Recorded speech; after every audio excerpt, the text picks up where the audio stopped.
It's Southern Smoke TV. Okay. Yeah. Southern Smoke. Y'all know what this is. What it is, let's get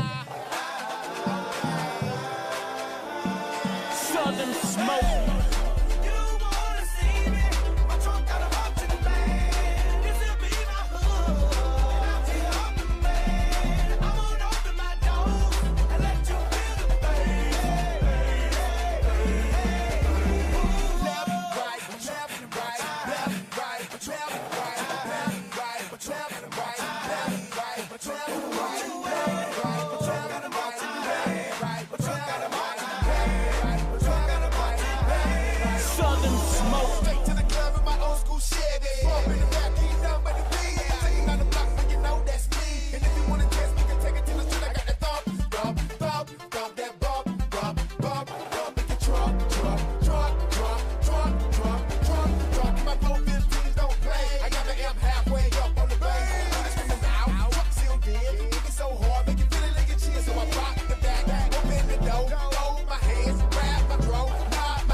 What it is, what it do. JQilin here, the one and only. How are we all doing on this wonderful, wonderful Saturday afternoon? Y'all could have been anywhere in the world today, but you decided to be here with yours truly, and for that, I am greatly appreciative. I see a few chatting chatters here. We have Finn, we have Crazy Dave, and we have ASN. Welcome to the stream. Hopefully we'll get more people filing in here soon enough. Be sure to hit the like button on your way in. And as you know, today is a long-awaited day, a very good day, a very big day for a lot of people who been around the community for a while. We're doing another developer commentary stream for Doki Doki Triple Trouble. And I'm down to talk about it and answer the questions that people have about it. I'll give priority to super chatters, so if people want to donate money to ask questions, I'll be sure to look at those and answer those questions right then and there. But I'll be sure to be paying attention to the chat regardless and see what people may or may not have to say about the mod in question. Now, I believe where we last left off at was, because I had to go check, where we last left off was right before the homecoming scene. So let me just switch over to that here. And so at this point of the story, we're about at the we're approaching the halfway point of the story, at least based on how it's written, if you look at it from in the written form of it instead of the playable form of it. Because I think according to the settings menu here, when you're playing through it originally, it would be like 30 something percent or so. Obviously, I'm at 99 point something percent. Oh, and before I forget, let me make sure that's a thing. Yeah, I don't want any funny business going on in I don't want any funny business going on here today. No, I do not. So this homecoming scene was actually inspired off of the actual homecoming that happened for me back when I was in high school. I was thinking about adding prom as well because prom was a thing, but for the sake of the pacing of the story, it just didn't fit well. So I decided to go against doing that in the overall scheme of the story. Maybe somewhere down the line I could make some more content about prom and some other things that happen later on in the story that doesn't get explored in Triple Trouble proper. So we'll see. So we're going to keep going through the rest of the story here, and if there's anything worth mentioning, then I'll be sure to stop and bring it up. So I look into the mirror to add the finishing touches to my homecoming attire. Mom wasn't kidding when she said this suit looks good. Heck, good is an understatement. I'm digging this orchid brooch. The belt looks badass. I feel like a superstar. Okay, this is actually true because it wasn't this particular dance. It was another dance that I had that I did have an orchid brooch. And, well, my belt already looked badass as it was, but the orchid brooch was a nice touch. I still remember that to this day because not many people had something like that. So I thought, this would be a cool feature to add. I find it interesting how you made it kind of about your life. Well, my life was a big inspiration for the story. And I thought that it would make for a story that a lot of people could find enjoyment out of. And I was certainly proven correct in that as a result. But I didn't want to make it like a 1-for-1 retelling of my life exactly.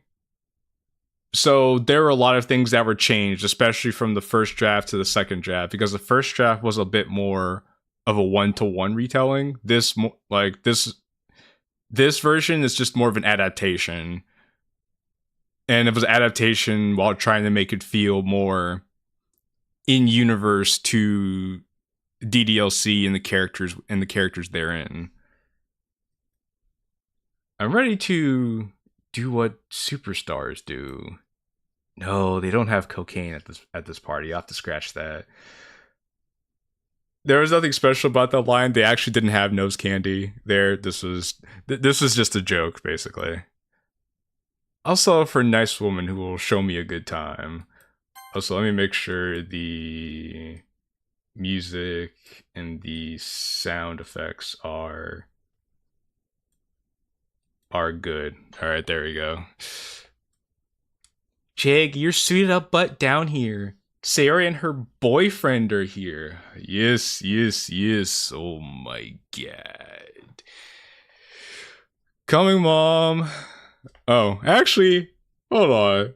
Because I have that sound effect on my soundboard. I forgot. Here we go.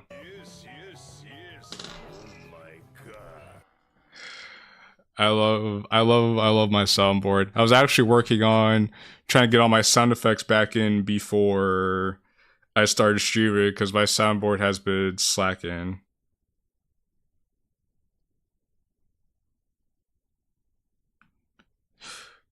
So it's not 100% yet, but it's getting there, so I'm happy about that. Without further fanfare, I head downstairs to prepare for my grand entrance. Aw, you look so handsome. Come here. Yes, there's our mama. There's my mama. Not a lot of DDLC mods could say that the parents were involved, let alone were an actual like big part of the story. So it actually is nice to be able to write a story where you can see the main character actually interacting with his parents. Mom, don't embarrass me. Before I know it, Mom envelops me in a tight embrace and plants kisses all over my forehead and cheeks, as if she's trying to form a barrier around me. That's all my mama.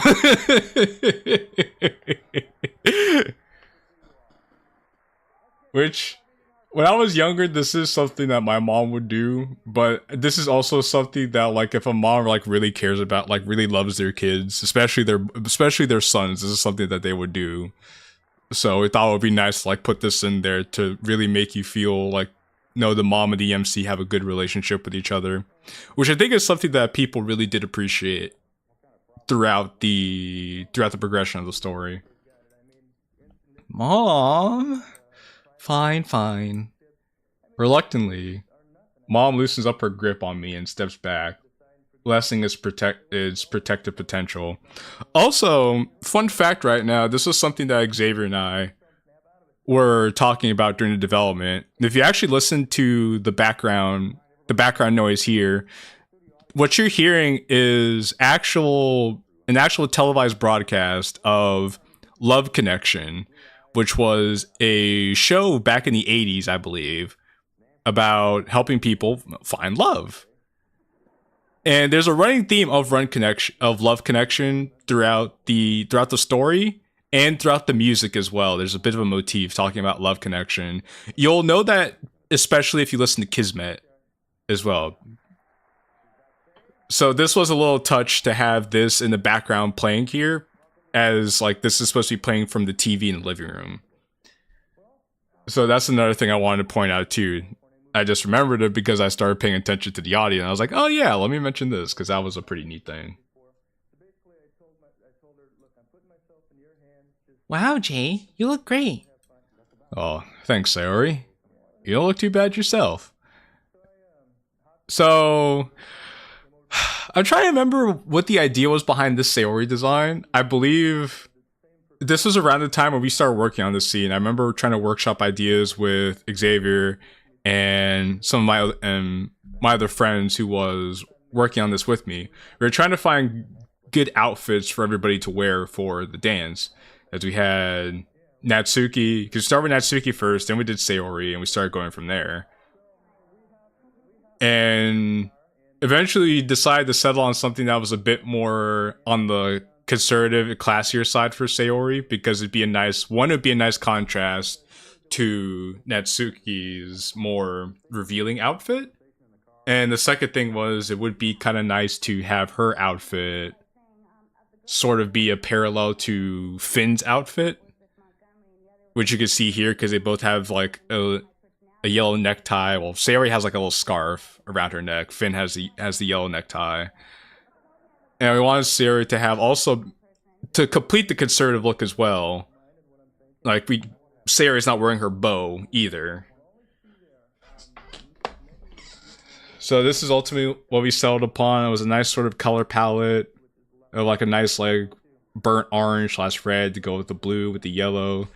It all matched. It all like came together very, very well, and I was pleased with the outcome of it. Of course, this was another design I did myself. A lot of the custom outfits that were done for this mod I did myself, mainly because it was more affordable to do it that way than to just commission people to do it. And believe it or not, there are not that many people.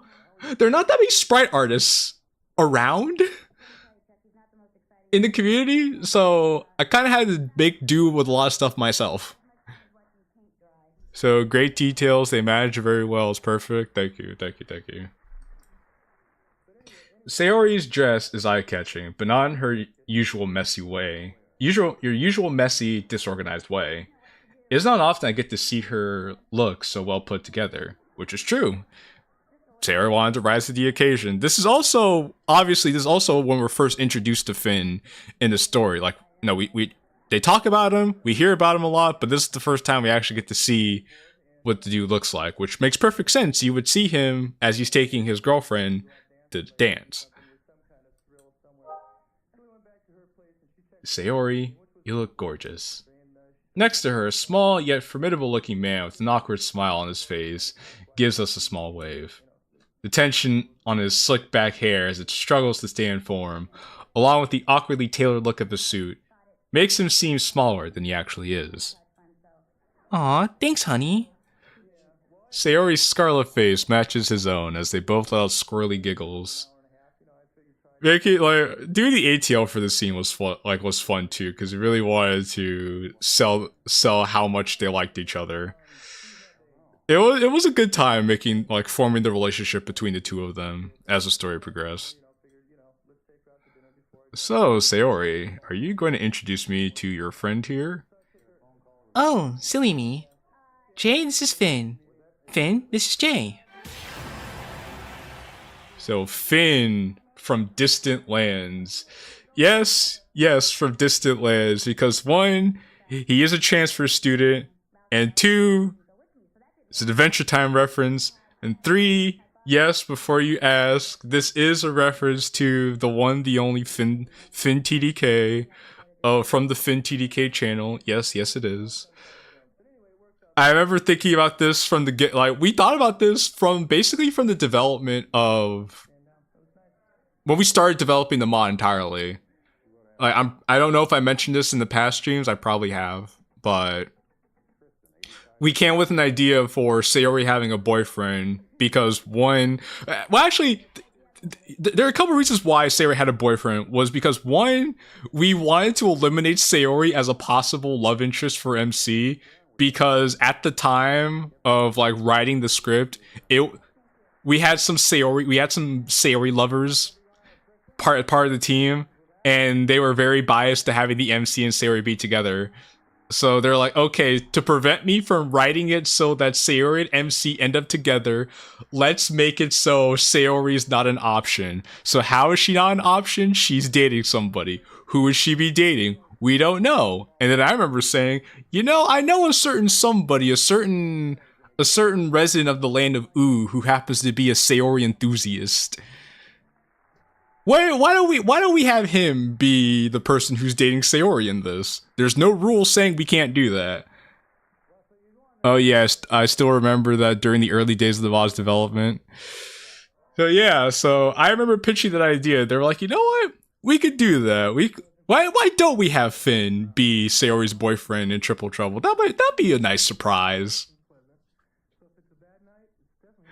It doesn't take away from the story, in my opinion, and it was a nice little nod to somebody who's a good friend of mine. And I think it worked out pretty well. Question, was this mod story inspired by a movie/TV series, or is this story completely original? No, this story was inspired by my last year of high school. In the end credits, you'll see it says based on a true story. So, yeah, that's what inspired the story. This story is an adaptation of what happened to me during my last year of high school. And I thought to myself, wouldn't this make for an interesting story? Especially because the girl who was Natsuki in this question, the girl who inspired Natsuki, was a lot like Natsuki, except she had brown hair and green eyes. But everything else you could think of about Natsuki, she was pretty much like that, so...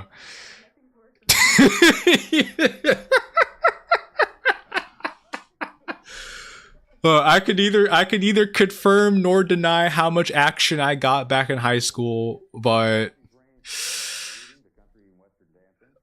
let's just say high school was an eventful time for me, especially toward the end of it. That's all I'll say.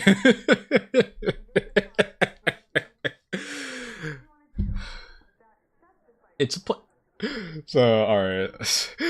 It's a pleasure to meet you, my dude. I've heard a lot about you. Knowing her, you know more than you should. No comment. She pokes her tongue out at me in a flippant manner as she takes hold of Finn's arm. This mouth, by the way, was custom made by me. Sarah doesn't have a mouth of her sticking her tongue out, which I think is a missed opportunity personally. Yeah, you're kind of selling your gaze by not doing this, because I feel like this would be a thing that Sayori would naturally do. And we needed this to be here, so it wasn't that much trouble to just like draw her with little tongue sticking out. And I'd have to admit, it is extremely adorable. My face gives out to a weak smile, even if there's some unresolved tension. Well, I would say you all look great. I'm looking forward to hearing about your evenings when you all come home. At a good time. I'll get that. Sayori and Finn, you two can make yourselves comfortable on the couch. Mom makes her way over to the front door, walking past me in the process. However, she stops and leans into me, as if trying to whisper something. Sayori looks beautiful, doesn't she? Oh, hello, Natsuki. I overhear Sayori giggling at whatever she and Finn happen to be talking about. Sure, yeah, I'd say so. That could have been you. Mom, that ship has sailed. We tried dating Sayori. Mama, please, please, Mama, please. It can always come back to shore.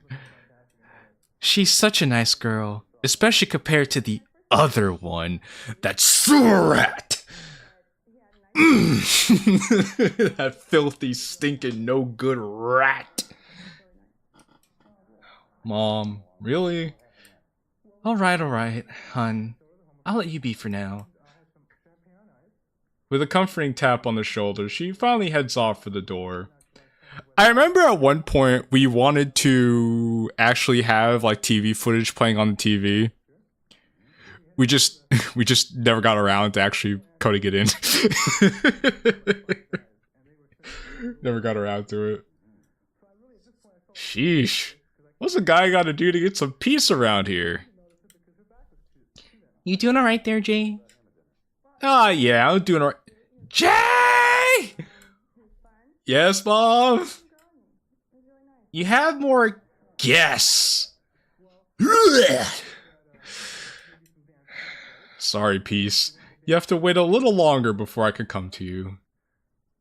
We long for the sweet embrace of peace and tranquility. It eludes us once more. Would have been funny to have Boondocks playing on the TV.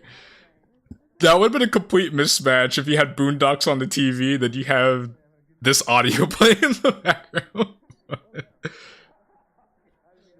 Judging from the disdain in her voice that only my dad and I are trained to hear, I have a slight idea about who my new guests are.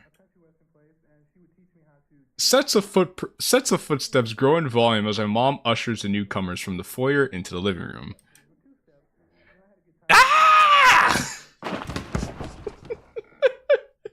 My eyes bolt up in shock as I confirm my gut intuition. Nat, are you okay? Oh, geez, sweetie, that looked bad. You surely watch where you step next time. Did you trip me? Okay, so... Speaking of Boondocks, have you seen the recently leaked unaired pilot?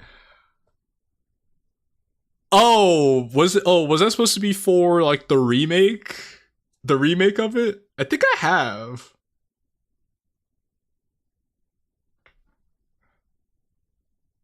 Why is the idiot wearing a suit? Because they're going to homecoming. Nas for the OG. I remember. I'm pretty sure. If that's the case, I did see the unaired pilot for Boondocks back in the day, though. Why do you ask? I'm pretty sure I haven't seen it, unless there's something new. In which case, if there's something new, I don't think I have seen it. What I was gonna say though was, speaking about this scene here, was that like the inspiration for this scene is actually funny, because I remember talking about this with my mom, because obviously my mom remembers this story and everything that happened to me by last year of high school. And she actually gave me the idea of the mom in the game doing some bad stuff to Natsuki, like taking a Sharpie and like marking up her dress, or like spilling a drink on Natsuki's dress, like as something like the mom would do. And I was like, dang, Ball, you're a gangster. All right, I'll have to see what I could come up with. And we thought it'd be pretty funny to have Natsuki, like the mom actually trip Natsuki as she comes into the house. But it wasn't clear. But when we wrote it at first, it wasn't clear that the mom actually tripped her, because it seemed like she could have just fell on her own. So in order to like explicitly show that it's possible that the mom tripped her, then we had to add this line of Natsuki saying, "Did you trip me?" The idiot looks like she works for an airline that does flight exclusives to Texas.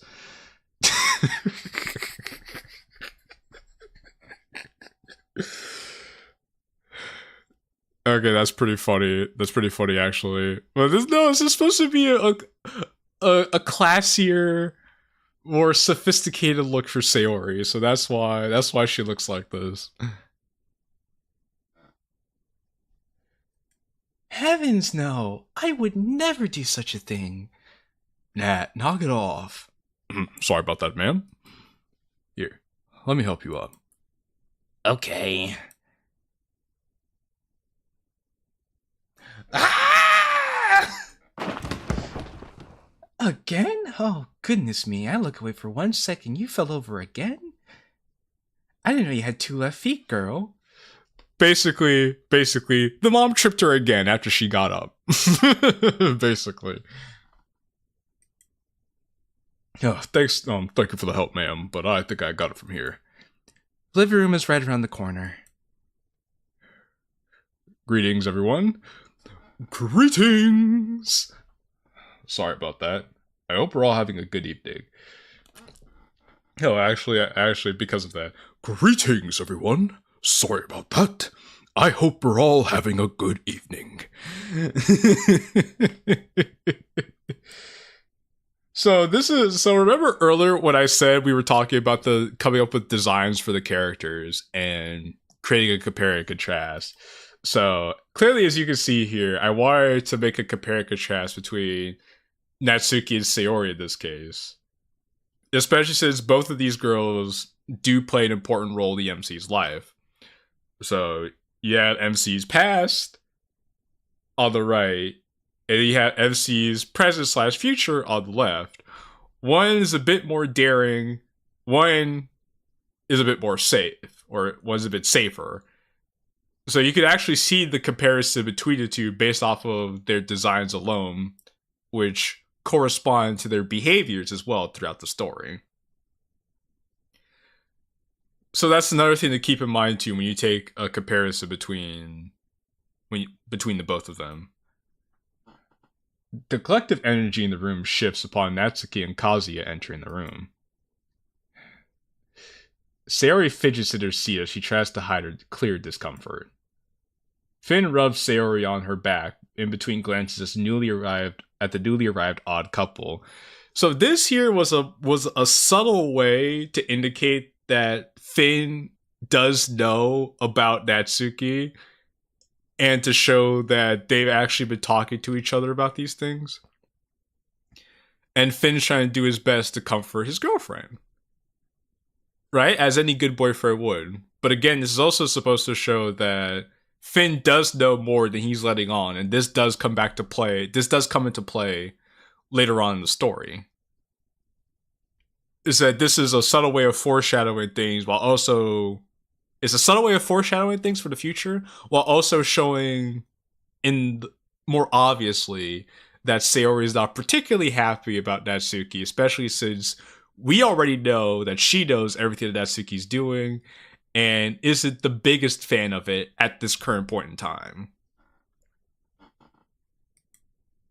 In kind, I turned my attention back to Nat and Kazuya to better grasp why the mood of the room changed. Kazuya looks the same as always, except he's wearing an overly expensive suit instead of a school uniform. Which is true. Net, on the other hand, looks astonishing. In more ways than one, I would say she looks astonishing. Her deep neckline takes a hold of sight, leading me down to paths dark and dreary. It's actually funny because the idea for this dress at first was a bit perplexing, I would say, because it's like, because Natsuki doesn't have, like, you know, she's not the most well-endowed girl, you know, so why? So, and usually when you have a deep neckline, is to show off the goods. But anyway, we said it'll be fine.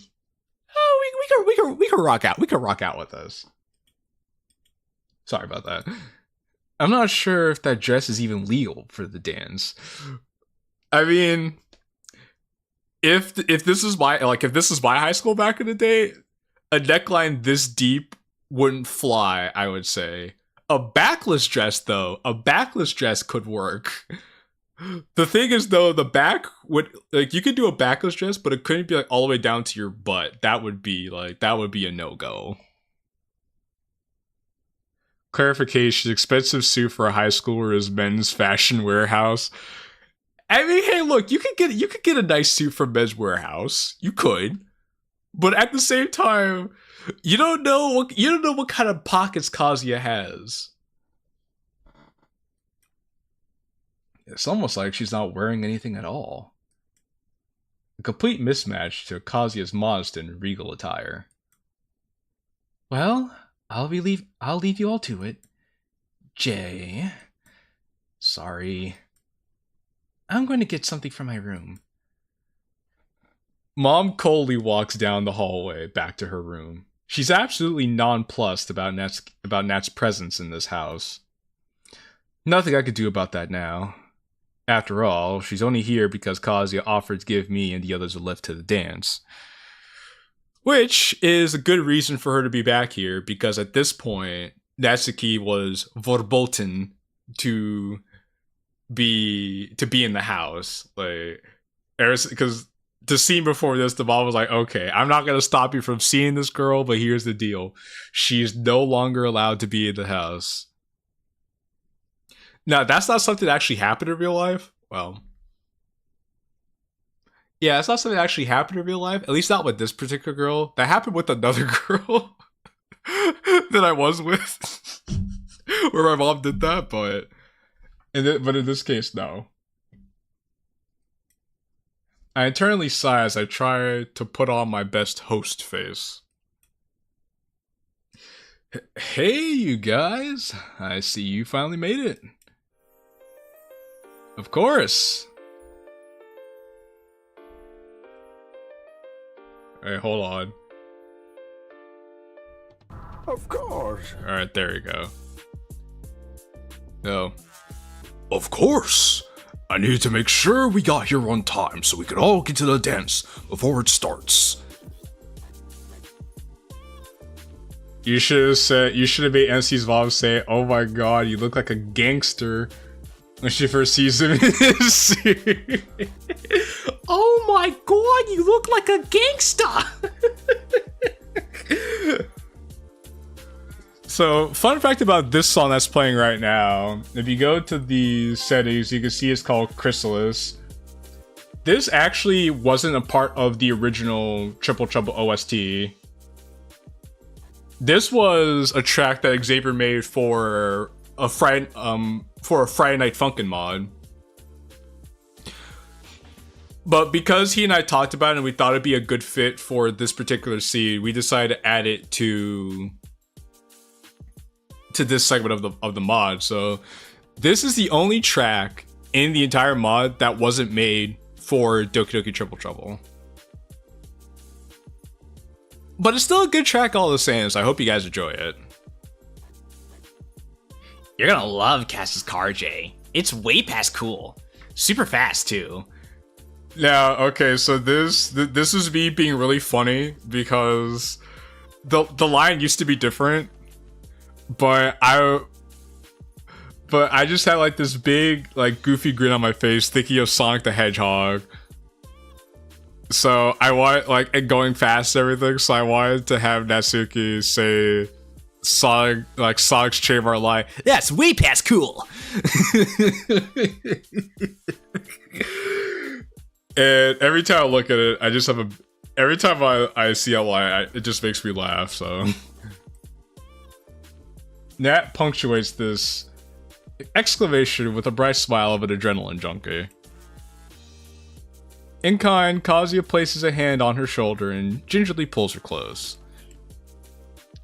Fast, huh? What can I say? I love to play fast and loose.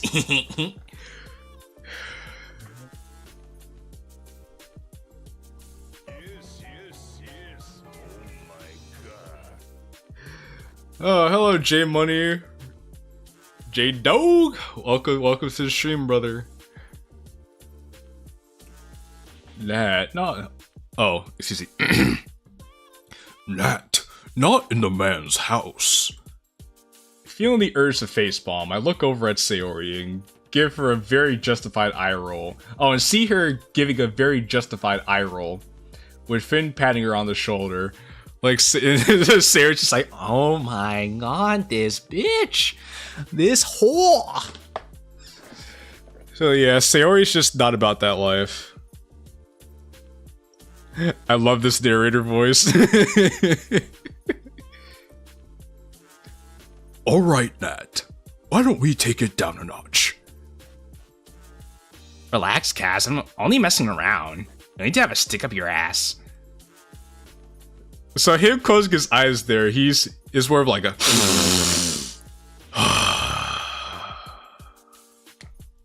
kind of like that. It's just like, it's like breathe in, breathe out. Woosah, woosah. This bitch, I swear to glom. Anyway, how are you guys feeling? Ready to go? Well, I'm feeling pretty good. How about you, Finn? Yeah, I'm feeling pretty good as well. Ready to have fun with my friends. And you. Oh, wait. That's the legendary Finn. Finn, this is Natsuki. Look at you. I'm so glad to see Sayori landed herself a boyfriend. Babe, this is Finn. Have you seen him around school? I can't say I have, Nat. However, it's nice to meet you, Finn. The man, the myth, the Legend. Yes, sir. Yes, sir. Likewise. Also, I'm not surprised they haven't seen a lot of me. I just transferred here this semester after all. Oh wow. Who cares? Don't care, don't care, don't care, still don't care. I don't care, I don't care. What'd you say? I just want to know what you said. What did you say? I don't care!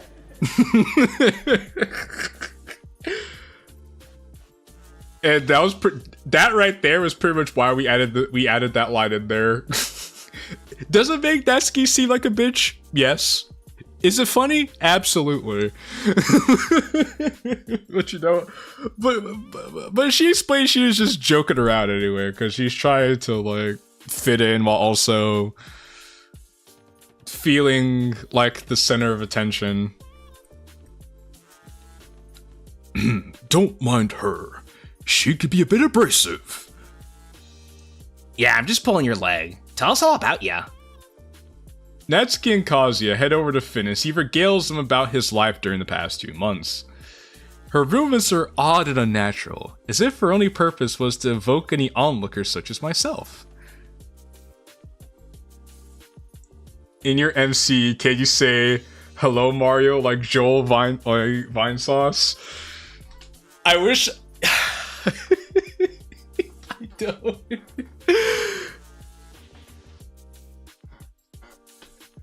I'm trying to I don't remember what Joel sounds like. I wish I did.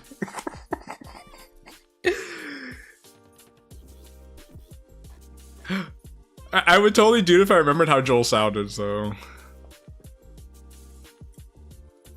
She laughs with her entire body, conveniently bending over and giving me an unadulterated view of her big bubble butt Guy had the alliteration there because people love alliteration. Just roll, big bubble butt just rolls off the tongue so well. You can say it multiple times. It'll never get old when you say it. Stretching out the fabric of her suggestion of a dress. And yes. By the way, post a stream in the DDFC Discord says I see you posted there, yeah. Well, thank you. Well, thank you for that. Thank you for posting it there. Let the good people of the DDMC know what's going on. Which, by the way, if you want to join the DDMC Discord, the link to the Discord is in the description of this live stream. No, I knew what you meant. I knew what you meant. So yeah, if you want to join there, the up and coming modding community that has everything DDLC related. If you want to play DDLC mods, you can find it there. You want to talk about DDLC mods, you could do it there. You want to find DDLC assets like sprites, soon hopefully we'll get music, things like that. You can find it there. So place for all enthusiasts loving. Oh, we have a lot of Doki tubers there who upload their own content as well and love to interact with the good people of the DLC community, so be sure to check that out as well. So thank you to Act 8113, aka Vaunt, Free Vaunt Toxic, one of our moderators over there. So thank you for shouting that out. I appreciate you.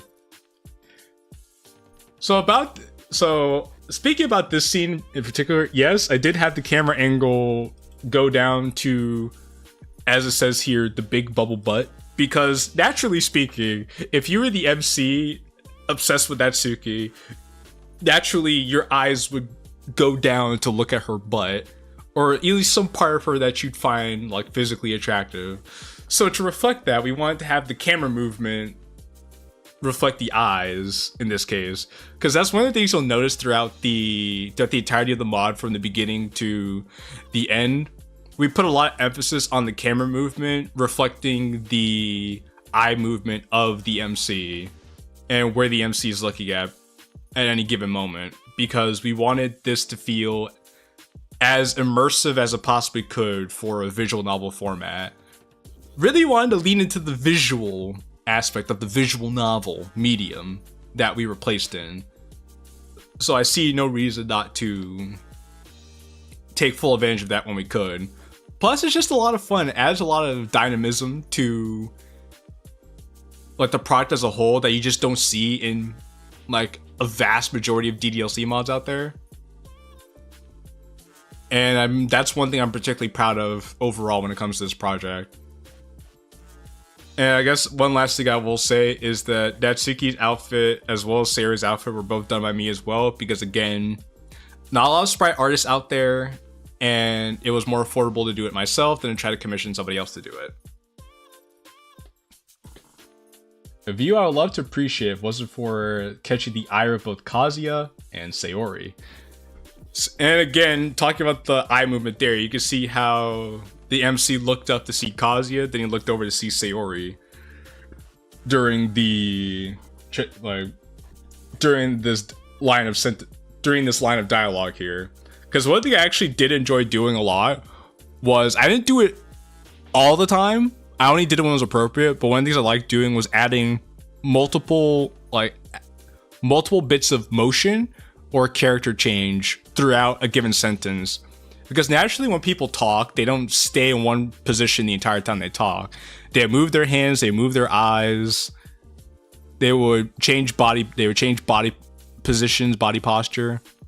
And what I found to be most relevant to a particular line of dialogue to help emphasize it, I would add that I would code that in to reflect that. Which personally I think also adds more life and more immersion to the story as a whole. It's a bit more tedious to do, but it does add to the overall experience, so I see no reason why not to do it.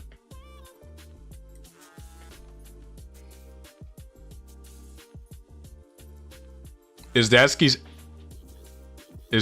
ass intentionally exaggerated? Here's the funny thing, right? Because when I first made the sprites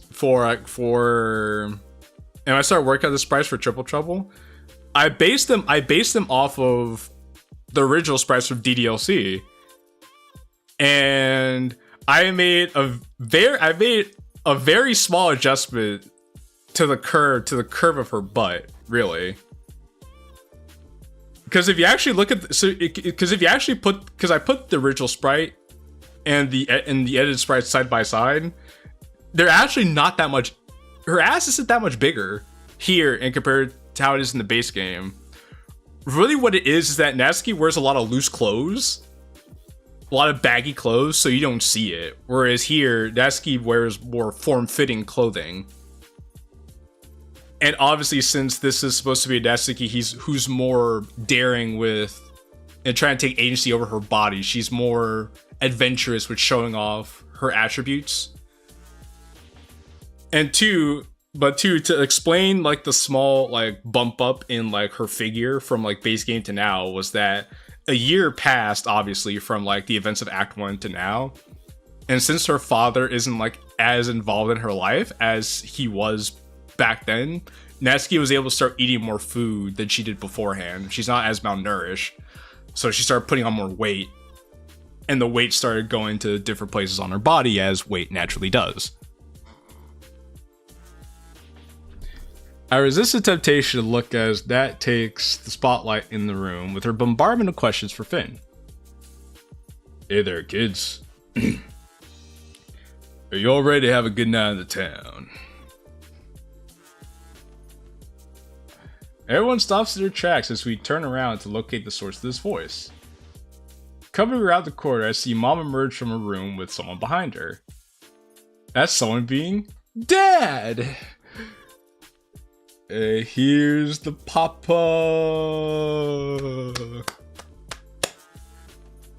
There we go. Here's the papa!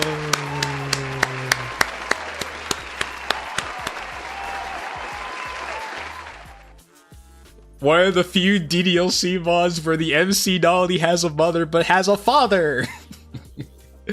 We get to see the father! I was very excited to see, like, to actually see him and add him into the game. It's Dutch from Black Lagoon.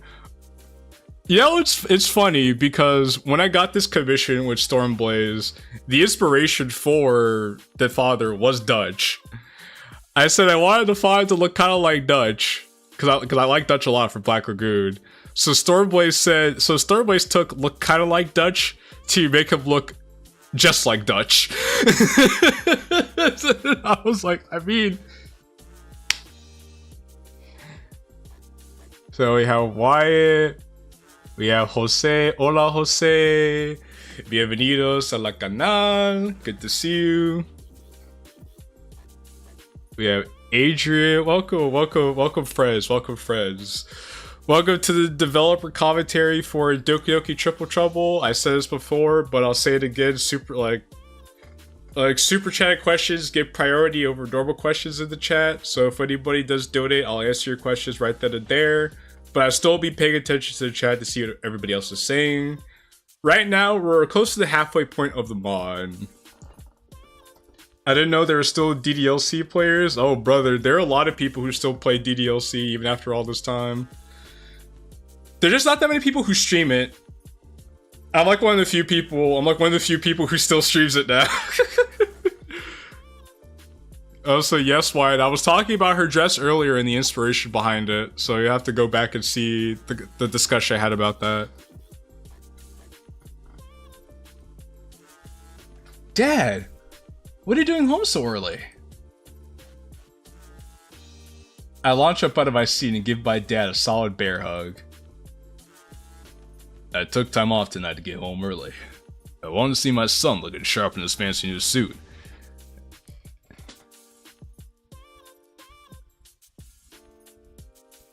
Boy, there's sure a lot of DDLC players. Yeah, that's true. Finn TDK is another DDLC enjoyer. Currently making his own DDLC series on his channel, as well as playing through other people's mods. Also, thank you for the sub, Adrian. I appreciate that. Breaking Bad if it were Triple Trouble. Also, as you can see here, Natsuki is currently hiding behind Kazuya. That's not just to get everybody to fit on the screen. She's hiding behind Kazuya because she's a little intimidated. Alright, see you, Adrian. Thanks for stopping by. I'm guessing this is the something you went to get, Mom? Oh, whoop. There we go. Maybe. Maybe not. Hey, Unc. Long time no see. Oh, there's Sayori. You're looking very lovely this evening. See, Sayori? Everyone's saying the same thing. Finn. I don't think we met before. Finn bolts up from the couch, standing to shake my father's hand.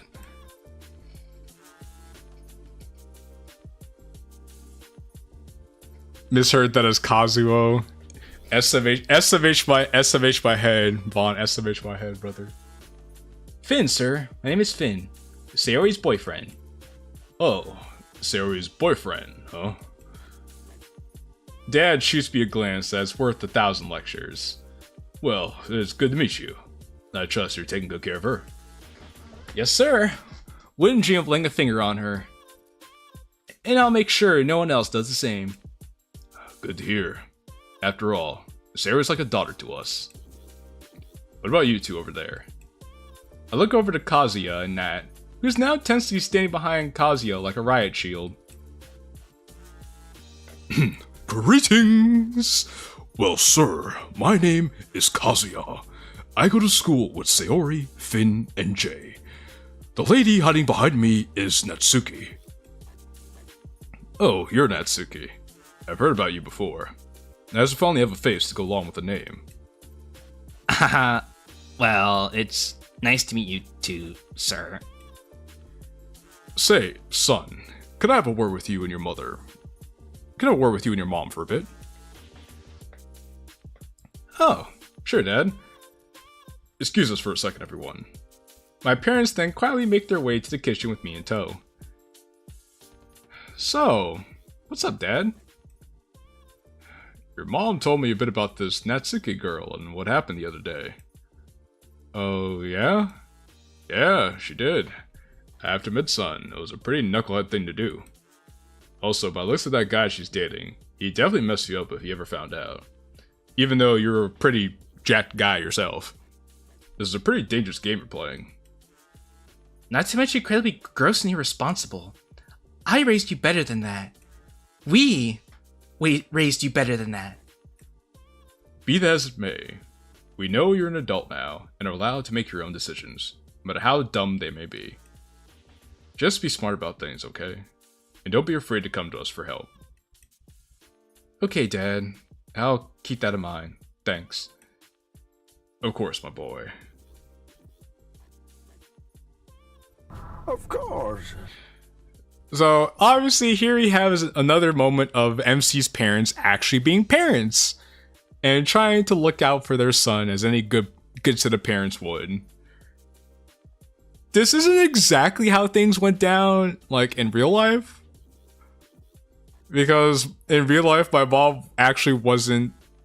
Well, my mom wasn't this vocally... My mom wasn't this vocal in real life. But she still had, like, a very similar attitude. And my mom knew more about this than my dad did, just like here, how the dad knows a little bit about it compared to the mom does. But dad was still pretty cool. But dad was cool about it. Oh, one more thing, by the way.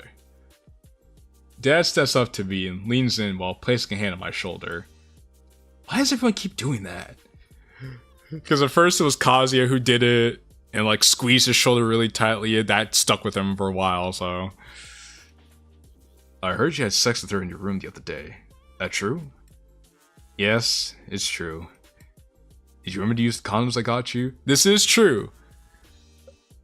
Earlier when the MC said he got condoms for his 18th birthday, that wasn't a lie. I did get well, it wasn't for my 18th birthday, but I did get condoms from my dad, so. Yep, sure did. Was the ass fat, son?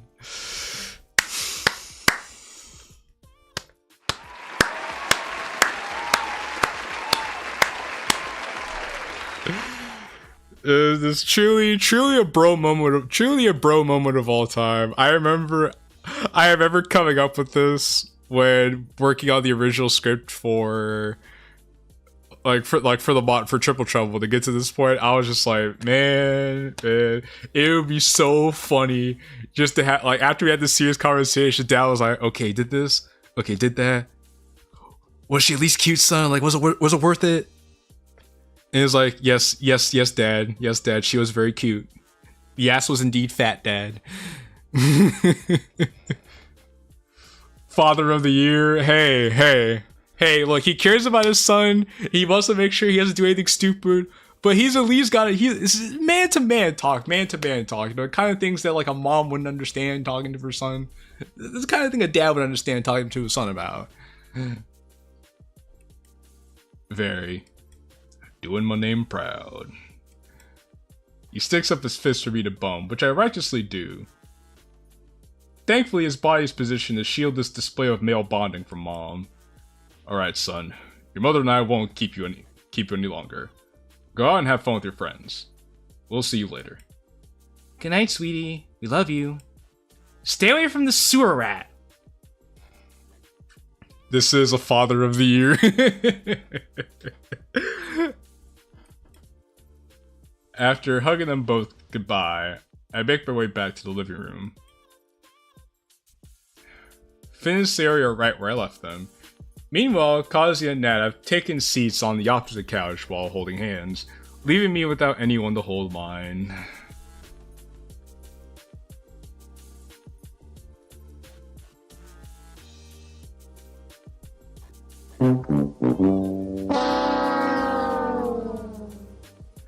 Poor boy. Everything alright, Jay? Yeah, everything's alright. They just wanted to tell me bye and to have fun. Must be nice to have such caring parents. Must be. Nat and Kazuya's hands curiously squeeze each other briefly. And I'll be honest, I wouldn't trade them for anything. I clap my hands together, getting all the couples to lay eyes on the single fry who will sadly have to take charge. I'm the one who isn't distracted, after all. He's like, yeah, I'm the only one whose mind is sharp. Because I'm not anchored down by the whammon. You know, MC is the strong, sigma male of the group. Yes, sir. Even though he's completely distracted by the pink-haired, green dress-wearing chick over here. So, I think it's time we get up out of here and get to the dance. What do you guys think? I'm ready to go since we got here, bro. For sure. Then how about we head out to our ride? Reaching a consensus, everyone gets up from their respective seats and we all head out of the house.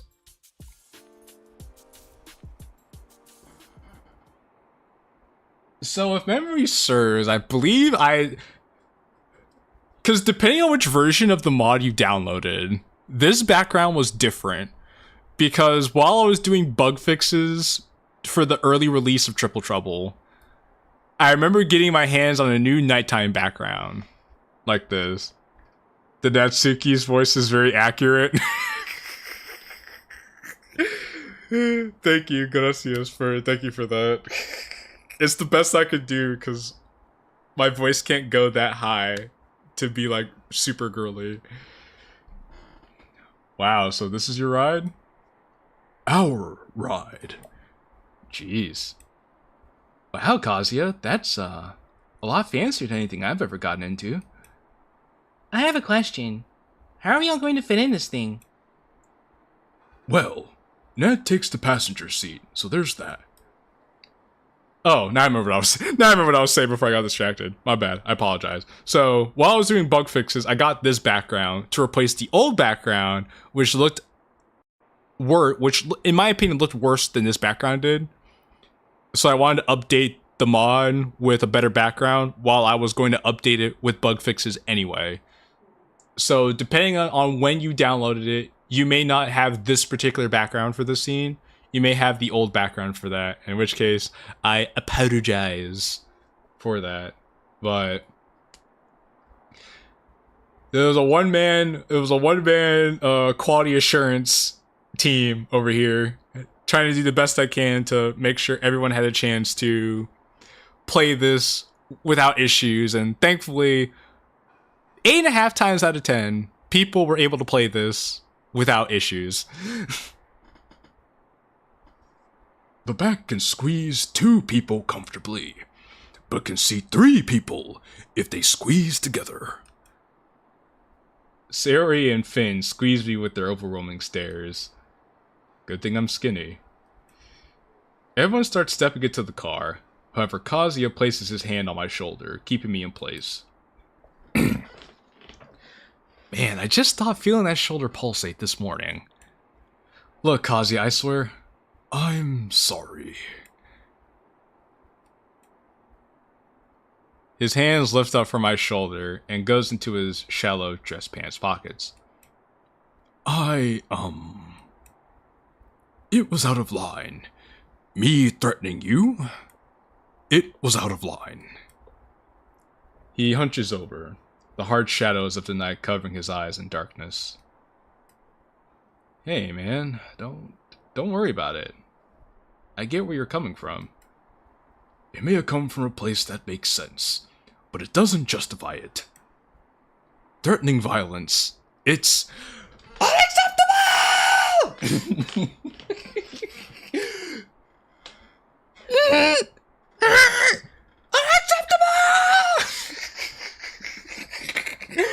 I'm sorry. I just, every time I see the words unacceptable, I automatically think of Lemon Grab from Adventure Time. It is forever a core memory. Forever a core memory of mine.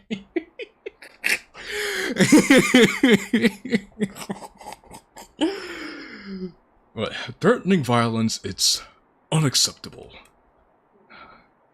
Don't worry about it, man. Unacceptable. What brought this on, if you don't mind me asking? When I went to pick up Nat on my way here, I had a brief encounter with her father. Yeah. Me and the parents, huh? I've never felt more tense in my life. Scary guy? Scary enough. It made me reconsider how I treated you. However, I was watching a 53-minute essay, so I have that excuse. Was it a good essay? At least? Also, hey Nikki, welcome. Welcome to the stream, brother. Welcome both of you to the stream. Well, it's fine. The overbearing guilt of the situation is impossible to keep under wraps. But if I learned anything these past 2 weeks, is that I can pull off the impossible. So, essentially their MC's basically saying how he still feels pretty crappy about hooking up with Natsuki behind Kazuya's back, but he's still trying his best to keep plausible deniability, and that he doesn't want to outright just say it or give off that impression, because again, why would you do that to Natsuki's boyfriend? That's just a recipe for disaster. But it wasn't that much different in real life though, except the boyfriend wasn't on my case like this about whether or not I was hooking up with his girlfriend. That just didn't happen. Oh, hey Elena, what's up? It was a 53-minute expose from an ex-Mr. Beast employee on why he's... Oh, that video! Well, actually, I saw Upper Echelon making a video about that, talking about that 53-minute essay, like, expose that you're referring to. He referred to that video. And yeah, I admit, after I watched that video, I was just like, dang, Mr. Beast is pretty grimy. Feels bad, man. I actually thought I didn't think Jimmy was that bad of a guy, but I guess you'll get to be that successful without being a little dirty. It says this to say, we'll have to see where the story goes from there, because that could be bad news for Jimmy and the Mr. Beast brand if people start thinking of him as a dishonest, dirty crook. Don't tell him I'm here. Well, he's not here, so...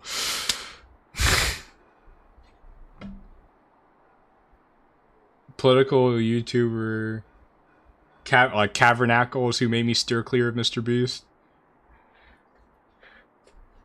I remember watching his old content, like before he became like this media mogul, and it was a lot more earnest back in the day. It's amazing to see, because in my opinion, he became a lot more plastic and a lot more fake as time went on. But he still kept that like bombastic energy that made Mr. Beast videos interesting to watch. At least to some extent, because over time, they kind of lost their allure.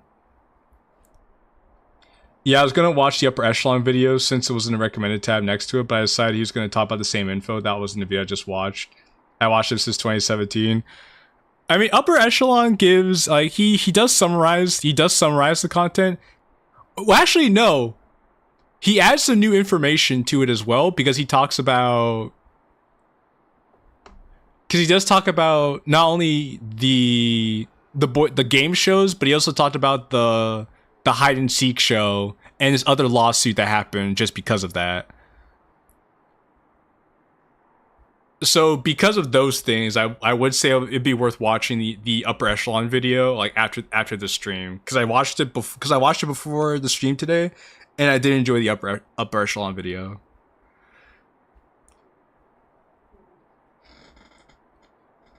I still have my suspicions, of course. Of course. He stands straight, peeking at Natsuki, chatting with Finn and Sayori in the car. You tell me if you were... Oh, my bad. You tell me if you were doing something, right, Jay? Oh, well, Actually, no. I'm not stupid. I know you wouldn't. And in any case, it's her responsibility to tell me. So, I'd rather hear it from her.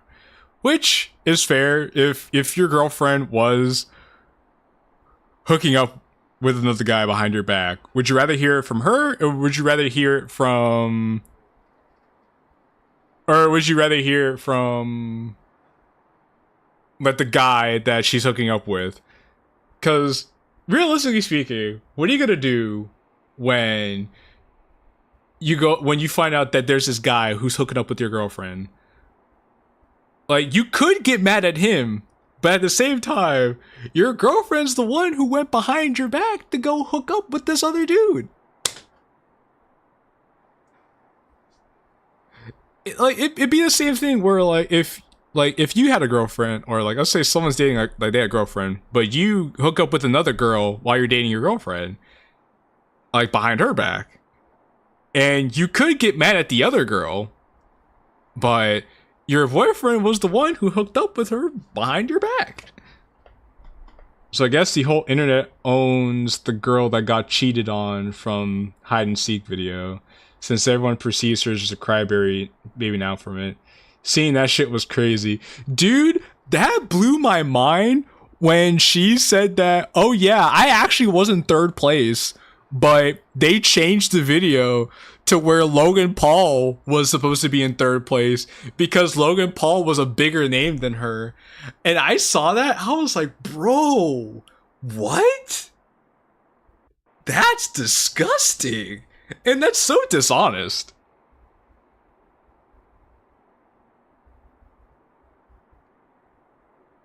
Bro, I want to create content on this game so bad, but this game is dead. Honestly, this game is far from dead, actually. Is it as popular as it was back in 2017 and 2021? No, I wouldn't say it's as popular, but there's still a sizable community around it. 100%. So, I would say if you still want to make content around this game, go for it. There are people who, like, I know content creators who started making DDLC content like just a few months ago, and they're already gaining a big audience. They're gaining a big audience because they're making quality content. So the thing is, as long as your content is quality and you make something that people were worth watching, then you could definitely make content around the game and people will come to watch it. Logan Paul was also the most hated man, so I really understand that. Any publicity is good publicity for Mr. Beast, I guess.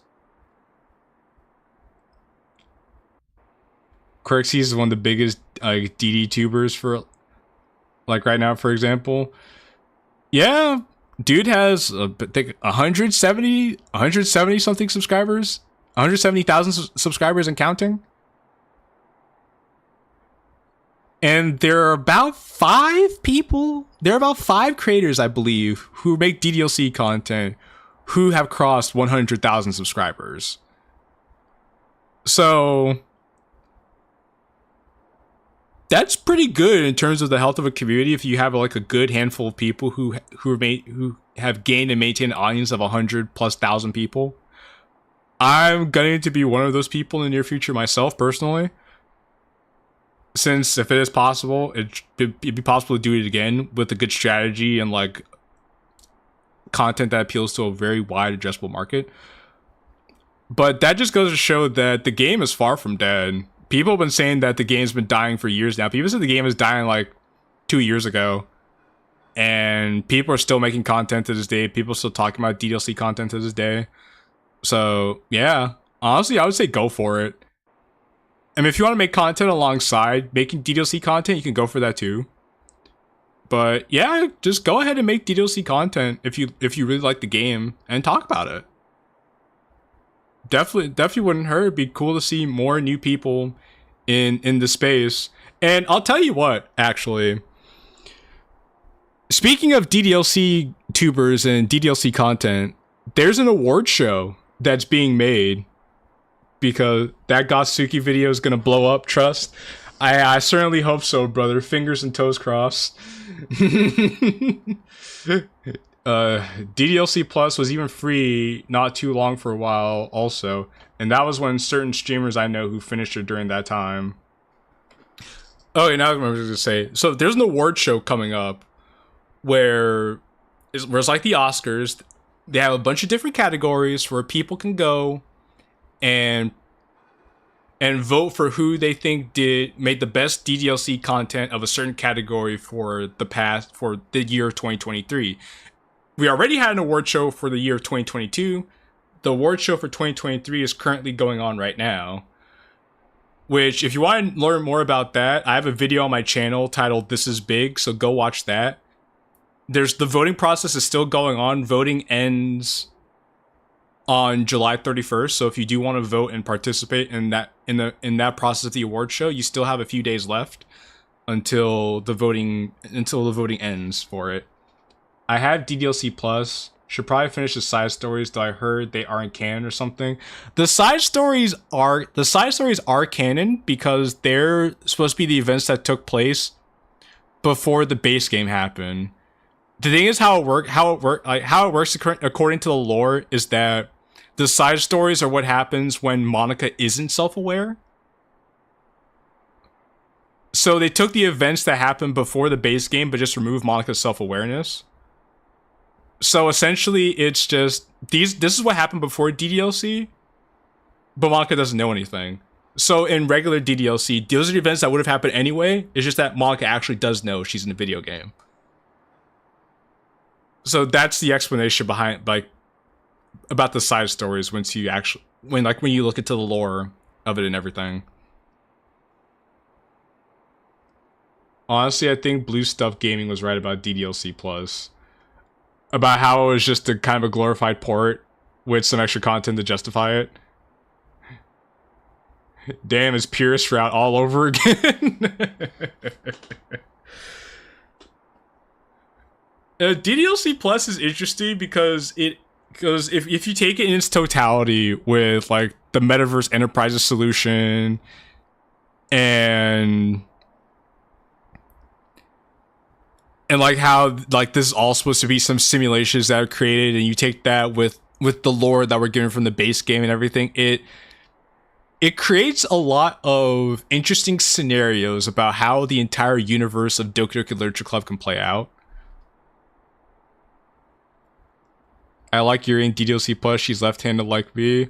I'm left-handed too, Aleda. Let's go. Left-handed enjoyers in the chat. Let's go. Shout out to our left-handed people. If I remember correctly, the side stories aren't canon to the main story. Kind of like an alternate universe prequel. The events are canonical. Like the events that happen in them are canonical, but the side stories themselves are like the concept of the side stories and what we see are an alternate timeline. Because again, this is a timeline where Monica isn't self-aware. She's just a normal person, like the other girls. Whereas in Doki Doki Literature Club, she is aware, and the girls aren't.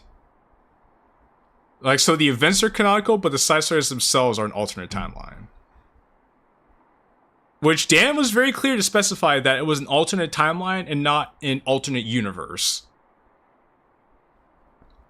I would know this because I remember having a 2-day long conversation with a very enthusiastic DDLC fan over this. Meanwhile, me watching game theory videos on DDLC.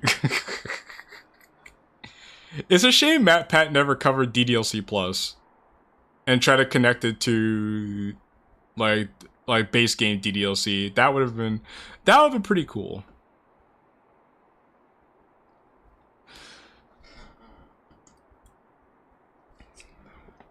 Wouldn't you? He did cover DDLC Plus? Just not the side stories? Oh. Well, that's kind of a missed opportunity if you ask me.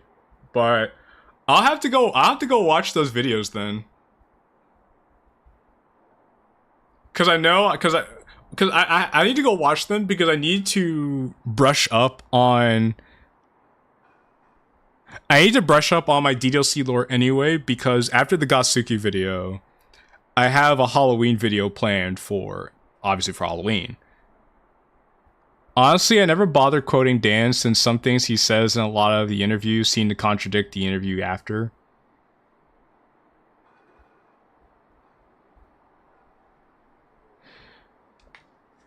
I think Dan's truest, like the things he said early on, I would probably say are his most honest things to quote him on.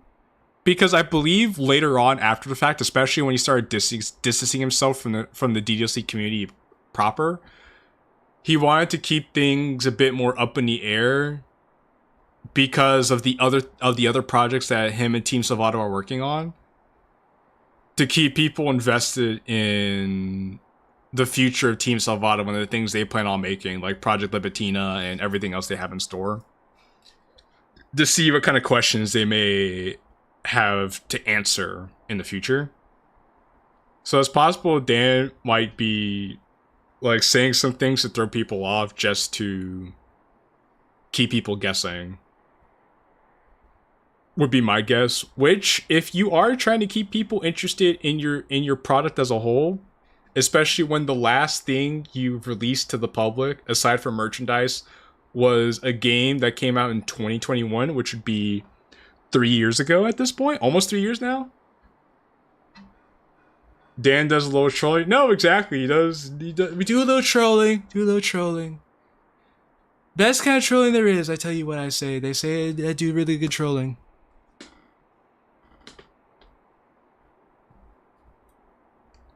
I stare at him dumbfoundedly, unable to really get a read on his mood. I guess. Ha!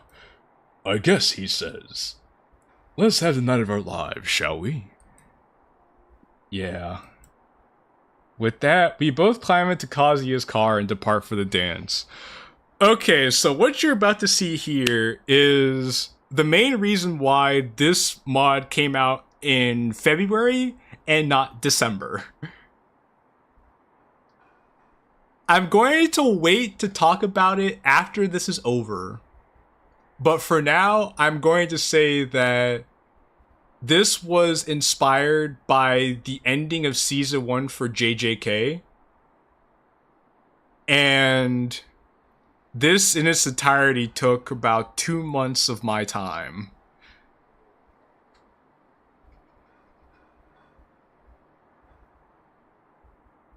It has a titty flash? Yes, it does have a titty flash. So with that being said, I'm going to let it play. I'm going to talk about it afterwards.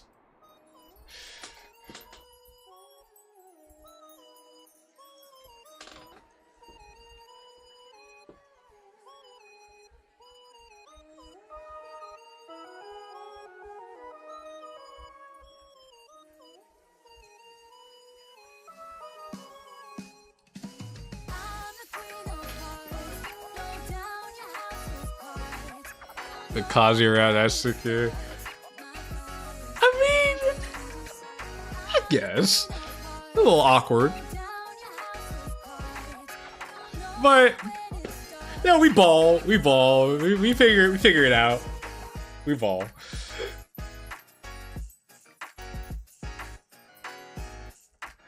We ball. And yeah, so you have Giga Chad Finn. Drawing that frame was a lot of fun.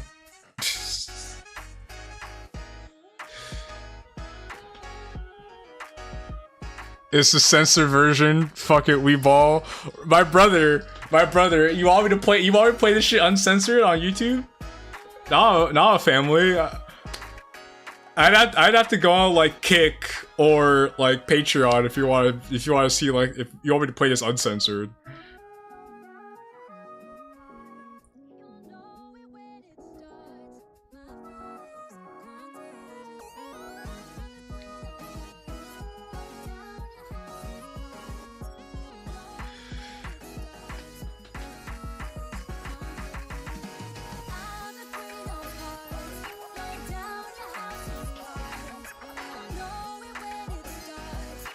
I just didn't realize there'd be a censored version of this in the game.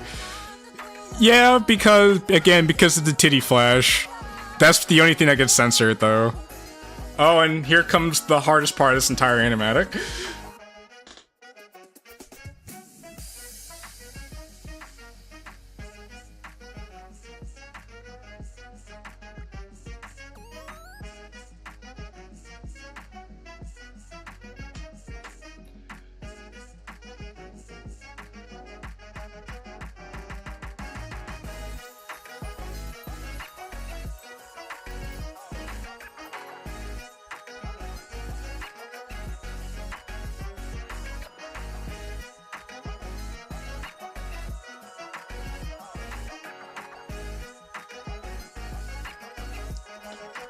Here we have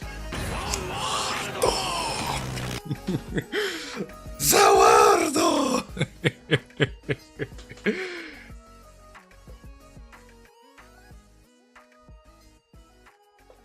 Holy shit, was that a motherfucking JoJo reference?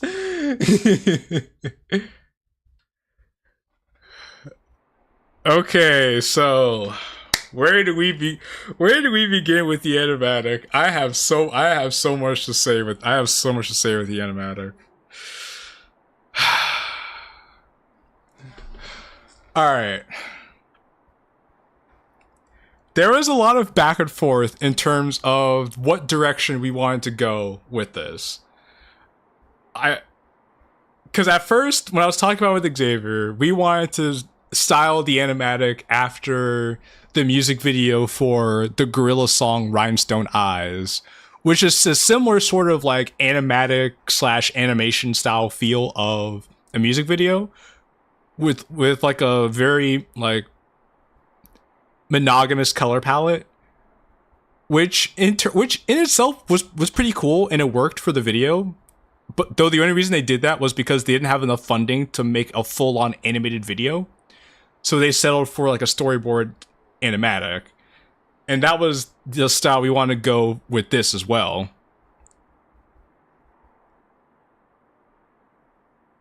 Yeah, no, you're right. You're right. Someone actually made a fully animated version of that. It was like it was a fan made thing, but the girls actually did see it and they commented on the video and everything. It took about 6 years to do that, but you actually did do that. So you remember correctly, that did happen. So the first idea was to do the rhinestone eyes approach for the animatic. But I was talking about it with some of my other friends who was helping me work on the mod, and they gave me a suggestion of the season 1 ending for Jujutsu Kaisen. And I remember watching the ending and thinking to myself, 1, Lost in Paradise, great song, goated song, 1. And 2, I actually thought the style of the end credits for JJK was actually really cool looking. The style was like, it was weird because like the colors were everywhere, like, and like everything was out of the lines, everything was simple. But it was a simple and clean look that I think had its own kind of unique charm to it. So that was one of the things that won me over, and the other thing that won me over was it would be a lot easier to do that and do it quicker than it would have been to do the Rhinestone Eye style. So that was ultimately what influenced my decision for doing that. Just check the video, they commented, kind of funny. That's pretty funny. Yeah, so more about the animatic. We actually planned out the animatic way back when we were writing the script back in 2022. So everything that you saw there was pretty much how we wanted it to go in terms of bringing it to life. We didn't make that many alterations to it. The changes that were made though was for like the actual animation segment itself, where you saw Natsuki doing all the different dances. That in itself went through a lot of iterations, because we had one idea for one idea for one set of dances, and then the other department had another set of idea for like a group of dances that we could do.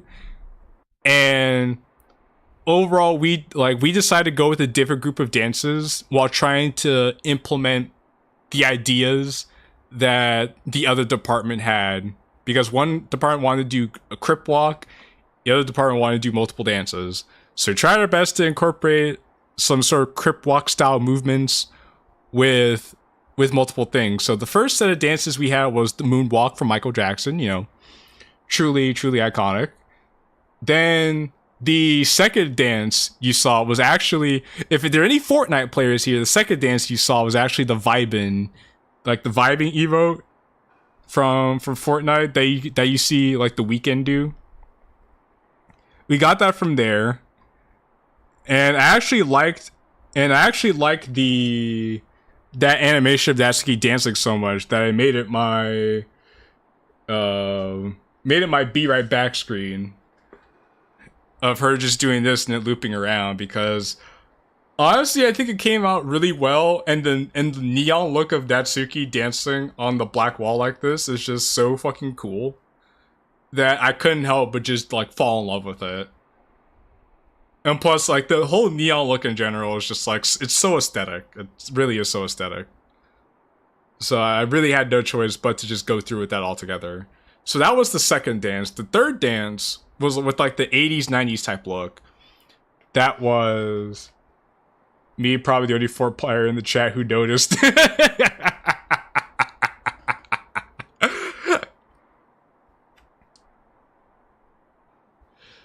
So the third dance actually was from a it was a reference within a reference, because the third dance was a reference to Overwatch, because Mei has a little dance emo called the Sunny Dance, and that dance is a reference to, I want to say, Lucky Star?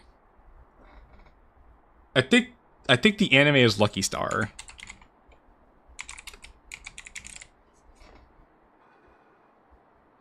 Okay, no, not Lucky Star. It was another anime. I know the anime is escaping me at the moment.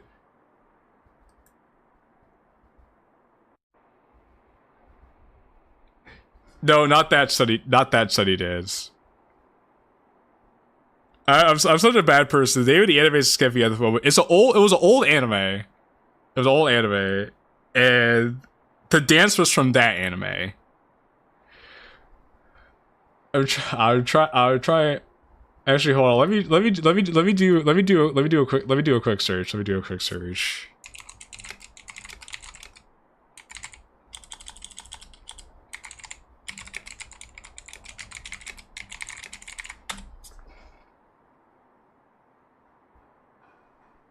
Oh, Hare Hare Yukai.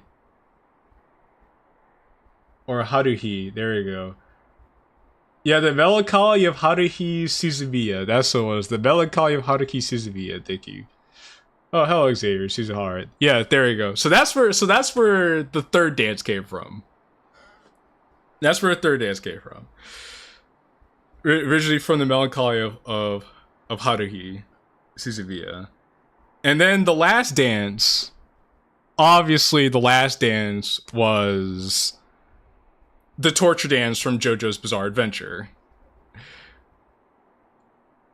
Considering I'm a big JoJo fan, I figured, you know what, it'd be a fun way to end things off. To end things off there. And I thought it would be a cool transition too to have a little stand come out from behind Natsuki. And to pull off the...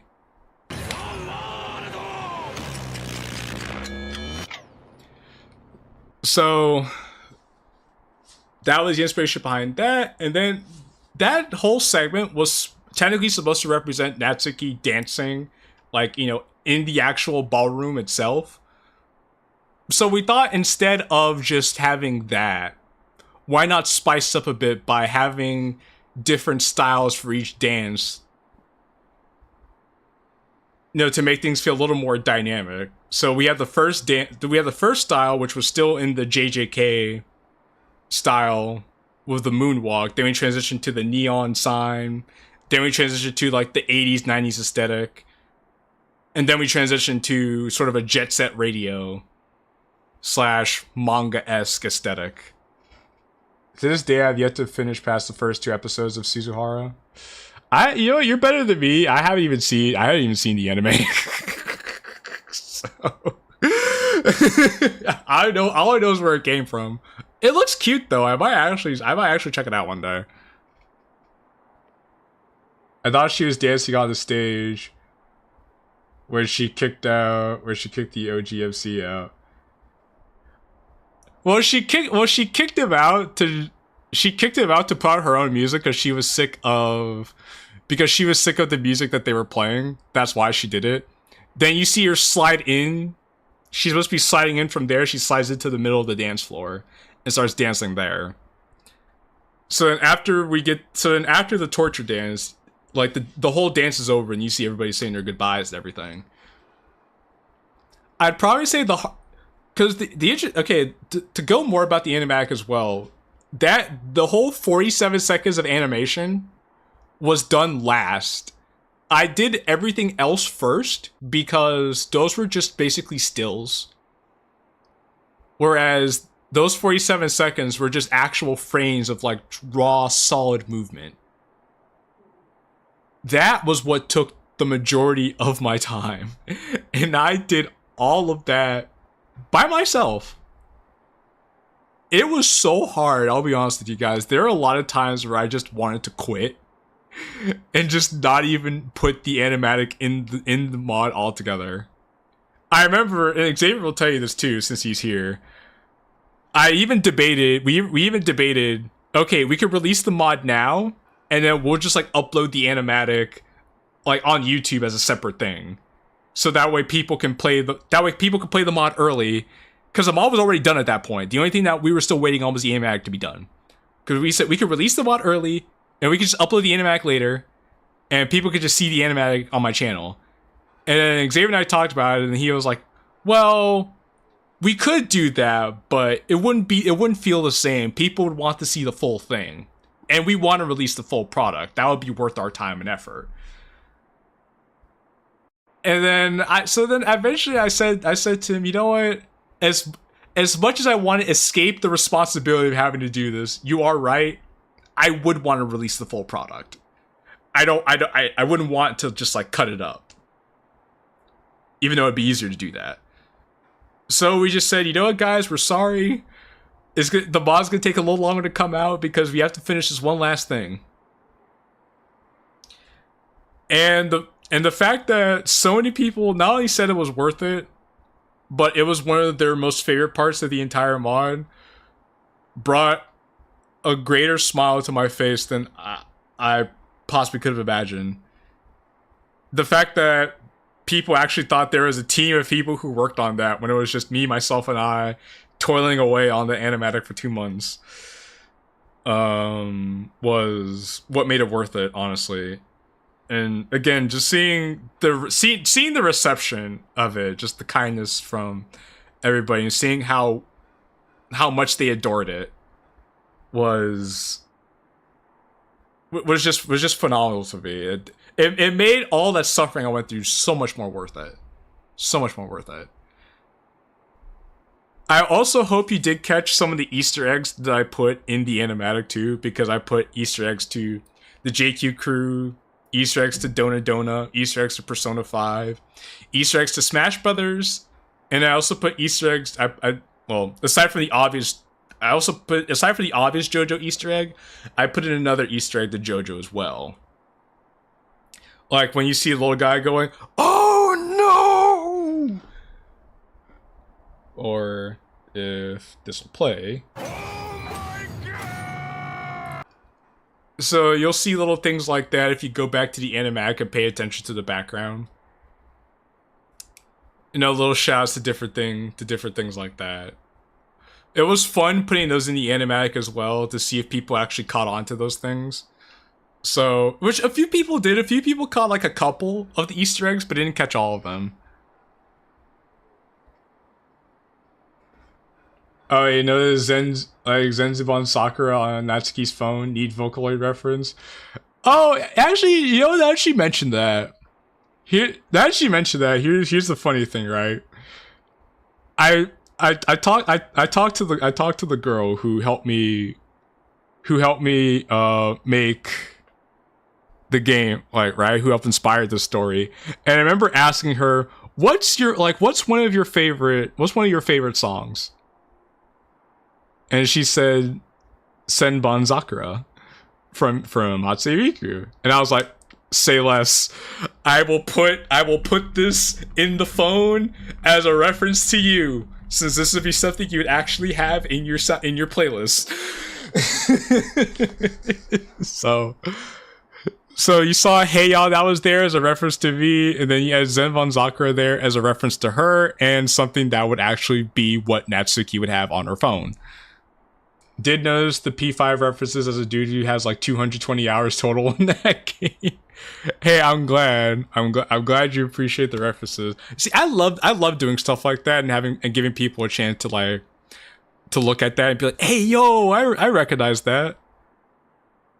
And another thing I do want to say about the animatic was when Natsuki was adjusting herself after leaving the bathroom, that white hand that you see like waving at her bye, that was Ryan. That was Ryan who was waving at her bye-bye. You find this out later on in this scene when Natsuki and MC are together in Natsuki's room because they talk about it. But you actually get a chance to see that take place during the animatic. Who? It's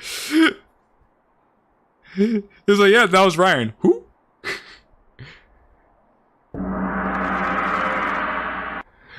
Yeah, that dirty, stinking, no good Ryan. Yes, sir. Yes, sir. That dirty, stinking, no good Ryan. I thought it was Carl. No, it was Ryan. Carl was not there. But see, now you know. Now you know. The developer of the mod himself has confirmed it for you. It was Ryan. Because that was the show What Happened at the Dance as foreshadowing for what they talk about after the dance. And obviously, you guys enjoyed the music that played during the animatic as well. That honestly, I'm trying to remember. I'm such a bad friend. I'm trying to remember what the song was called.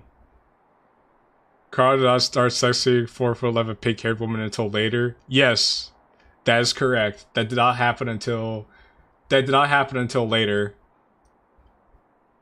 I'm drawing a huge blank right now. I'm trying to remember the name. I'm trying to remember the name of the. Oh, One Thing Leads to Another. Right. We were pretty excited to make the animatic for One Thing Leads to Another, since arguably that was probably one of the most fun songs that was developed out of the entire OST for this project. Fake friend? No, I remembered. Ha! You can't say I'm a fake friend because I remembered.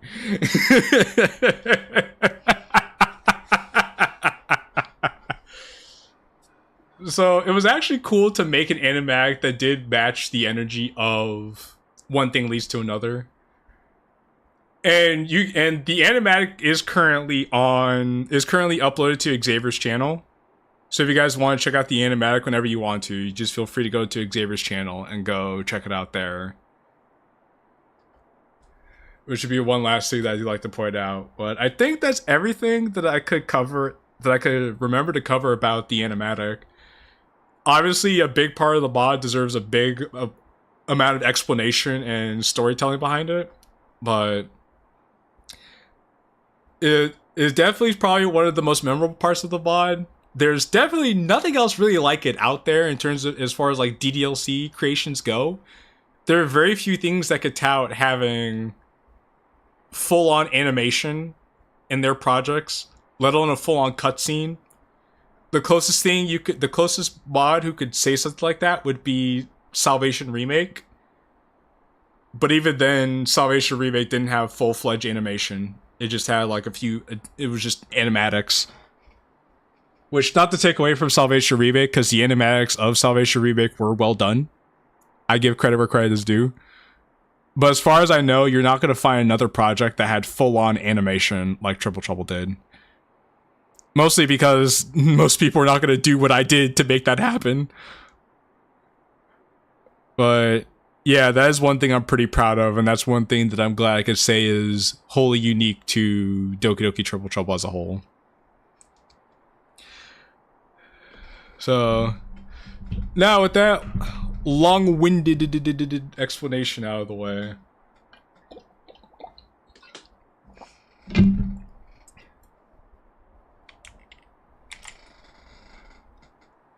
let me do a couple of things first, and then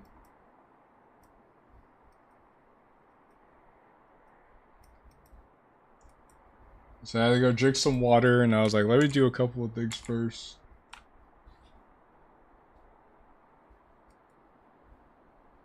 And then we will continue with the rest of the story. Also, you get to see why, because we get to see why Kazuya left, and then we get into here where she says that's why he left early.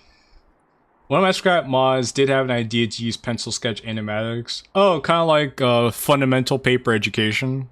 Would have been kind of like that. And yeah, that's why he left early. I didn't see those since the dude deleted that mod, and I feel part responsible for that because I was kind of mean when it was Savage was streaming it. Oh, don't worry. That's not the reason why. That's not the reason why he deleted it. It was a whole... And the funny thing is, Just Guy even said himself that Savage had nothing to do with it. So all the people who were bad-mouthing Savage that day, that he's the reason Just Guy left, Just Guy even said, no. Just Guy was gonna do it regardless. See, that's the funny thing. Once you actually get to know the guy, his history and everything, yeah, he's gonna do it anyway. But the mod's back now. It's not deleted anymore. You could download it now and play it. Wait, what? Oh yeah, Elena. Oh yeah. Yeah, the Jizz Guy lore runs deep. Xavier can tell you all about it. Oh, hello, Aaron Hansen. Welcome. Just giving some developer commentary on my project Doki Doki Triple Trouble, and interacting with the lovely community here, as I often love to do. Oh, is his sister okay? Well, he left, so it must be a little serious. Right. I'll be honest, though. Kazuya and I haven't been doing so hot lately. He hates you, by the way.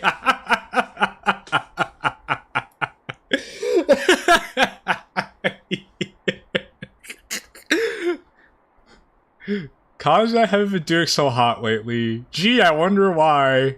You know, it's kind of hard to imagine you wouldn't be doing so hot with your boyfriend when your boyfriend constantly suspects you of going behind his back, dating other dudes. Yo, that's crazy. That's crazy to me, honestly.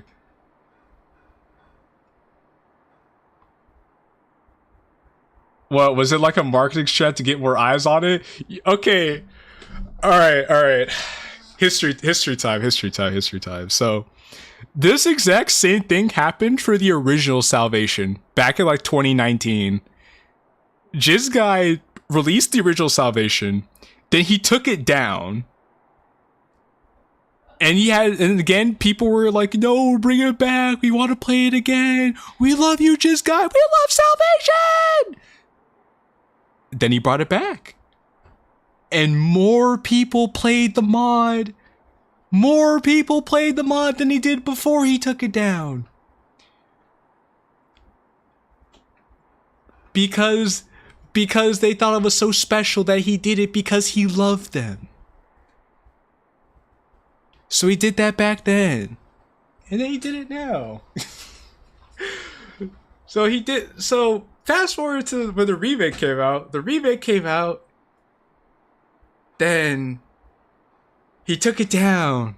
And the people were like, no, Jizz Guy, don't do it. We love you, Jizz Guy. We love Salvation Remake. So then he brought back Salvation Remake. Though he didn't do it himself. He had a proxy do it in his place. And then more people played Salvation Remake after they got it back.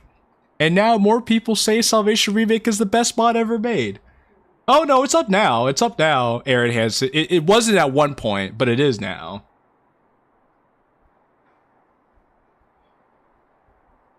So it was. Well, see, here's the funny thing. If he's done it before, back in like 2019, and then he did it again in like 2023, it just seems kind of odd that you would do the same thing more than once. Now, according to him, he would say he's not very confident in his own work and he didn't think people would really like it that much. But it just seems a little odd that it would happen again. What also made it interesting too was that he took it down right around the time Savage Central was playing it, and Savage Central is known to be a sort of a controversial figure in the DDLC space. So if you took down the project after a controversial figure was playing it and talked to the creator of the project, that would create more drama and thus create more publicity to have people talk about your thing and get more people to wonder what it's all about.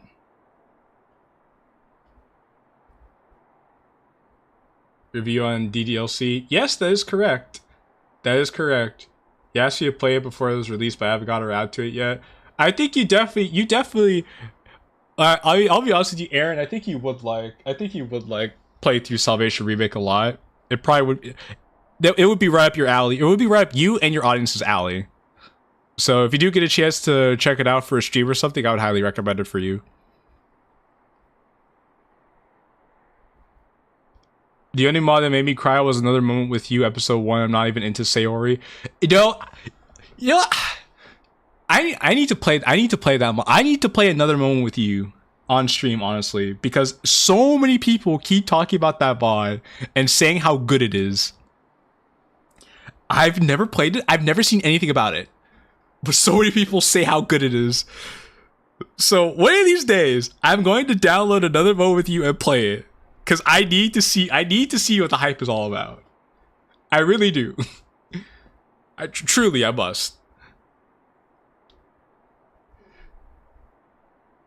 Like, so yeah, that's what I'll do one of these days. I'm gonna download another one with you and play it on stream.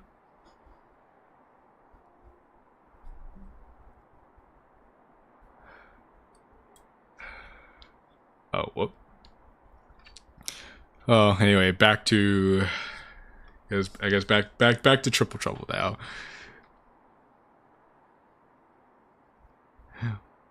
One next month, you heard it here first. Oh, that mod is actually a great mod. Mainly played up to episode 2 because Yuri.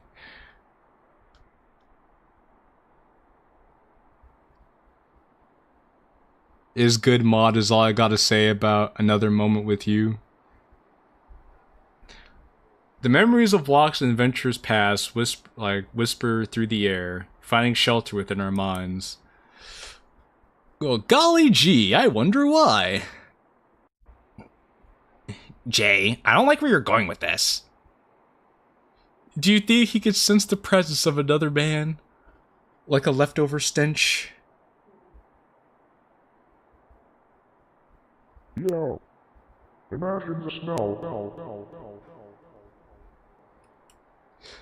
Because he's been on my trail for a while. Her hot-headedness burns the memories away. They took up too much space, after all. Hey, yo. Yo, calm down, brother. Holy moly.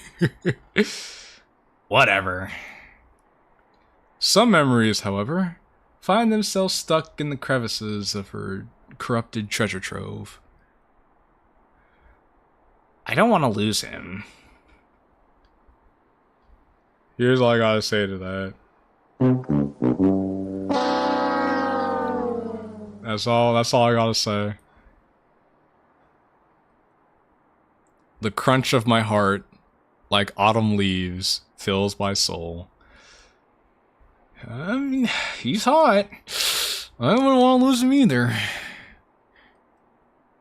You don't have to say that through gritted teeth.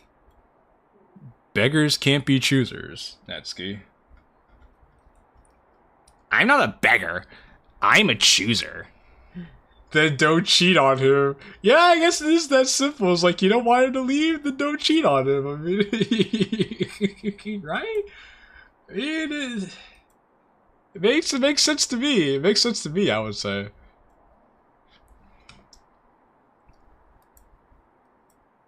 She starts hugging herself, trying to warm up her overly exposed skin. I'm not a beggar, hypocrite. Feeling pity on her soul, I take off my blazer and give it to her to wear. Yeah, jacket's kind of light. Doesn't warm me up much. I throw a question look her way, which she immediately catches. He's like, damn, so that's crazy. I try to look out for you. Try to shoot me down? Bro, that's so mean. That's so mean. Listen here, you little shit. I'm not a beggar, I'm a chooser, said every modern woman for real.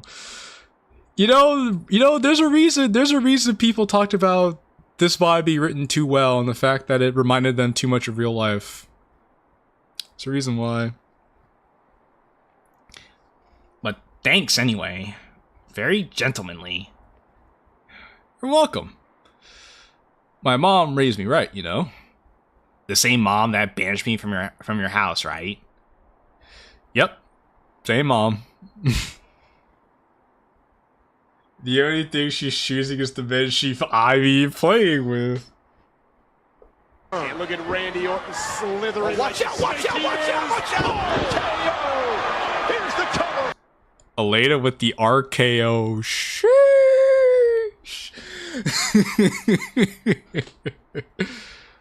She shakes her head and lets out a sigh that lasts far too long, immediately chewing up all the scenery. So much so that we change backgrounds. Now we're in a new scene. Hey, I mean, you have to understand where she's coming from. I do understand where she's coming from. And I don't blame her. You don't? We did things. Things that are not super kosher. And I did those things with her son? Yikes. Yikes, indeed. I guess your house is a no-go, huh? Yeah, no more shenanigans at my place. We had plenty of time to have shenanigans, but alas, the shenanigans must come to an end. No more fun. No more roughhousing. I just got my... Ooh, okay.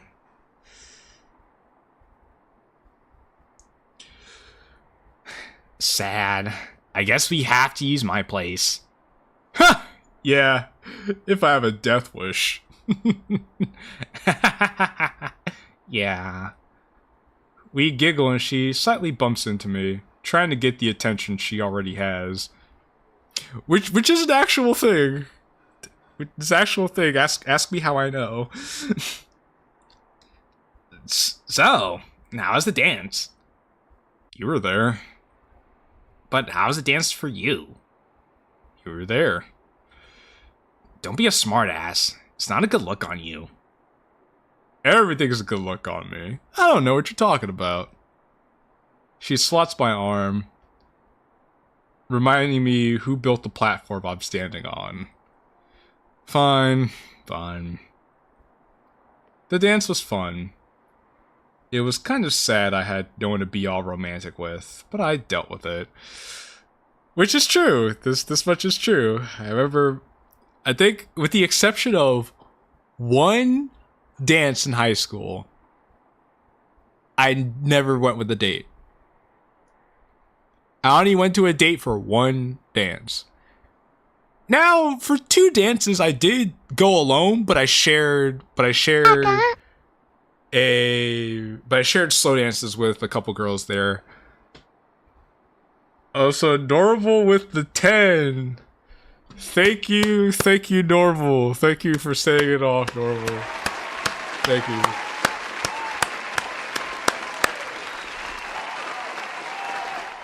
You get a pyro flip and you get an applause from me. Thank you, big dog. I appreciate it. With that, you've become the sponsor for today's stream. I appreciate you. So right now, Normal, we're chugging along through the dance. We're chugging along. We passed the animatic already, and we're getting to where we're about to go to Natsuki's house.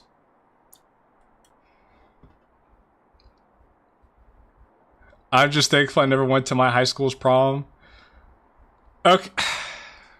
I have a couple funny stories about prom. Let me know if you guys want to hear it. Let me know if you guys want to hear it in chat. Let me know if you guys want to hear it in chat. I'll talk about it. Yeah, I missed the animatic. Yeah, big sad you missed the animatic, but you'll be able to hear all my thoughts, everything that went into it, on the playback. I'm not gonna lie, the dance is pretty great.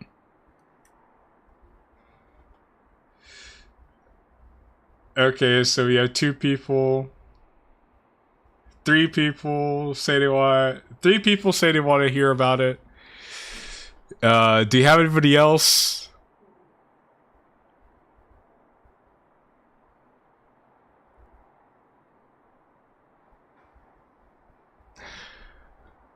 Alright, I guess this is as good as it's gonna get. Okay, so buckle up, small children. I remember when it was around the time to go to prom, there is this girl I wanted to ask out. She is a very sweet girl, mild-mannered. I thought she'd make a good date to go with to the dance, so I remember I asked her out, and she said yes, she would go with me. Then a week later, she came back to me and said she had to reconsider, and that she wouldn't be able to go to the dance with me.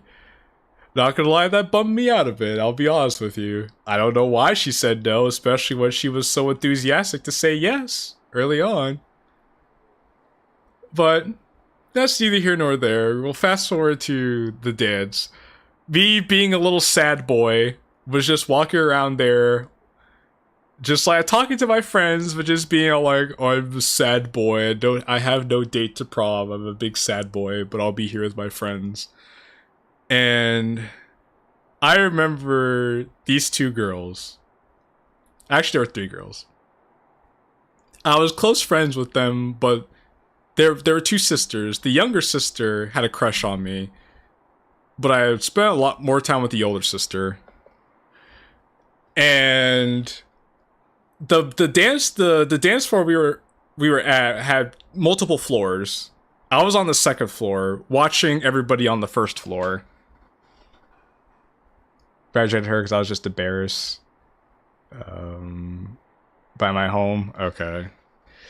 So, I was on the second floor, just watching everybody else having fun while I was being a sad boy on the second floor. Then the two sisters came up to me, and they wanted to try to spark a conversation. And I was like, okay, that's fine. I don't mind talking to them. I'm cool with them after all. I've been to their house. I met their mom and everything. And then, out of nowhere, the weirdest thing happens, because the two sisters come with their other friend. Her name was Sarah. And then the weirdest thing happened. The older sister grabs my right arm and like squeezes her boobies into my right arm, my left arm. Then the little sister grabs my right arm and squeezes herself into my right arm. And before I knew what was going on, I look up to see Sarah with a camera in hand taking a picture of the three of us together. And I was just sitting there like, what the heck is going on here? What was this all about? And then the little sister wanted to slow dance with me, but I was such a fucking little sad sack that I was too much of a sad boy to dance with her. Even though she really wanted to dance with me, I'm still so mad at myself to this day, but I was still being a little sad boy. So I didn't dance with her. And I was just like, damn son, I can't believe I sold that hard, but I was just being too much of a sad boy. I'm still annoyed about that to this day. But that's not where the story gets crazy. That's not where it gets interesting. Where it gets interesting was after the fact, right? Because the mom got the mom of the sisters got my phone number from them, and she started texting me. She first texted me a picture of me with her two daughters, and then she was like, "Aw, the three of you look so cute together. I hope y'all had a great time at the dance. Hashtag better together." Said hashtag better together was what she typed there. And I'm sitting thinking to myself, hashtag better together. What do you mean by that, mom of these two girls, these two women? And essentially, I was starting to get the impression that the mom wanted to hook me up with both of her daughters. She was just willing to just give me both daughters to be in a relationship with them. Because the mom was like, look, you know, Jay, you're a smart guy. You're gonna go places. I think you do well with my daughters. And then I was just sitting there thinking to myself, what is this going on here? You should have just hooked up with the mom as a power move. I mean, the mom was married. That's anime ass plot. No, dude, look.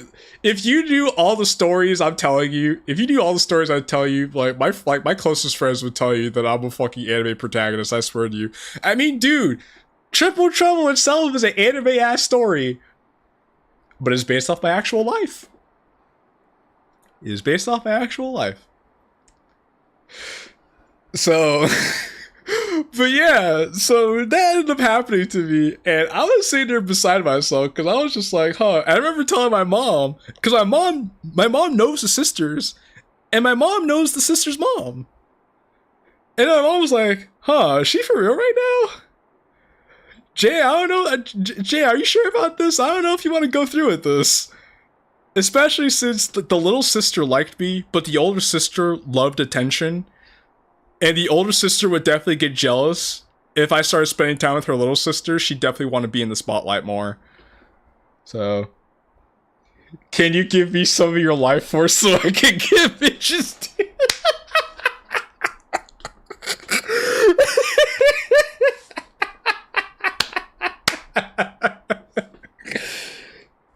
Oh man, I'm telling you, I'm telling you, man. High school was something else, bro. Like, high school was so much of a something else that I wanted to make. I'm gonna make more YouTube videos. I'm gonna make more DDLC YouTube videos involving scenarios from high school that I think you guys would enjoy. Nah, make this into a visual novel. That plot be cooking good. Make like a blood donation to me specifically.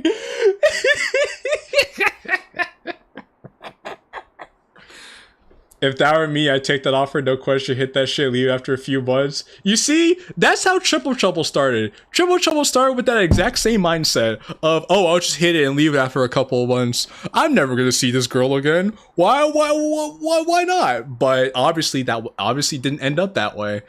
It didn't end up that way at all because life is funny that way. And we ended up being good friends after that. So. What's another good... Okay, here's another good story I could tell you, which I do plan on making a video on in the future. There is this girl. I'm surprised you didn't pull a threesome. Look. The reason why I didn't was because that would have been a big headache that I didn't want to be a part of. And that was some family drama that I didn't think I wanted to be a part of at the ripe age of 18. Because if the mother was just so ready to like give me both the older and younger sister, what kind of family dynamic do you think that's gonna be? That's gonna be a really weird family dynamic. That honestly, I don't think I would have been mature enough to even handle at the time. So I did myself a favor by not being involved in that. But here's the story that I was gonna say. So, and I know a couple of guys are gonna hate me when I tell this, but I'm gonna tell it anyway. So, I remember I was sitting at lunch in the cafeteria, right? I was sitting outside, just minding my own business, right? And there's this girl, she was a cute girl, long brown hair, nice little figure. She was Latina. And I remember she's walking up to me, she's like, oh, Jay, hello, father, these two girls. I'm the boyfriend of both of them. How are you doing? Because see, the funny thing is, the daughters were Brazilian, right? Like, their father was back in Brazil. Like, the three of them, they moved from Brazil to where, we all lived at. So, would have been interesting to, like, go to Brazil to meet the father and be like, hey there. Hey there, sir. Bom dia, how you doing? I'm with both your daughters. Yeah, science. So, back to the story about the cafeteria. So, I was sitting at lunch, minding my own business, and Jennifer's walking out to me. She's like, hey, Jay, can you, like, close your legs for me? And then I'm just sitting there like, well, why? And she's like, just do it, trust me, just do it. And I was like, okay, fine, I'll do it. That's it, you're going to Brazil. So yeah, so I do it not knowing what's going on, right? And then she just comes and she sits down on top of me. She just comes to sit down on my lap, and I'm just sitting there like, huh. Unprompted, I didn't ask her to do it. I didn't even know she was gonna do it. She just came and she sat down on my lap, and I was like, huh. Okay, this is a thing. I couldn't even eat my food anymore because she was sitting directly in front of my food, and I couldn't even like reach around her to like get the food or anything. So I just had to sit there and wait for her to get up before I could eat again. And I remember too, because at that point, at that point I would have. Okay, no, now I'm just gonna say it because at that point I remember the story I was told like a week ago, where not that kind of reach around. Shut up. But a week ago, I heard a story of this guy who was in a similar situation.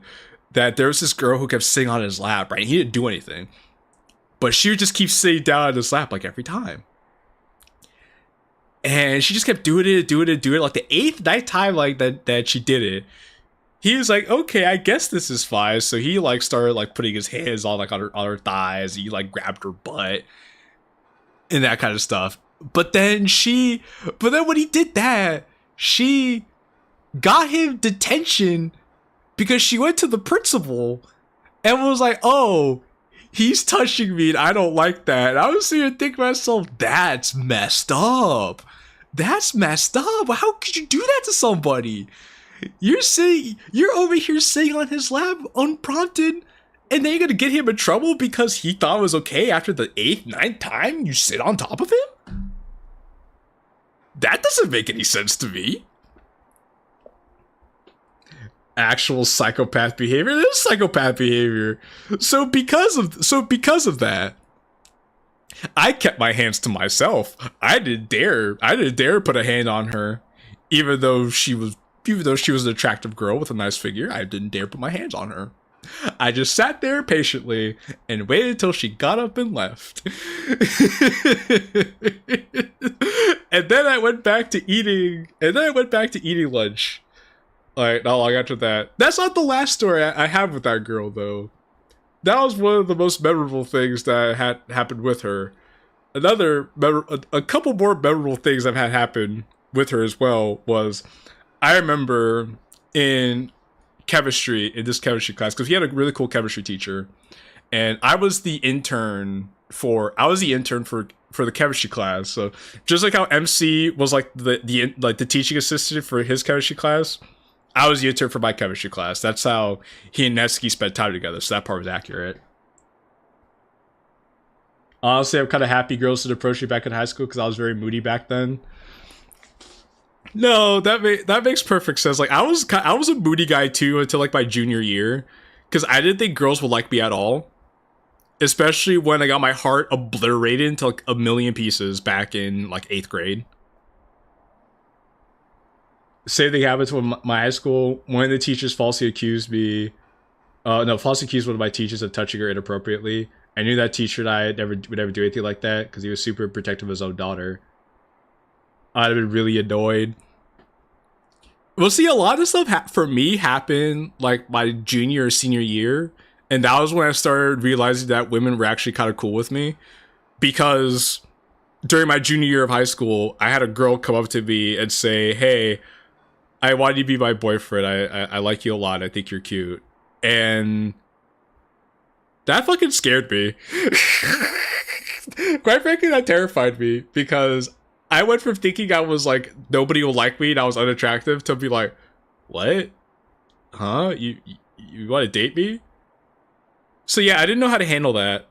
But fast forward to the the chemistry class, right? So I went from being that to in the chemistry class, the same Jennifer girl came in, right? She wasn't in the class. She just came to visit the chemistry teacher and then just like talk for a bit while she was there during lunch. Obviously, she also came to talk to me because we were pretty cool with each other. I remember picking her up and throwing her over my shoulder, Donkey Kong style, and carrying her around. And I remember to make sure I had like a good grip on her, I had to like put like my hand like over her butt and like down her legs, like make sure she didn't fall over my shoulder or anything. And she had a good time with me carrying her around like that, which was pretty fucking funny. She didn't complain at all either, which I also thought was pretty interesting. And my hand was there for a long ass time. Then the third instance, I remember we were in English class together. And it was like a chill period because we weren't really doing anything that day. So I remember I pulled up SAO on my phone. And we started watching SAO together. And she actually leaned into my shoulder to start watching it with me. Like getting really comfortable. And I was just like, okay, this is pretty chill. Yeah, I could chill like this for the rest of the period, watching SAO with you like this. Let's see. Boys make for the best girls because boys know what boys want. If a girl said she wanted to be my girlfriend, my goofy y'all would end up thinking there was an ulterior motive. If a girl approached me, I think I'm about to get robbed real quick. I mean, look, that's fair, right? That's honestly fair because, again, that kind of thing just doesn't happen. But that wasn't the case for me. She just did it because she liked me, and it was funny because years later, we actually did end up going on a date together, and we did have a nice time with each other. We actually ended that date kissing each other at the end of it all. But it was like high school was just an awkward time for me because from like 8th grade, so like between ages like 13 to like 16, 17. It was just from 13 to 16 to 17, I had no game at all, just none. And I went from that to junior year and senior year having a lot of interesting experiences with different girls at my school. Can I like siphon some women from your area, please?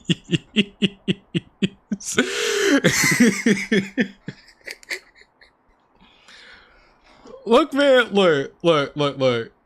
If it wasn't for the high school I went to, Triple Trouble would not have existed. That's all I gotta say. If it wasn't for the ties and the things I had back in my high school, we wouldn't be playing this mod today.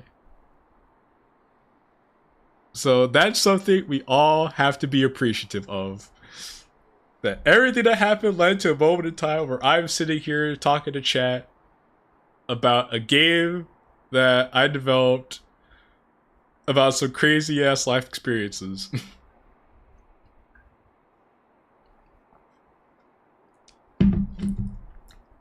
And the best part is too, those aren't even all the stories that I told you about. Those are just like there's just like a couple of stories of stuff that happened to me back in high school.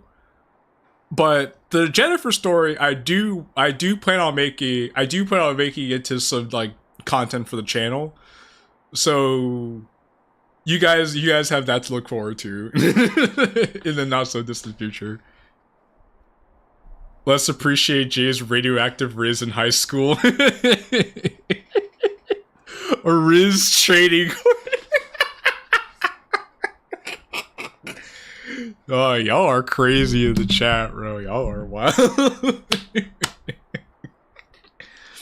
Oh, and speaking of content for the channel, while I'm talking about it, I remember seeing a few recent comments about people playing through Triple Trouble and giving some commentary on it.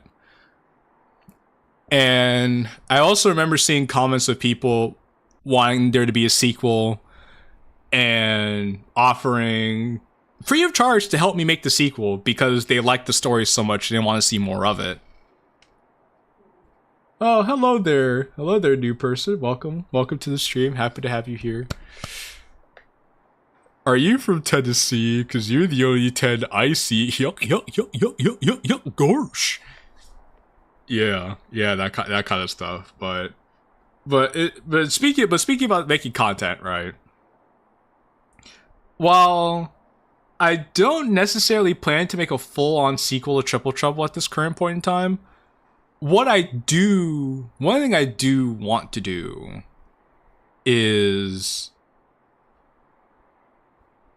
expand more on the Triple Trouble universe. And I do want to make a little more content, like trying to flesh out more of the characters, more of Natsuki, more of Monica, more of Kiki, more of MC. Like during their time in high school, maybe like outside of high school as well. Also like Yuri as well. So while it may not be like a proper sequel of sorts or anything like that, I do like the Triple Trouble universe like won't end here like with just this mod. I do have plans to do more stuff for the future. So that's another thing you guys can look forward to.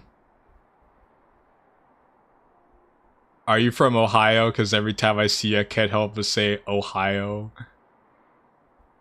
Speaking of school, I just realized the first day of school starts this Monday. Yeah, R.I.P. R.I.P. Triple Trouble, Purple, Love Triangle with Yuri and Kiki. Yo, that would be pretty funny. That would be pretty funny. Like, MC is like, Yuri is like, I was like, with Kiki, and Kiki's pretty cute, but Yuri's feeling your boy, and it's like, yo, Yuri's feeling your boy, like, do I stick with Kiki or do I go with Yuri, bro? Like, that would be fucking funny as hell. Are you from Tennessee? Because I don't want to be where you are. Damn. But yeah, I actually would like to do more. I actually would like to do more content about Triple Trouble because a lot of you guys like love the story, love the characters, love everything that was presented, and personally, I see no reason for the story to end here. Especially since there's some things that I'm sure people will love to have explained, and there's some things that I definitely would love to talk about because there's some instances that I didn't include in the mod for the sake of pacing and everything, but would still make for some funny moments that I think would make for engaging content as well. So yeah, I definitely do want to do more stuff like that for the future. I'm gonna be very honest. No one needs to hear this, but the way Yuri looks at TT makes some urges rise. More than any spicy content did in the whole mod. A lot of people liked Yuri's design. They really did. I'm happy for that too. I remember someone said it made her look. No, I think it was Finn who said that she looks like a lot older, more mature. Which honestly is what I was going for because she was supposed to be older and mature than everyone else. How did I get here? I don't even know English. Well, if you know DDLC, then that might be why you're here. You said I love vodka too much, so. Hair pulling urge. I mean, what? Who said that? Normal, why would you say such a thing? Anyway, at this point, I got off so far off track off of talking about Triple Trouble, but I love interacting with you guys, and this gives me a reason to do so. So I see no reason why not. I didn't say that. I don't pull hair.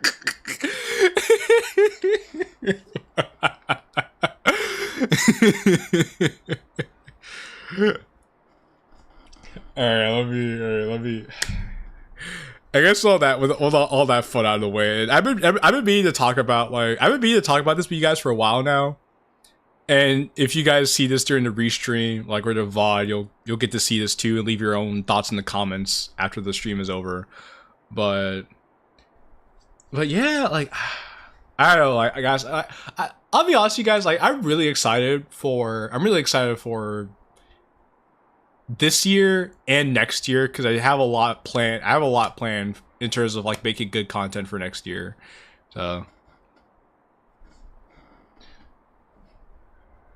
So I'll leave it at that for now, but because I did update you guys on what the plans for the rest of this year are going to be like. But yeah, I'll definitely going to be talking about it more as time goes on. But just know that I'm really excited because of everything I have down the pipeline. Yeah. Bro, I was like... She stares out into the moon, being lit by its miraculous glow. Its cool waves wash over her, almost relaxing her burning disposition. Every dance I went to before they were sad. I'd be lying if I said I enjoyed them. It wasn't like it was like I would spend a month trying to convince my dad, no matter how hard that process was.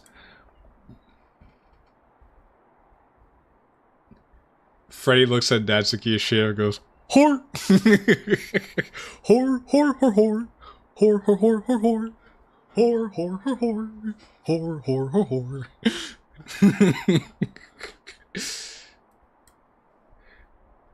Have you ever been best friends with a punch bowl, Jay? No. Well, me and Punchy have a long history of spending dances alone together. He's a very good dancer. Knew how to dance his way around my throat. Was that innuendo? Totally. Nice. It's cool. Just cool.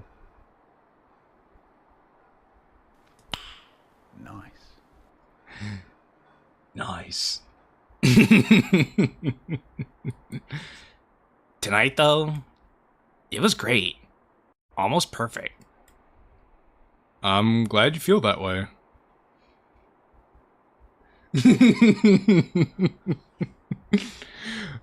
Let me clear my throat.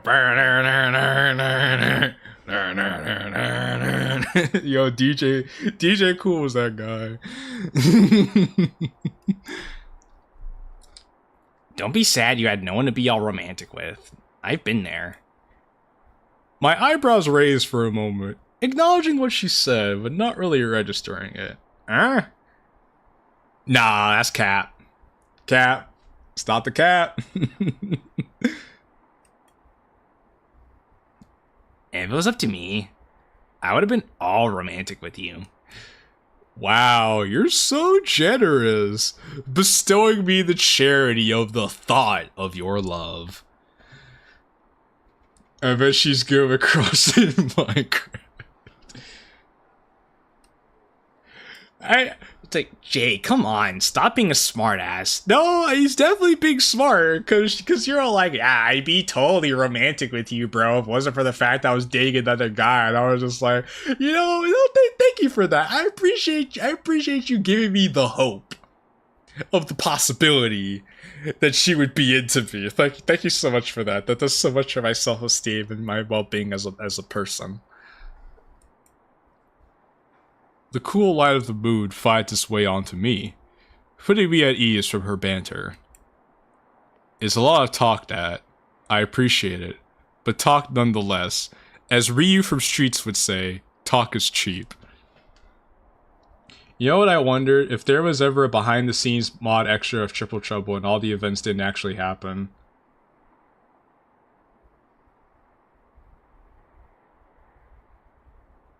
That's a good question. It was all the dream.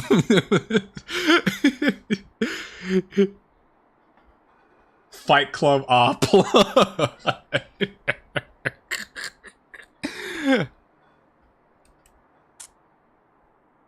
So Nat's fist clutches for a moment, floating out in the air.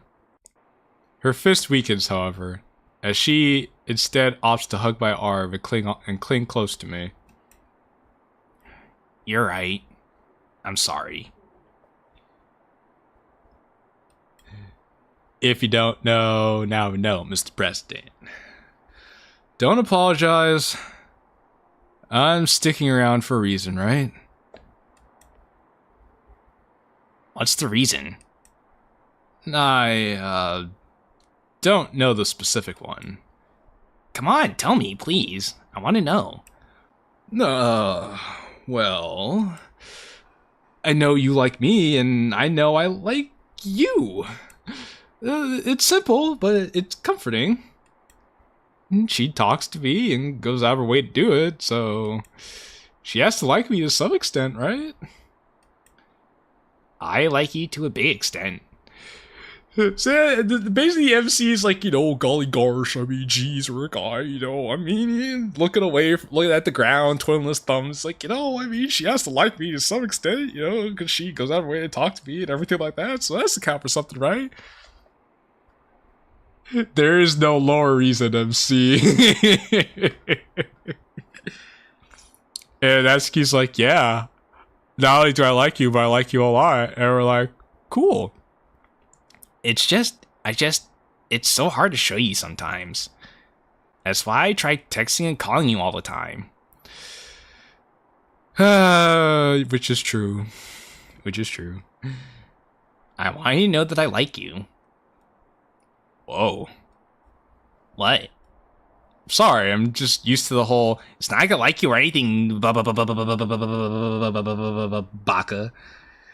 you know, all that cutesy wootsy BS you're on all the time. Seriously? Her grip around my arm becomes so tight that I'm convinced she's trying to tear it away. What do you call me having sex with you and kissing you and letting you touch me?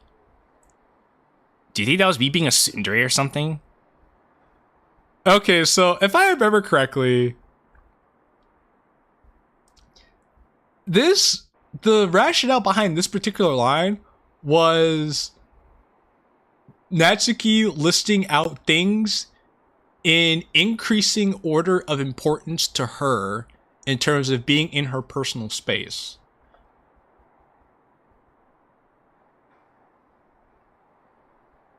It's not really that important to know. That was just something I thought of because I just remembered it at this line. I want to stay longer, but I gotta go to sleep and pass out of my bed. Good night, have fun. It was nice listening to you all. Alright, good night, Finn. Thanks for hanging out with us, buddy. Sleep well. And I'll catch you later. I like you. Do you get the message? I get the message. I like you too. She looks up at me, her eyes shimmering and glowing. Like me or love me? And this right here is some of the bullshit that girls like to do when they know they like you, is they'll tease the ever-living crap out of you.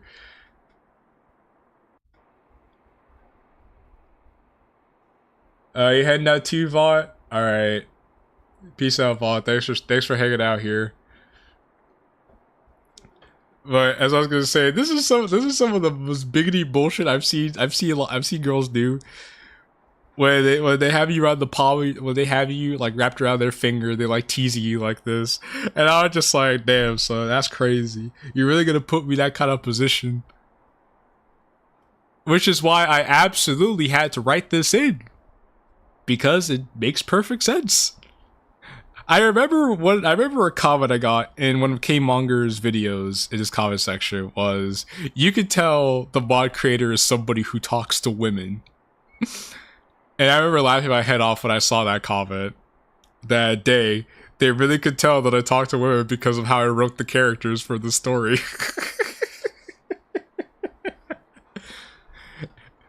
But it's true. Because there are a lot of different nuances that go into like the dynamic of like dating that I had to put in here for the sake of it, because it wouldn't be authentic otherwise. The once cold waves begin to freeze me in place as my mind runs at 1,000,000 thoughts per minute. Natsuki has never been so verbally direct with me before, but I don't know. Her actions still make her intentions unclear, but maybe I could be direct too and resolve this. Wait. Is that even the right thing to do right now? She's still... But I can't miss my chance.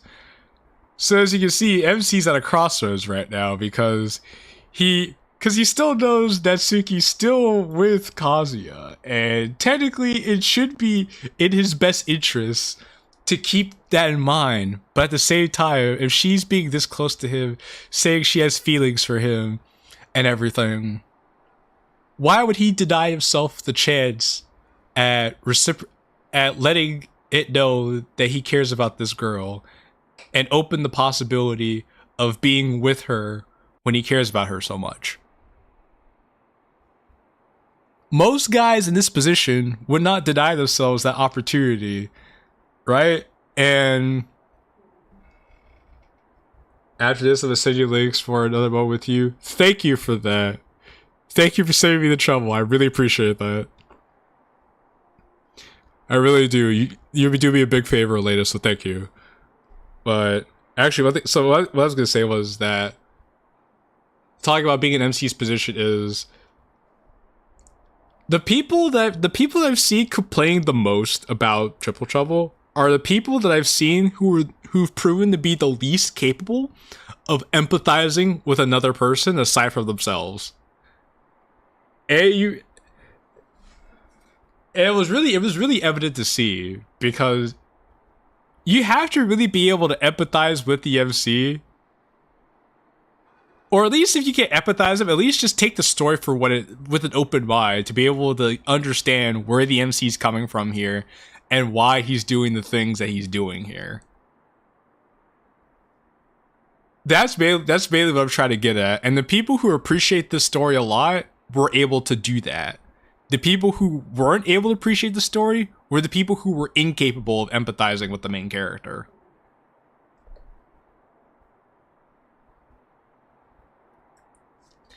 I like you, love you, or something.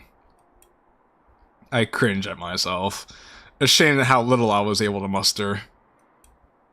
Her head flicks away, focusing on what lies ahead. I like you, love you, or something too. The world around me fills out, as if I could see everything in front of me, behind me, next to me. Everything. Her face warmly glows. She stands out like she always does, even when she hid in a closet tucked away in the back. With her thumb, she points to a large house across the street, telling me that it's hers. Well, this was fun, Nat. why's the fun gotta stop, senpai? Ah, yes, the lovely senpai line. Can never forget. Cause my house is off limits. Well, it's not like I live in a cardboard box. My head slowly turns until the realization finally clicks, and I snap back in a second.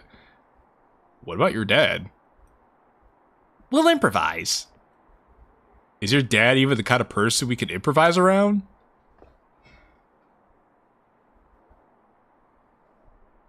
I've also seen a lot of people commenting on Natsuki's behavior, say that she's too horny, suggestive that you destroyed her personality. That's bullshit. See, actually, you know what's funny? I had a comment from somebody who said, I don't see this being Natsuki, but I could see somebody in Natsuki's position with the exact same circumstances as Natsuki doing what Natsuki did. So in other words, you can see what Natsuki's doing. You see, the issue is that there are a lot of people who have this like certain ideal of like the characters in their head, and they don't want something that challenges that idea in their head. But the funny thing about Triple Trouble Natsuki is this. Xavier and I took a lot of care in making sure the characters fit their original like baseline characterization. So Natsuki here is a lot like her baseline characterization that we know from DDLC. The thing that makes Natsuki for Triple Trouble different is that she's a year older, more comfortable with the MC, so you're past the whole baka baka rar stage. And we went more in depth with exploring the dynamics of what having a broken household with broken parenting would go for a girl who's been overlooked by a lot of people, wanting to find her own place in the world, and looking to get attention by people to feel like she belongs somewhere. And she's doing it in a way that she knows because she never had a healthy relationship with people due to the broken home she grew up in. Which isn't that far off from how it is in her baseline characterization of DDLC. Natsuki grew up in a broken home. She had a hard time fitting in with people. This is basically that. Except now, like I said, this is a year removed from that. Her priorities have shifted slightly, and now she started being engaged with other dudes. I had empathy for the MC and love the story as a whole, and I don't even talk to people in real life anymore. So I think the people who don't like the story are high-key sociopaths. They don't have that empathy. The funny thing too is that a lot of people, that there are people who complain the most about Triple Trouble didn't even finish Triple Trouble. And I'm sitting here thinking to myself, okay, your opinion is immediately invalid to me because you didn't even finish the story. So I don't even know how you could talk about a story you didn't even give a chance to finish. Because if I'm going to talk about a project, I'm at least going to finish it in its entirety to give it a chance and see if it improves on something. As I did for Salvation, I did it for Little Literature Club, I did it for World of Dreams. I played through those mods multiple times before I even started giving my opinions about those to other people. I get you. She thinks the best way of getting attention is in a sexual, seductive way. Well, part of it is because, again, she grew up having an unhealthy relationship with her father, so she doesn't understand what it means to have a healthy relationship with men. She doesn't know that you don't have to be this way to keep guys around, but she knows that guys like that. She knows that guys do like that stuff, so that's something she uses to help keep people around her. Another thing too is that Natsuki, she has abandonment issues. She's very scared of people not being around her like that anymore. Literal daddy issues, exactly. Natsuki has daddy issues in the story. It's just not really explored like that. It's just not explored like that because in DDLC you don't really get time to explore that because that's not what it's about. And in the side stories, it's less about her daddy issues, it's more about her friends.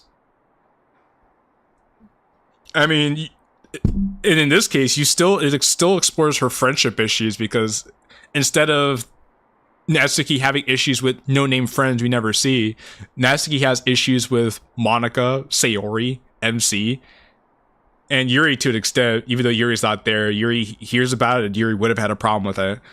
But those are where Natsuki's friendship issues lie, so even there, it's not that far from a baseline characterization from Doki Doki Literature Club.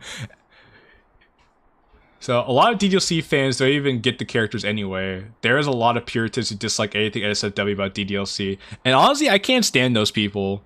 Like, to each their own. Like, people have the right to feel how they want to feel. I'm not going to take that away from them. But when you try to shame other people because their beliefs don't align with your own, you try to shame them, you try to call them stupid, you try to say something's inferior because of that, that's when it gets a little too far, because at that point you're just being a prick and nobody likes that. You're hurting your cause by making yourself seem like an intolerant piece of shit. But no, the interesting thing about Triple Trouble is that it's an interesting character study and exploration into Natsuki as a whole. And if you do have the ability to be an empathetic person, then not only can you empathize with MC, but you can empathize with Natsuki as well. Because when people see Natsuki, they just think she's someone who just opened her legs to everybody, right? But in reality, Natsuki's she's a tragic character in the story. She's a victim.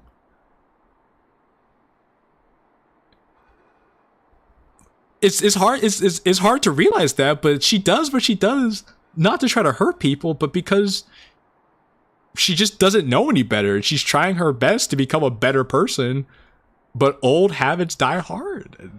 And that was something I tried to emphasize a lot in the later half of the mod, which we'll see, and we'll get into that when we get to that point.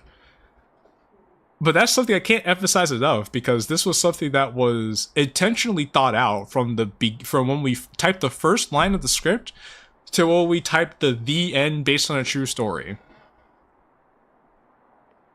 Too close-minded. Eyes Wide Shut, for example, isn't just about sex. Yeah, exactly. But the thing is, you need to have your eyes wide open. to be able to see that. And not everybody can. That's true. Though I like Triple Trouble a lot, even though I didn't vibe with the NSFW DDLC stuff a lot. The Puritans who judge otherwise are just annoying as fuck. And that's also why I put a censored mode in the mod as well. Because I understand there are people who want to be able to see the story, but may not want to see the certain scenes of MC and Natsuki together, which is fair. And I wanted to make Triple Trouble as accessible as possible. We had some disagreements about this because if you want to experience the story in its purest form, you would have to play it uncensored. Because the story was written with those scenes in mind. Because one of the biggest complaints I had about DDLC boss that had NSFW in it was people would... Because you could remove the NSFW and it doesn't change anything from the story. So it's like if you remove it and it doesn't do anything to the story, then why would you have it there? All it does is just fan service basically. It felt kind of wasteful in my opinion. So if I was gonna add NSFW in terms of NSFW in terms of sexual content to the story, then I would do it in a way where it actually is meaningful. Because every sex scene in Triple Trouble is meaningful. Like, you can't remove the scenes and nothing will change. If you remove the scenes, you're missing a lot of context that explains how things are.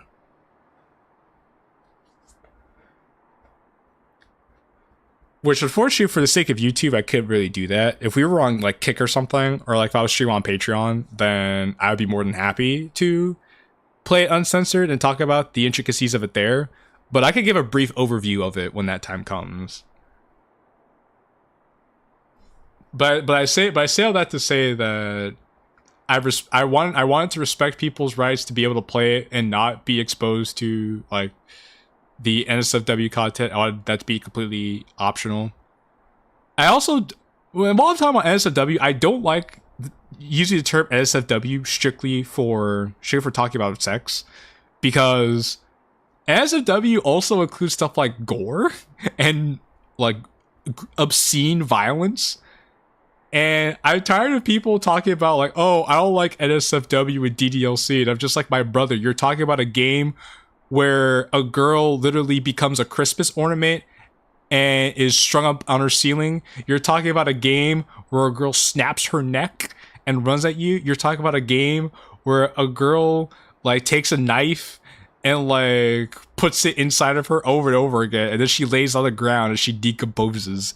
That's also NSFW. DDLC was based on NSFW content. So I don't understand why we would draw the line at someone talking about sex when we have all this gratuitous violence that takes place. I'm also wondering where in society we became okay with gratuitous violence, but not sex. Someone getting their head blown off is worse than people getting together in the privacy of their own home to express how much they like each other. I don't know. That was just something that always bothered me, because I remember having a conversation about this some time ago. The final bathroom scene for the bad ending is reflective of that and the scene that's coming up in this scene. Exactly. Like the first scene was supposed to be the most innocent of them all to indicate like their relationship. The second one was supposed to represent a turning point in the relationship, which is why MC isn't around her like that for a bit. The bathroom scene was the grossest of them all, but it's supposed to make you feel gross at the same time. DDLC talks about masturbation with the pen alongside suicidal violence. People just act blind as if it's a gospel and do nothing wrong. Exactly. And that's the stuff that I can't stand. Speaking of DDLC, I got bullied for DDLC when I was in grade 5. Yeah, kids are mean. That's just what it is. Kids are just mean. They're too forgiving about gore, but not sex for humans. Sex is a common thing after all, whether you like it or not. Exactly. It's a common thing. It's why we're here. DDLC is so SOW that most of the violent scenes are not available on YouTube anymore. Exactly, but nobody wants to talk about that. Nobody wants to talk about that. Nobody wants to talk about that. I find that very amusing. And while we're on the topic, I think one of the funniest comments I saw, this is pretty unrelated, but I'm just gonna say because that was pretty funny, was I saw somebody in the r/DDLC Discord say that, oh, I don't like horror content for DDLC, so I would have to skip out on this mod that you're saying that you're gonna make. And I remember saying to that person, wow, imagine not wanting to play horror mods based on a horror game. Dog, that cannot be me, bro. That's so crazy. You don't want to play horror content made from a horror game? Bro, dog. That's next level. Should definitely also answer to that. I saw Thanksgiving, which had to kill Lily, cook a woman alive, and serve her up on a plate, but we could only have sex close-ups in the movies and right? Right? Gee, that's the kind of stuff I'm talking. That's the kind of stuff I'm talking about right there. This stuff's crazy, man. This stuff's crazy. How the fuck does one not like horror content for a horror game? You got me. You got me, honestly. I don't know.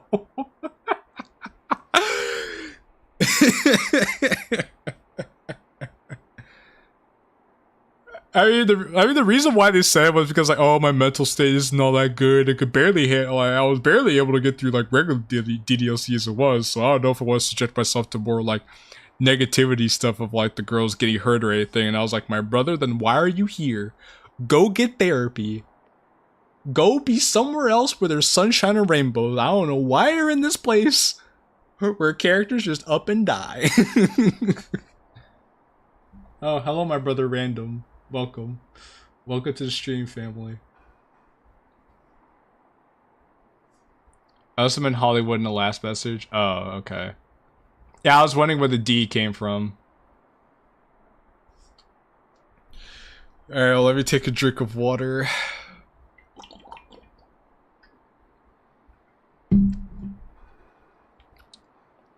You act like you know him better than me. Now come on, stop being a pussy. She grabs me by the hand and tries to pull me towards the house, but I stay completely still. Senpai, come on. Let me make the night perfect. I smoked last night and just woke up with a Smurfy. You got a time traveler over here.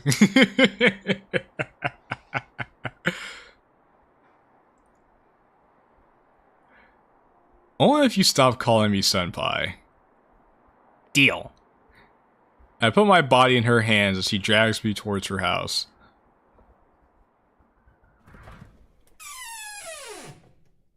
Insert the 2016 senpai memes from the animation and gacha community. Well, see, Elaine, the reason why I had senpai there so much was because the girl actually called me senpai.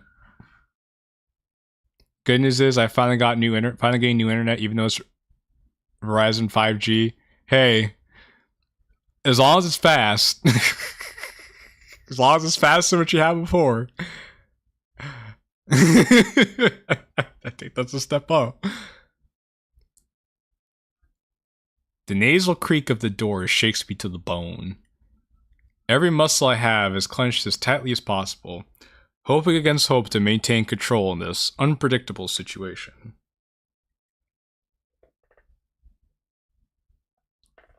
Darkness is all I could see. The only light coming from the faint flickering glows from a room that's right ahead. There are barely audible murmurs slithering through the home, also coming from the same room. She turns to me and tells me to keep quiet. Her light body much more fitting for the upcoming stealth situation. Colonel! It's like, This is a sneaking mission, MC. It's like, Colonel, I'm making my way into Natsuki's house. Tiptoeing through the maze of carelessly strewn about dress shoes, she reaches the only room that's active in the house. She steps in and surprisingly, I hear her foot stomp down loudly on a carpeted floor. Really, Dad? Did I miss anything earlier? You missed a good almost 3 hours of stream. So yes, I would say you missed quite a bit. But this song, yes, Dizzy Gillespie. Which I believe is the only song on the OST to have actual vocals to it. Obviously, you're not going to hear it in the mod itself, but if you go with either my channel, Xavier's channel, or go on Spotify, or buy the album yourself, you'll be able to hear the full version of this track. And it's so good. Dizzy Gillespie has to be also another personal favorite of mine from the overall OST.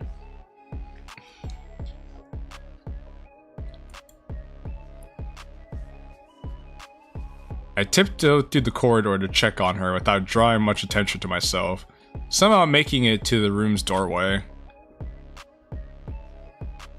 Is the one that gave the instrumental? Yes.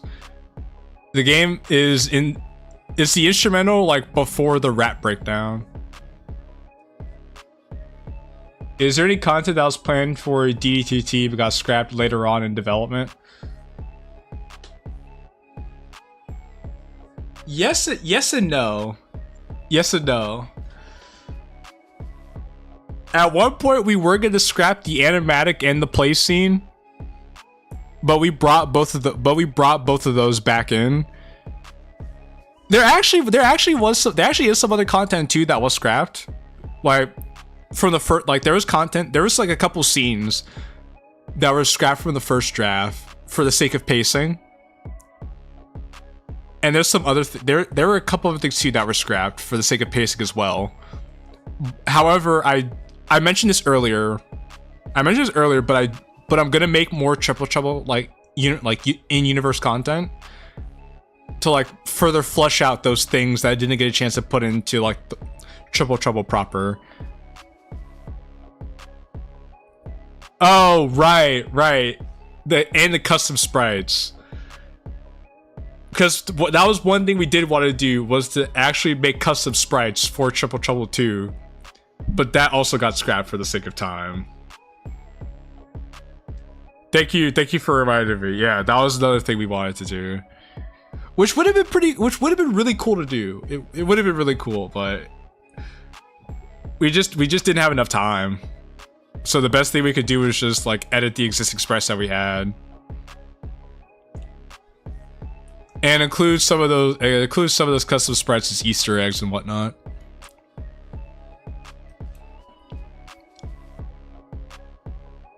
The sound from the TV became far more clear from this distance. The persistent droning of static, dead air. I walk into the room, my curiosity getting the best of me. Natsuki flings her high heels across the space. I finally set eyes on what's going on. I met with a view that's entirely new to me. A relatively young man, with an odd hue of hair that I can't exactly make out in the dark, is strewn away on the crummy couch, a beer bottle with a label Fade Away loosely hanging on his hand.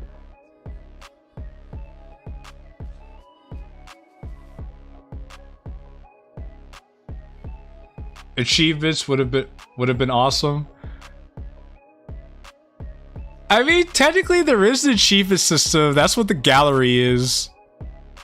Because you unlock things in the gallery as you progress through the story.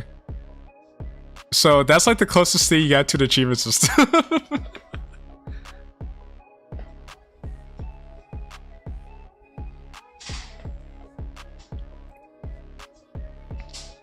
I see a lone case wide open on the floor. Must have been for the tape that finished long ago. So, fun fact about this scene, this actually, when this was originally written, this was like more of a throwaway line that was supposed to be like a metaphor for MC coming into like Natsuki's house.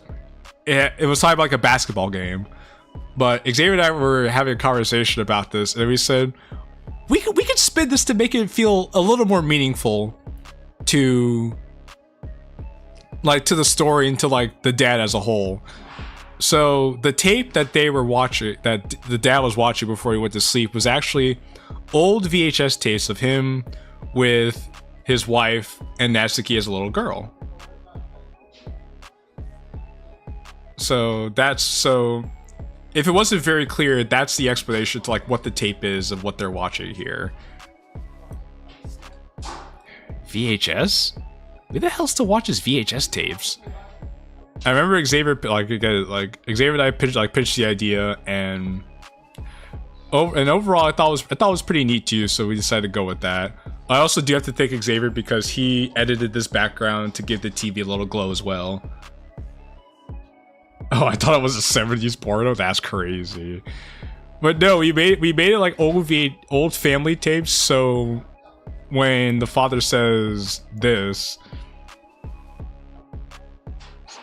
I'm shocked that hasn't worn out by now, considering how he always gets stuck in the past. His head seems to be waving in nonsensical patterns, almost like the barely tightening necktie around his thin collar is choking him. Incomprehensible slurs begin to gather together, his lost eyes finding his daughter when she moves closer to him. So when the father says this, he still has her on his mind because one, she left the house to go out with Kazuya, and then he was watching old family tapes of his family back in the day. He has that SVHS camera, exactly. Yeah. Natsuki. Oh, baby. Hey, Papa. I stand alert, ready to move at a second's notice. She's slouched over, limp like a dead body standing over her father's own. Oh, look at you. You look just like your mama. Again, watching the old family tapes and then hearing him say this, it felt more cohesive, and it also makes you feel a little more sympathy for the father because he misses how things used to be. So a sigh that escapes her is the only sign of life that shows. You said that before I left. The attempts at speech dissolve into dissipated slurs once again. Alright. Yo, help me take this lump to bed. Do what now? Damn, get into my feels now. See, there's some thought that was put into this here. Relax, dude. He doesn't even know you're here. Kazuya. Slurs? Is he racist? Natsuki attempts to throw. Well, more to come. Answer that question. More to come. Ned's dad attempts to throw a punch as limp as his body in my direction. It'd be kind of funny if it wasn't so depressing to watch. You lay a finger on my baby now. Just shut up, Dad. I'm your father. You don't get to speak. Yeah. A stray hiccup puts a stop to his attempted monologue. He limps back on the couch, barely moving. Come on, Papa. Let's get you up to your room. Don't you want to sleep? Ugh. Okay. Her tone of voice is soft, barely louder than a whisper. I feel like Natsuki takes her dad for advantage because he's an alcoholic, but her dad cares more about Natsuki than anything else.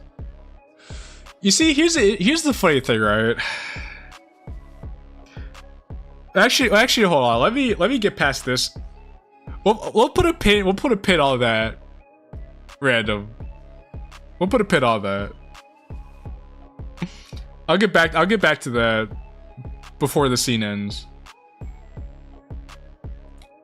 She flings his drooping arm over her shoulder, and small pieces of vomit land on her. Blech, Dad. She stares at me while I stand frozen, scared to even make a move. It's getting late. Alright, Elena. Thanks for hanging out with us. Hope you have a good night's sleep, okay? What? Are you just gonna stand there? Help me out. Are you sure? No, Miss 50 Kilos here can carry this fully grown man on her own. I fling...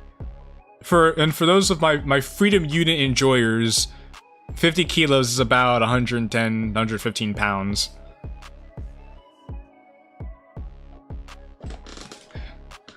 I fling his other arm over my own shoulder. Thankfully, I'm spared from any vomit particulates landing on me. That's the downloads. Alright, thank you later, you're a trooper.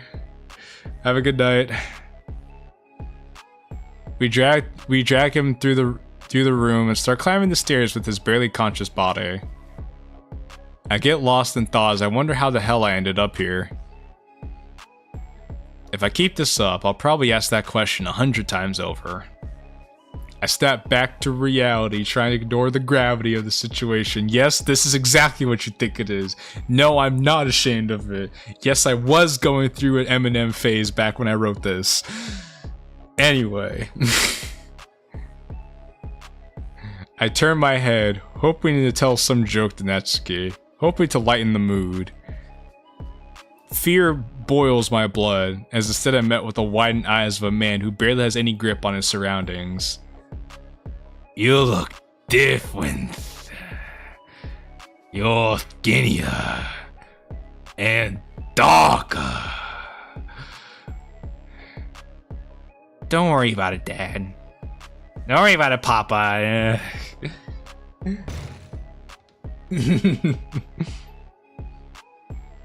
Once we reach his room, she kicks the door open and the screw from the door's hinges falls to the floor. Is either she's that strong or the door is just that shabbily put together. Make of that what you will. I follow Natsuki's lead and gently lay the practically dead corpse that is her father on the bed. She takes the scattered coverings and places them on her dad, tucking him in. I love you, Natsuki. Uh-huh. Good night, Papa. She yawns and itches her head, making her way out of the room, not giving any of this much thought. All the while, I'm still barely processing what I just witnessed. He's laying there, dead asleep, and I'm...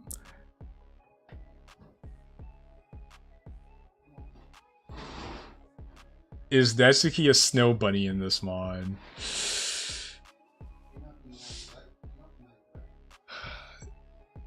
Natsuki is Natsuki in this mod, pretty much. Like, she's basically, like, who it is. But, was she inspired by a snow bunny? I would say yes. Oh, so if you hear anything in the background, I apologize. They just now decided to come do some construction. So, gonna have to live with that. This is the man that beat her? That caused her so much distress? Hey, I'm taking a shower, okay? Yeah, I'll leave. You said you're leaving. Don't you want to come in the shower with me? No. The proposition flies over my head. I don't think I'll get any cleaner in there. Your loss. Wait in my room. Okay, stud? Mm-hmm. I walk out of the room and close the door as gently as possible. I hear Natsuki shut the bathroom door from across the hall.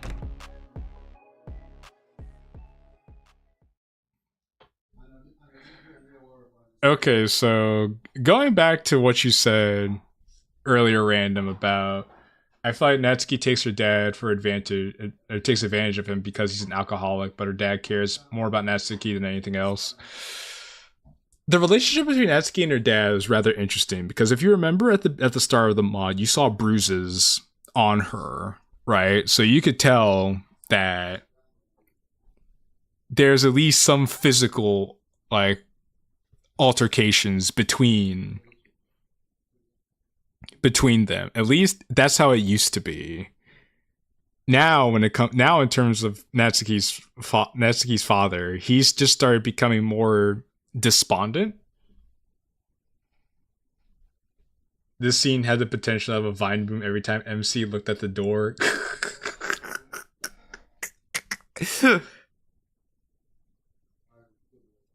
But yeah, so after a while, Natsuki's father becomes more detached from her because he just starts becoming more and more.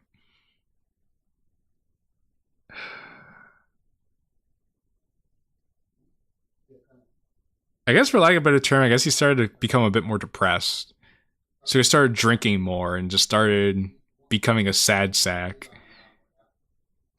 And because Natsuki's relationship with because again she didn't have a healthy relationship with her fathers, she took that him coming to like yell at her or like engage with her, and even she took even the physical abuse from him as him caring about her, because at least he went out of his way to like pay attention to what she's doing. But him becoming more detached from her hurt her more than anything, because she started feeling like he didn't care about her anymore and that she felt more abandoned by him. And that's one of the reasons why she started developing abandonment issues, is because Natsuki doesn't want to feel like she's not important to anybody. If she's not important to her own father anymore, and she doesn't have her mom around anymore, if she's not important to her father, who's she going to be important to? Nobody. And she has a hard time trying to understand that. Which is why she valued the relationships that she made with Kazuya, MC, and the other girls so much. And it's also like the saddest thing when she becomes her own worst enemy and starts pushing the people away that she wants to keep as close to her as possible. But as I do want to say, in the sense that Natsuki's father does care about her, or at the very least does care about having her around in his life. He doesn't express that in the best of ways, obviously, because he himself is a broken man. And if that's something you guys would want to have explored, then let me know. Then let me know in chat, and I could see if enough people want me to look into that aspect of their relationship more, then I'd be interested in doing that, like a future video down the line of like Natsuki and her father in terms of the Triple Trouble lore anyway. But I tried to lay the groundwork as much as I can in the mod itself, so you can understand the kind of relationship her and her father have. Which is a fairly strange one, but it's a relationship they have nonetheless, because she was abused by him, she was like supposed to be afraid of him, but at the same time she's talking to him in this way, telling him to shut up, trying to take him to bed and everything. Like, their dynamic is very strange, but it's strange because of everything that went into it for them. And it makes sense to them, but it wouldn't necessarily make sense from an outside perspective. It kind of makes sense but it only kind of makes sense to the people who actually know Natsuki, like MC and Kazuya. And that's one of the reasons that makes Triple Trouble so interesting, is because the more you try to get to understand the characters, the more you get out of the story. The less you try to get to understand the characters, the less you get out of the story. Which is something that I've seen a lot of people do. And it's also funny because the people who understand Natsuki the most are the people who spend the most time with her. The people who understand her the least are the people who spend the least time with her, like Monica. As you can see, Monica was the most judgmental of Natsuki out of everybody. MC was one of the most, MC and Sayori were one of the most understanding people because they spent the most time with her. So it's funny to see that parallel play out both in the story and for people viewing the story. And I can't say I've seen another story have something like that. So that's also something that's pretty unique to Triple Trouble in its own right. Settling on the walls with the most pink, settling on the room with the most pink on the walls, I lay on her bed. I take off my shoes. However, each kick causes me undue pain as her plastic bed frame keeps hitting my heel. The Parfait Girls covering strike me as obvious, yet somehow feels out of place. I try to stretch my legs, but I find that if I do, they hang off the edge of the bed frame because he's just a big boy. And he's a big boy on a small girl bed. Finding a comfortable way to lay down proves to be impossible, so I just settle on sitting with my back to the wall. To my surprise, I find her box of manga placed under the dresser. When did she move them out of the club? Which is also, this is also a sign of things being at home changing, because remember in the past, Natsuki would say, oh, I had to keep my manga in the club room because I wouldn't feel comfortable with my dad having it here. Now her dad doesn't even care anymore about her reading manga in the house. Which this gets explained later on, like during the walking scene. But this is foreshadowing it here.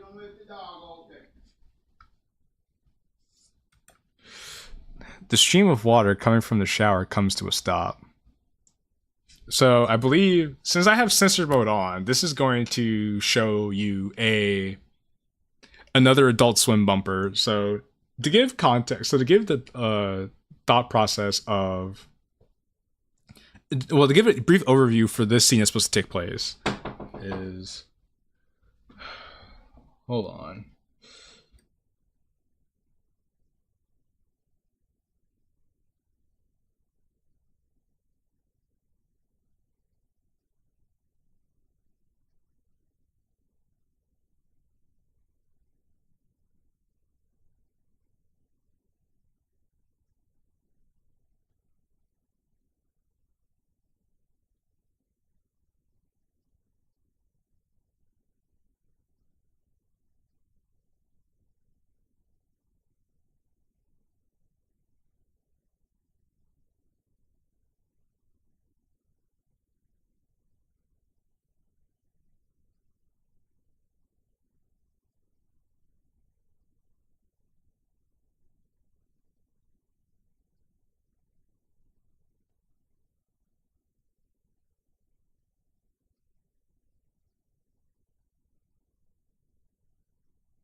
Alright, sorry about that. I apologize, everybody.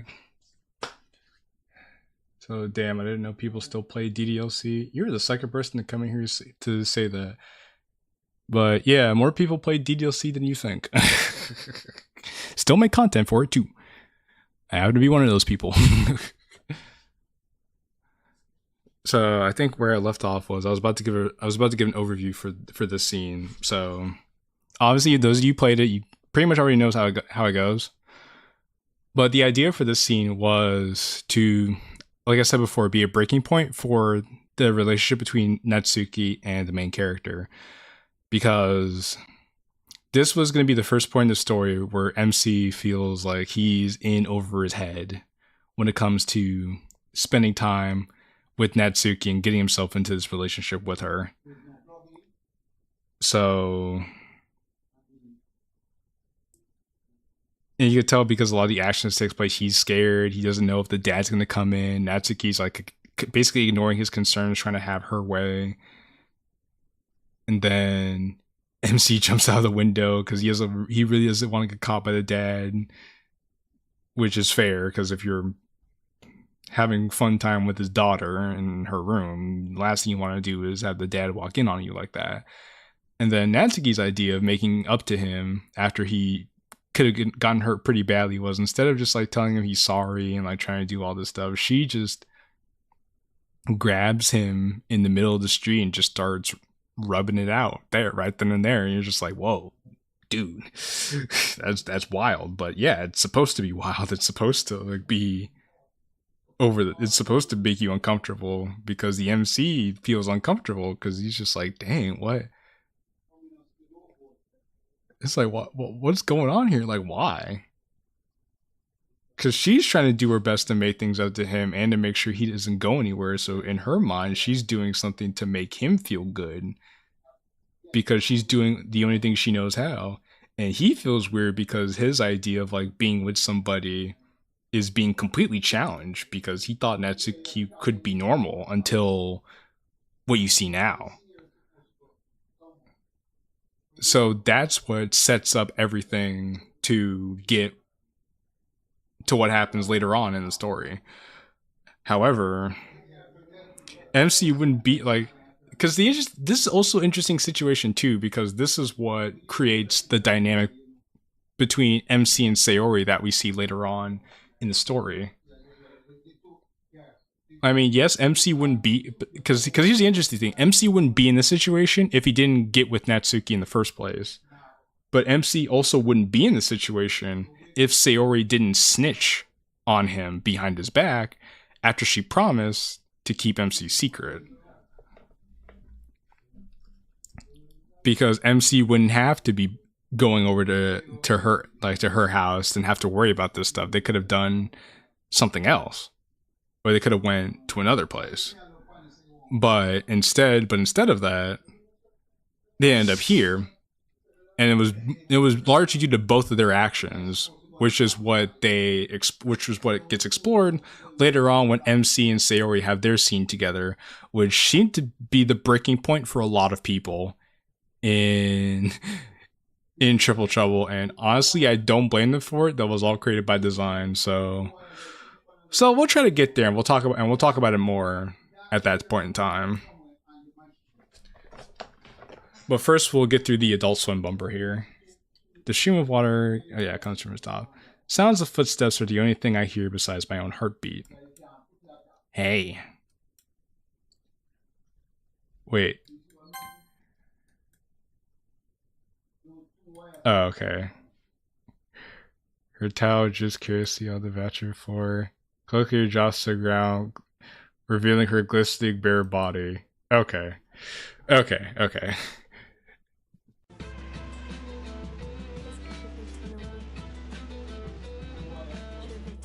The things we do for love. Also, shout out to Xavier for making these.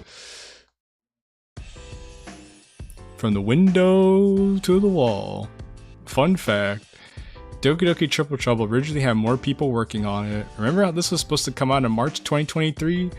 It didn't because of them. They want nothing to do with this. We replaced basically everything.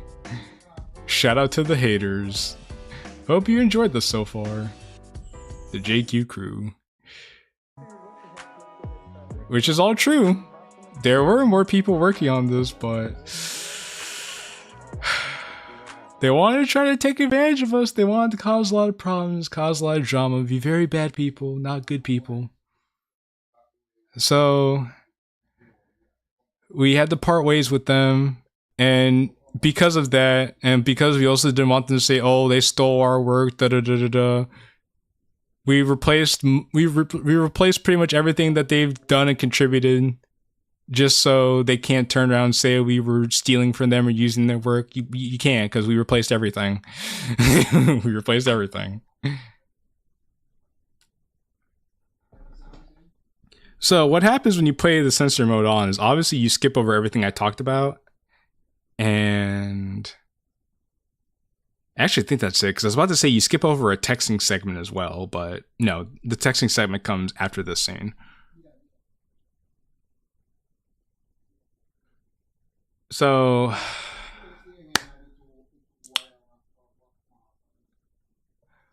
we've been going for about 3.5 hours now. I think what I'll do for now is we'll get through this scene. Like, we'll get through this scene and then we'll call it a stream here, especially since I don't know how long the guys are going to be out there working and I don't want to keep getting interrupted. So, but this scene holds a special place in my heart, especially because of what it's done for the people who played it and because of how impactful this is for the rest of the story. And again, the countless amount of people who said I had to take a break from playing this mod after that, because man, that hurt to go through. Which, yeah, I know it hurt to go through, but it's supposed to hurt. I rub my eyes, trying to wake myself up. It's the middle of the afternoon and I'm still trying to get going. I haven't been this tired since ever. My torn up suit stares at me from across the room, filling me with guilt. That's $500 down the drain. Was it worth it? The doorbell echoes throughout the house, my ears barely catching wind of it. I throw my sweater on, quickly climbing down the stairs. I would nearly lose my balance and fall down the stairs, but thankfully I'm able to stop it before it happens. The doorbell rings again and again. I can't help but roll my eyes at the lack of patience. It's supposed to... It's supposed to hurt, you pussy.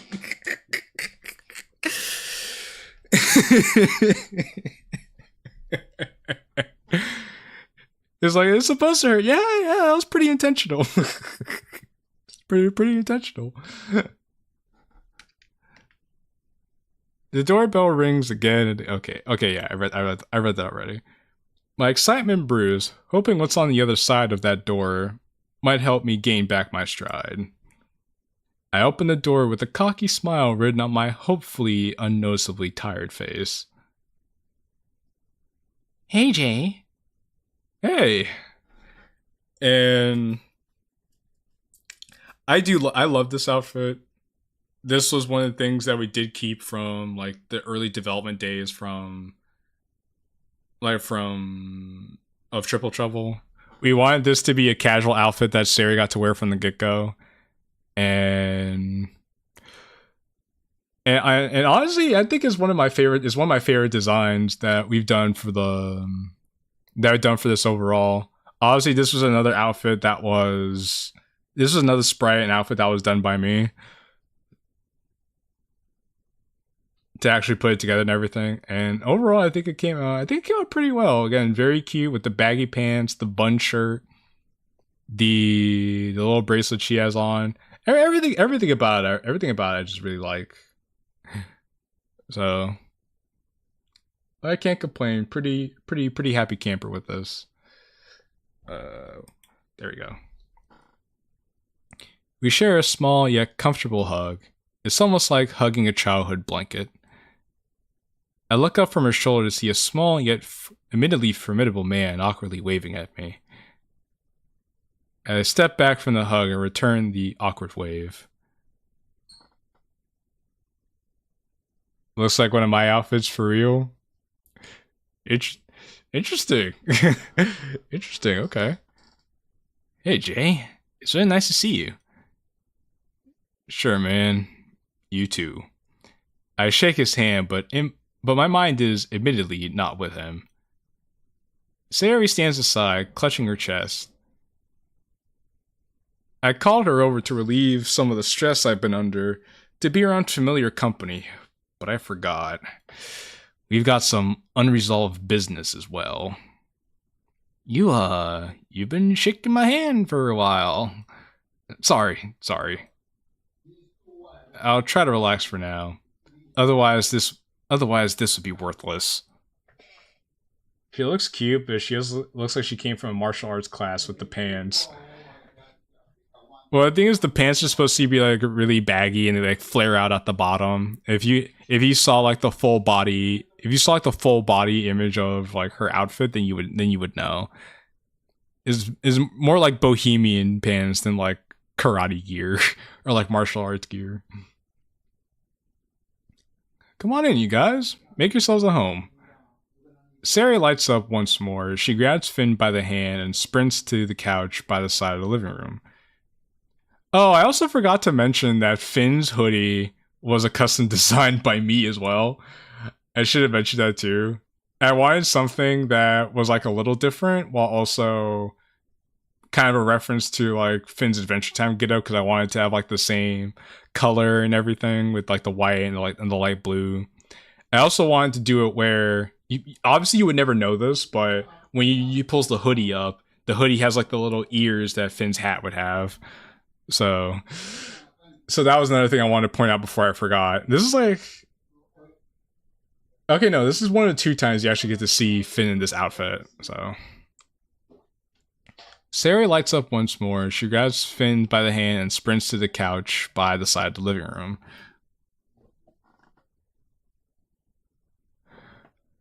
She throws herself on it and signals Finn to sit on it as well. This couch is the best one. All right. I look away from the idiot's blinding light. Maybe inviting the live action adaptation of public displays of affection into my house wasn't a good idea. I dispel my intrusive thoughts and try to get into the role of a good host, because right now MC's gonna be cringing at these two, being like, "Oh, I love you more. No, I love you more." And you're just like, ugh.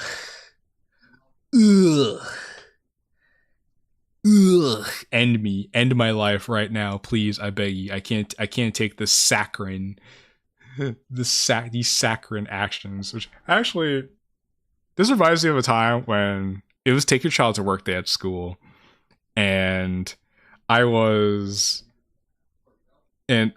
still went to school that day, and I was on the bus on my way to school. It was emptier than usual because obviously a lot of kids took the day off to go either stay at home or actually go with their parents to work. And I was with this couple that was like a seat away from me, and dude, they were just going at it on the bus. It was like they were having sex with clothes on. Like, that's how much they were going at it. And it was hard to look at. I felt so uncomfortable just seeing that in front of me. And I was just like, bro, dog, why are you doing this, man? Why are you two going so hard in the paint? Love. I was just traumatized via sex. But yeah, when I saw that, but talking about like this scene, I thought about that instance on the bus, and I was just like, dog, I felt that was just so weird. That was like so weird to be a part of. And I guess they felt bolder because the bus was emptier than normal, and the bus driver didn't care enough to get up and stop them, so they just kept doing it. And I was just like, bro, weird as hell. Thanks for coming over, you guys. I'm looking forward to just kicking back and chilling with some friends. No extravagant dances, no high energy, just chill. Yeah, no probs. Prepping for midterms can be stressful. Prepping for midterms has been stressing me out, so I'll take any excuse to avoid that. Spending time with Sayori. Oh, and I'm just a side piece, huh? Yeah, sure. Sorry? Dude, I'm just messing with you. Just busting your chops. No, right. And you can see Sayori's just like laughing along, having a good old time. Dude, I was always uncomfortable in high school because a friend was always kissing his girl right in front of me. Like one time I was talking to him in the boarding class, I turned. Yeah, they're doing that. Yeah, it's weird, man. It's really weird when that happens. Sometimes I think they do it for attention. Just to get like, oh, look at us. Look at how in love we are. Aren't we so cool, guys, with how in love we are, with each other? And it's just like, I don't care. I don't care. Turn around, he was smooching his girl right in front of me, and I was still talking to him. Yeah, like I said, dude, that's good and all for you, but I don't care. Go do it someplace else away from me. Oh, right. Natsuki would have laughed at that.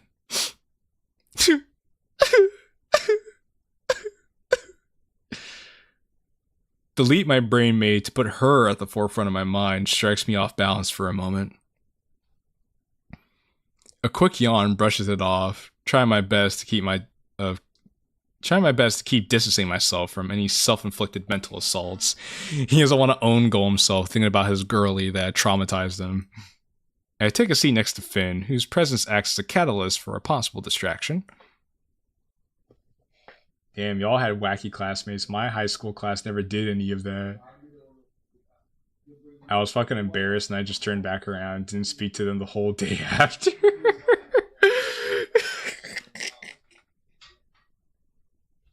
Damn, I heard of social anxiety, but that's a different level of social anxiety right there. Oh, so your high school never did any of that, Normal? Yeah, so your high school never had any things like that? Never had any drogas? Nothing like that? I bet you probably were bored. What would you like to know? Anything, really. Like, how did you and Sayori meet? And you could tell Sayori seems like very embarrassed at this, so which is also pretty cute. Well, we met in English class. Sayori jumps, putting herself between Finn and I. Now, my high school was boring as fuck. Yeah, my second high school class had a few stoners, but that was literally it. That was not my classmate, literally one of my friends. Oh, shit was so bad I went to a different friend group until they broke up. That's crazy. That's crazy. Ashley stopped talking to him until he broke up with the girl. Yo. That's mad. I actually had something similar happen though with another friend group of mine.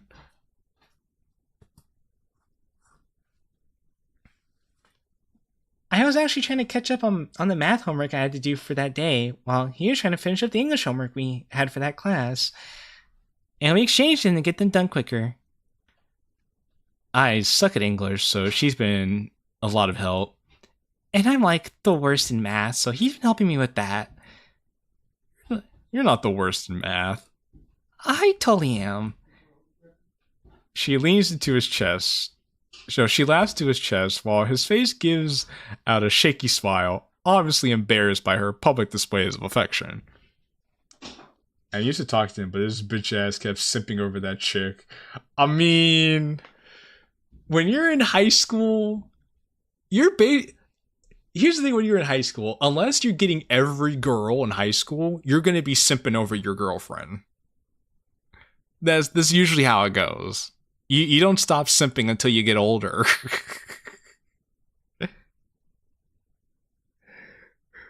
When you're a young guy with your first girlfriend, or especially if you're a young guy who never had a girlfriend, you're going to be simping. But I get what you mean, though. Just head over heels, like, he would do whatever she'd say. I understand. At least I'm not the only one. Well, Finn, I hope you're enjoying yourself here. Thanks. I have been. Sayori takes a hold of Finn's hand while she continues to laugh into his chest. Are you okay? I am. Don't worry, you little worry wart.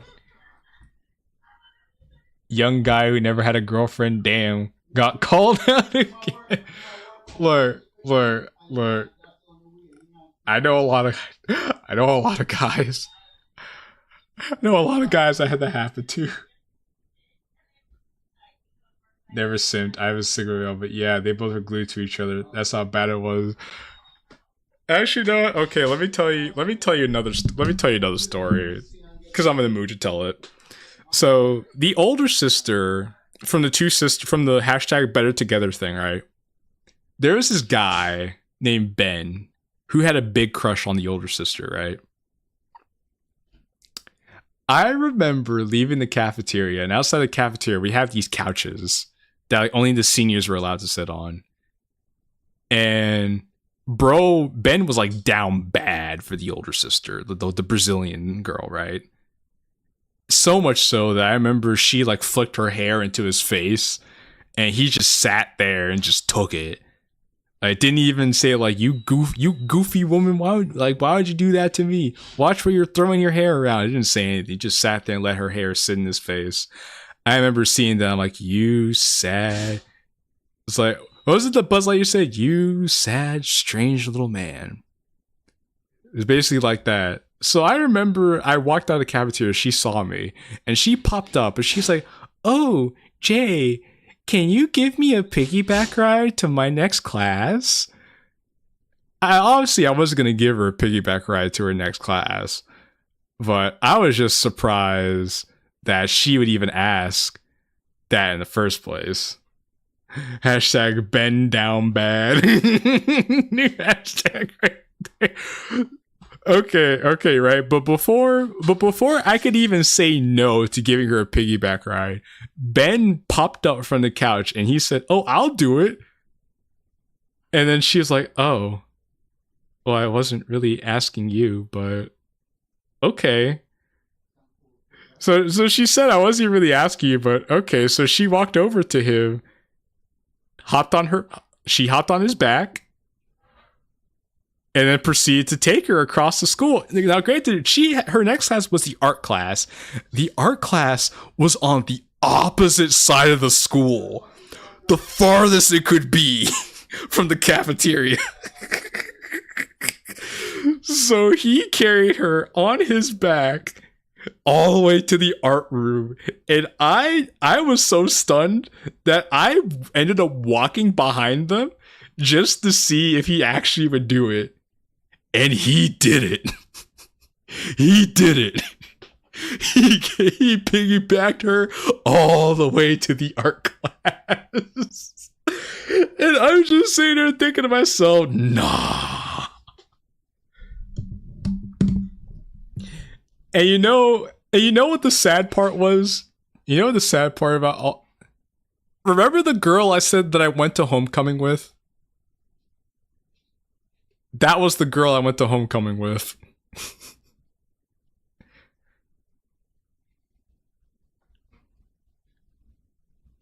That gives me secondhand embarrassment just from hearing that story.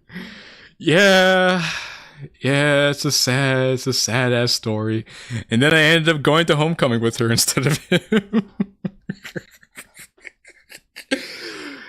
Yeah. Yeah, so let me know what you guys think about that in chat. I'm seeing the comments right now. The penalty is being bullied until the end of high school year. This gives you second embarrassment. Well deserved for not saying no to his simp ass.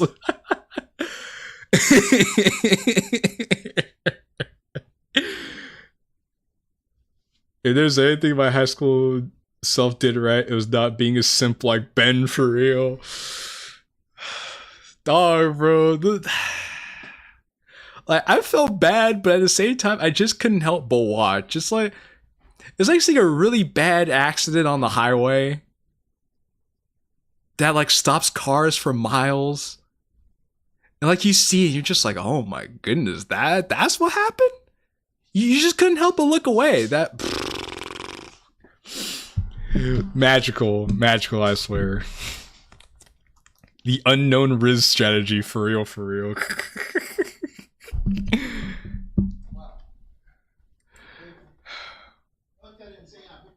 I was just a group clown, as they called me, so I was the chillest. I was the chillest dev effort. That's a good place to be at, not gonna lie. Hold on, I'll be...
Alright, everybody, I have returned.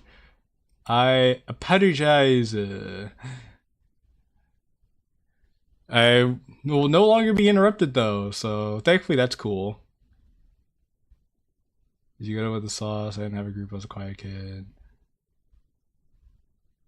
Ish. Okay. So yeah, I apologize. Thankfully I won't get interrupted anymore, so yay. So yeah, we bike.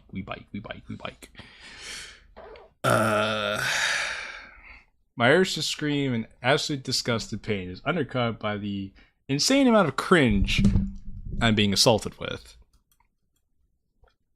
Trying to put a stop to the romantic scene, I bring up something to distract the lovey-dovey couple. You guys up to smash? Oh, wow, that's really daring, Jay, but we ever discussed with Sayori, not sure we're comfortable with third person. He meant the game, honey.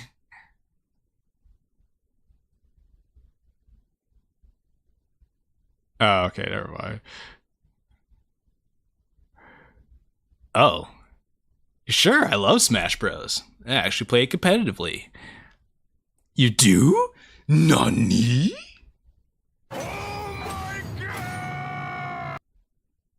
I sigh in relief. That's at least an hour of distraction afforded to me. You're on, Finn.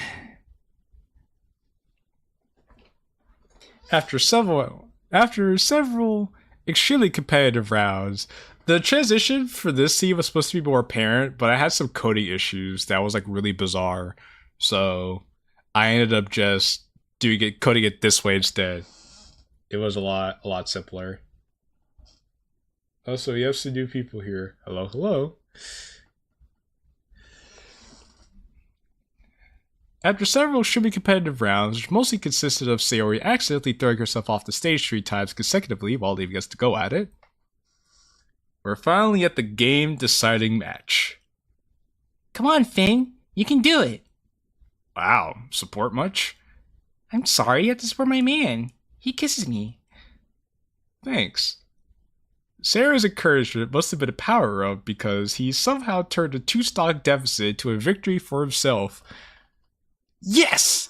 I got you! How the fuck did you do that? I was 2 stocks ahead! Sounds like you gotta get good, bro. Sounds like Finn's got much more of an edge than I realized. It just took an intense game of Smash to pry it out of him. Rematch! I demand a rematch! Nah, man. You got one chance and you blew it. Yeah, for real?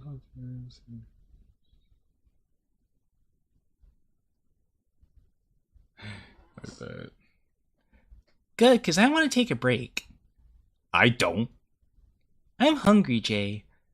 Finn and I share a mode of synchronization and sigh. She's hungry.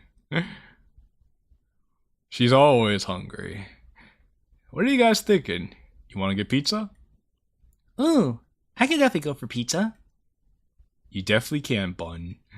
Hey, are you calling me fat? He isn't, but I am. Fat ass.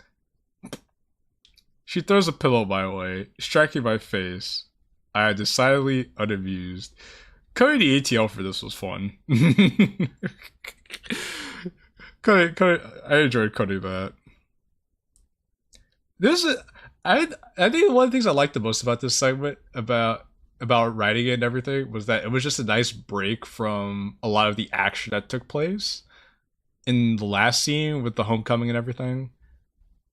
This is a nice like lull in the action before things pick back up again.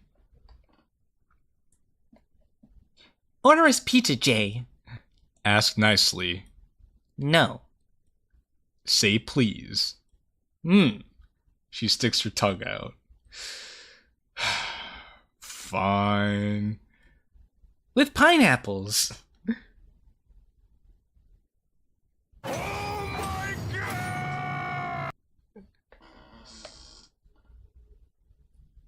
I thought my game was crashing when that happened. Oh, that's funny. Also, the pineapple bit was so fucking funny. It was so funny to see how many people be like, "Ew, brother, ew, what's that? What's that, brother? What's that? You want pineapples on your pizza, brother?" But well, it was funny too, because at one point I was planning on having like the entirety of Triple Trouble voice acted. Like, just as a thing, because when I started working with like all the different voice actors I work with now, one of the things I wanted to do was to upload videos of Triple Trouble on the channel with it being completely voice acted. And I remember getting this scene. I remember doing the test run for this scene actually with the voice actress for Sayori and the voice actor for Finn. And it was very fitting because both of the voice actors were dating each other. So it made for an even more authentic connection between the two of them. So that actually was nice to go through that with them. It's a shame that that will never get brought to light, unfortunately, but it was still pretty cool when it happened. I have voices inside of me. That voiceless character energy IRL, damn. You're like Link from all the Zelda games. With what? I like pineapple on my pizza. Sue me. And it was fitting too because Sayori's voice actor actually likes pineapple on pizza. Are you sure you want to date this girl, Finn? Finn lets out a low chuckle under his breath while I place the order on the delivery app. There isn't much I'm unsure of with her. So, Aww. Right. She pinches his cheeks while delivering unbearable coos from her mouth. Taking a seat on the couch opposite to the annoying couple, I slowly find myself melting into the couch cushions. I can just imagine you'd want to take a pillow over his face and just like scream into it. Just like pure like rage from the cringe.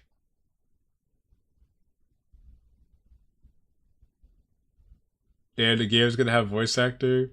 At one point, I was considering it.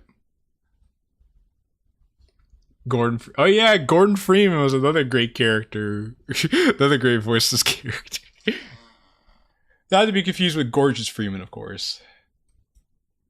I'm a lot more tired than I thought.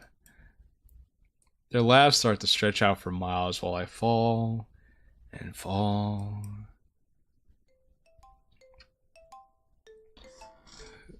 So this segment here, we wanted to feel as much like original DDLC as possible. This scene also would have been a lot cooler if we went with the custom sprite idea, because this would have been the only part of Triple Trouble that used like elements from like base DDLC, where everything else would have been like custom made and everything. So it would have felt a lot more special. It still feels special, but it would have felt even more so.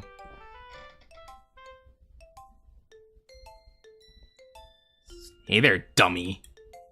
What are you sleeping in for? Huh? Oof. Sorry. Couldn't catch much sleep last night. Don't worry about it. She stands above me while I'm slouched over my desk. New chapter of PG just dropped. Wanna read it with me? You sure? I'm like half asleep. I might hold you up. It's alright. I like my dummy sleepy. You like your dummy sleepy? You just like me sleepy. What's the difference? I stand up straight, stretching myself out to fit all this free space. Okay, I'm coming. Mm-hmm. I didn't mean that to sound dirty. How's that sound dirty? She pauses for almost an entire minute until it suddenly clicks. Oh, ew! You're gross. What? Can't handle a bit of tomfoolery? It's a little bit of trolling, a little bit of tomfoolery. Being gross isn't tomfoolery. And who even says tomfoolery? I do. Ugh, you're lucky I even deal with you. A smile creeps on my face as the stale clubroom air rests on my skin. I am, aren't I? Dummy. She pulls out the manga from her backpack and settles into our usual spot by the window. What is the meaning of this dream? This is the part I was most interested in knowing more about. I have my own theories, but I thought I'd ask. Okay, that's actually a good question. So, the idea behind this dream sequence was not only to reflect a more innocent time on, like, in MC to Natsuki's relationship, but it's also supposed to show the things that MC valued the most about Natsuki. This was supposed to be the things that he remembers of her very fondly and really enjoy. Because at his heart, because deep down at MC's core, he just wants to have a nice relationship with a nice girl. Which is what gets teased and teased until Sayori and MC talk about it. Because whereas everyone sees Natsuki as a certain way, this is the Natsuki that he sees and that he knows. It's just that Natsuki kind of lost her way over time, but this is supposed to be symbolic of the Natsuki that we want to be able to appreciate. And you can see that MC values this part of Natsuki more than he values the sensual, suggestive parts of her. If that makes sense. And this is also supposed to be a part where MC begins to question more about who he is and like what he actually wants out of doing all this with Natsuki. I just came back. Are they still in poetry club? I have no clue what that means. But what were your theories? About this dream, though? I'm actually curious to know now that you bring it up. Come on, you geezer. You can't even sit down without my help. I'm just trying to find a reason for you to touch me. Stop being weird, Jay. You're right. You want to touch me anyway. In your dreams. Which is very, very ironic. For multiple reasons. Her cute giggle warms my heart, touching me in the way I wanted. So, this chapter of PG is apparently the start of a new arc that's going to change everything as we know it. Especially with all the boys that they've introduced. I'm thinking they're not lying. Parfait Girls is about to become a rom-com. Don't say you have a problem with boys or romance or, God forbid, comedy. Oh, perish the thought. I don't. You know I don't. But I hate the will they, won't they bullcrap and the multiple choices. It's weird and kind of insulting. If I were in a rom-com, I'd just pick one guy. Which again is very ironic. Very ironic, considering we're in a rom-com and where we are now. Funny how things change over time.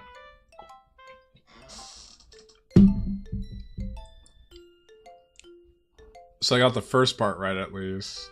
Okay.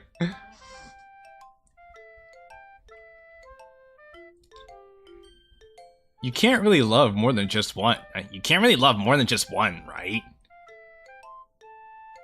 Maybe. Maybe. Do you love me, Natsuki? What kind of question is that, dummy? The kind of question I'm asking you honestly. Now, tell me. Do you love me? Go away. Don't be stupid. Do you love me? I don't know. Do you? I mean, yeah. Of course I love you. Of course. That's not what I was asking. I already know that. I'm asking you, do you love you? Natsuki coming out, asking us the real questions. There's no way. When there's a will, there's a way. He must have been really tired. Well, guess we're not gonna get that answer today. Should we go and leave him alone? No, he needs us here. He needs you here. Yeah. So, when you tell me to leave, do I... I'm sorry, babe. I don't want you to feel weird about it. I get it. This is also another way of showing that Finn knows a lot about this stuff before we actually confront him about it. Thanks. Wake up, Jay. Alan! Wake up! My eyes shift and slide, readjusting to the stark and saturated living room. Hey! Are you with us? Jay knows too much. Yeah, I just, dozed off for a minute.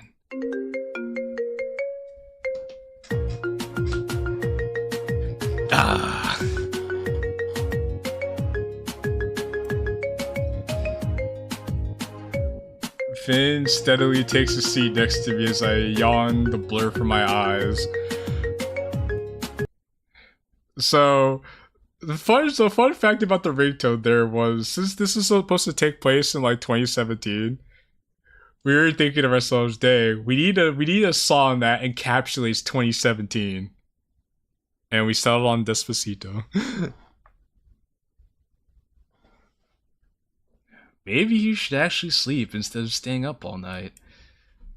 Maybe you should shut the fuck up. Did you ever consider that? Nom noms are here. I'm gonna go get them. Money's by the door. She rushes out to the door, leaving me and Finn alone to fester in the quiet living room. The awkward silence threatens to put me to sleep once more, and honestly, I might take it up on the offer. Despacito, the 2017 song, because the entire playlist somehow watched that video.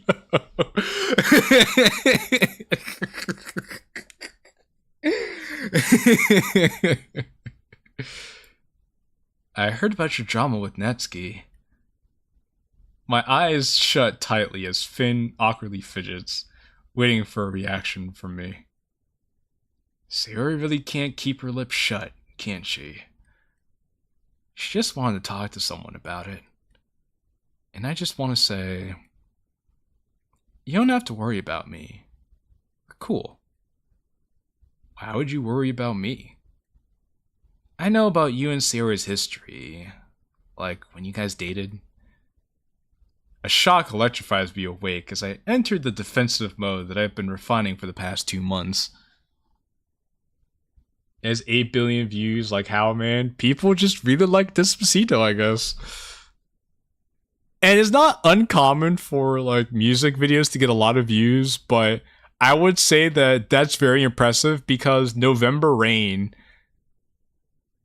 the song by Guns N' Roses, I think only has like 2.1 billion views, and November Rain has been on YouTube for a lot longer than Despacito has been on YouTube. Here comes another confrontation about my relationship with the guy's girlfriend. It was just a one-time thing and she was going through a tough time, and I said we're cool, Jay.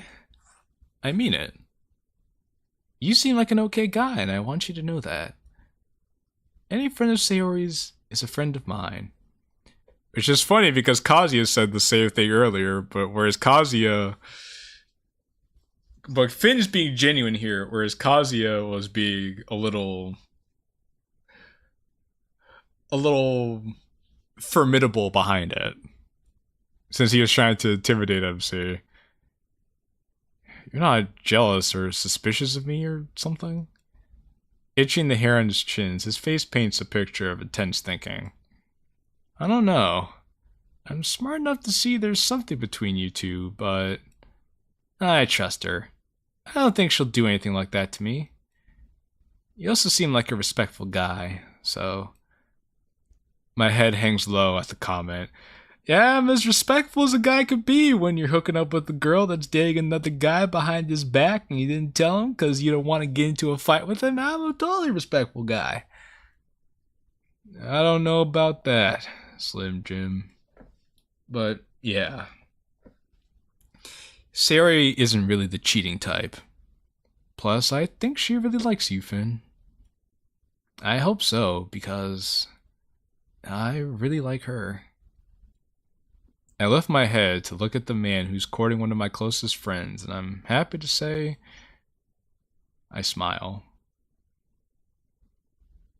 Sayori comes in with the pizza, each box jumping up and down in tune with her playful steps. 100% respectful.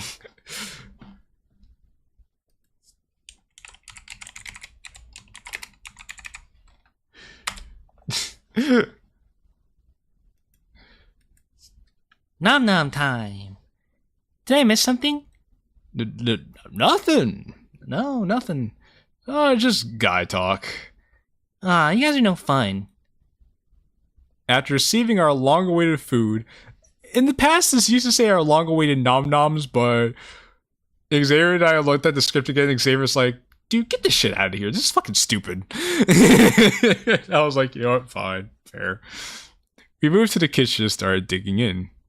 Munching into our respective slices of pizza, the three of us started diving headfirst into deeper conversation topics, mostly initiated by Sayori's unending nosiness. So, Jay, how's a good old love life? Every time I see this, I can't think about, I did not hit her. I did not. Oh, hi, Mark. So anyway, how's your sex life?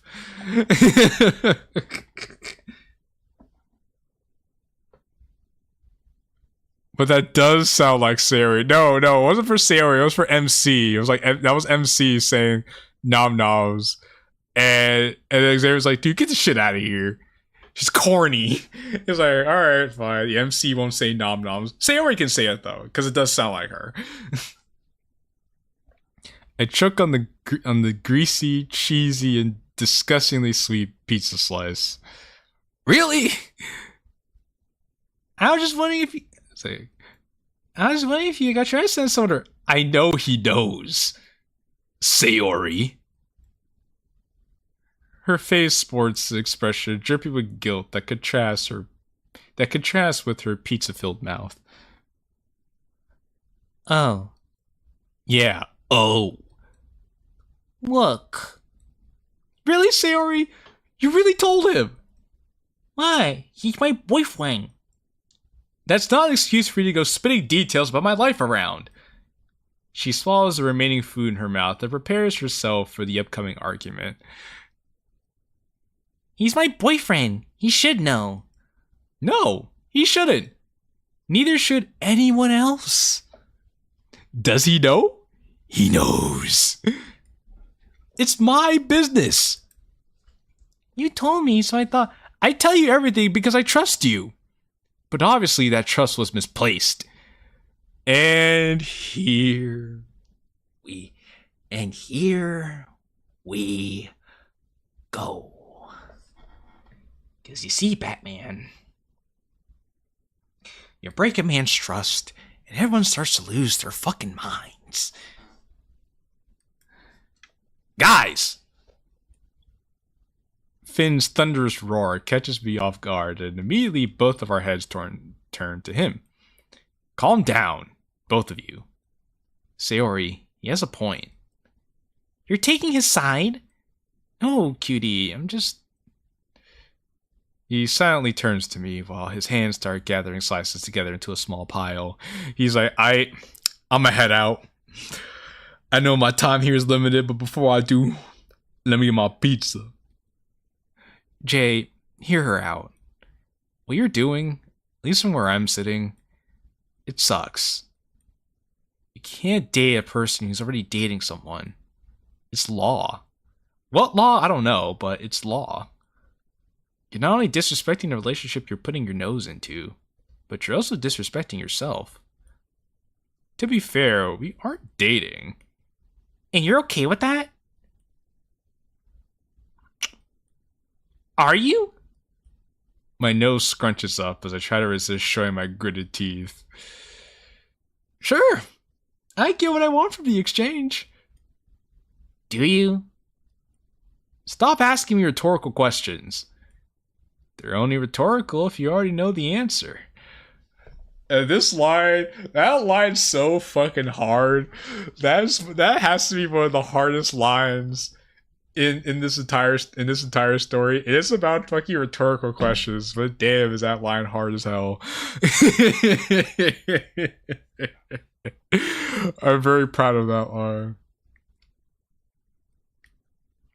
Didn't you say you were bad at English?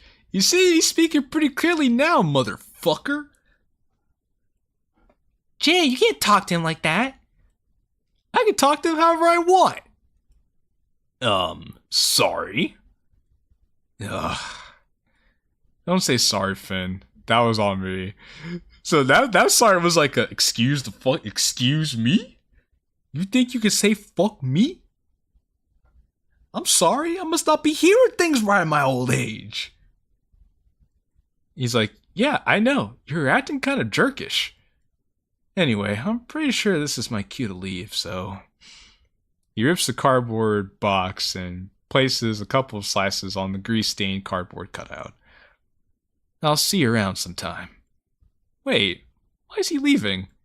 Because, Jay, we need to talk. Alone. Text me when you're done, Sayori. Done with what?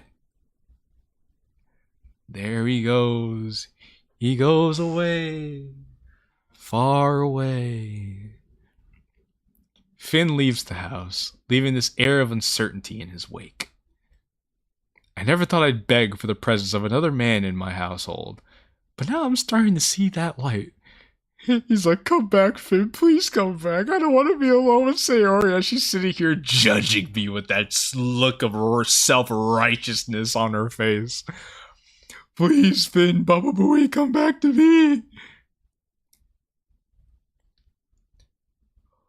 What do we need to talk about? We need to talk about you and Natsuki. What's there to talk about? Jay, I can see it in your eyes. She tries to hold my hand, but I pull it away rashly. So everything that happened in the mon led up to this moment in time, where MC and Sayori are staring each other down alone in the kitchen because of all the choices that they made. And I must say, again, I am very proud about how everything turned out here. I wanted this to be an impactful moment from the get-go, and it did not disappoint. You're not okay. You look tired and I don't know. There's a bit of sadness to you that wasn't there before. What's going on? I furrow my eyebrows, deepening my already obvious grimace. Sayori, what are you trying to get at? I'm trying to say that this Natsuki stuff looks like it's really getting to you.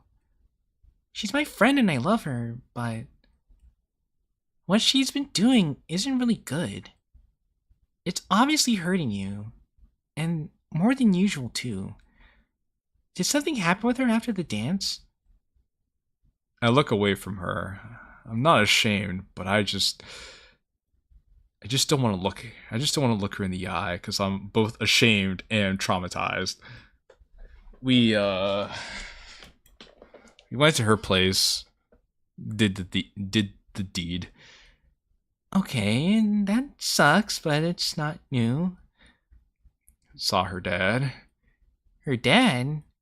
Her dad's important. Things happened. It was different this time. It wasn't I grip into the fabric inside of my coin-filled pocket, losing grip on it as quickly as I gained it. It wasn't as pretty. What happened? It's hard to explain. No, we were doing the deed, and she didn't care that I was scared. I jumped out of the window. That I tried to leave. She told me to stay. She jerked me off in the street. It felt really weird. She licked her hands afterwards. Kind of weird. Kind of grossed me out. Yeah, I was yeah, it really wasn't pretty. It's like strain crawls up my body, my waist jittering and shaking unnaturally. More of a feeling than anything. Shout out to Boston. It felt like I was doing something wrong. So here we have Love Connect playing. We have Connect.fm playing right now, or specifically 102.8 Connect FM. And we decided to have it play here specifically because we wanted to symbolize Sayori tuning in to MC's frequency.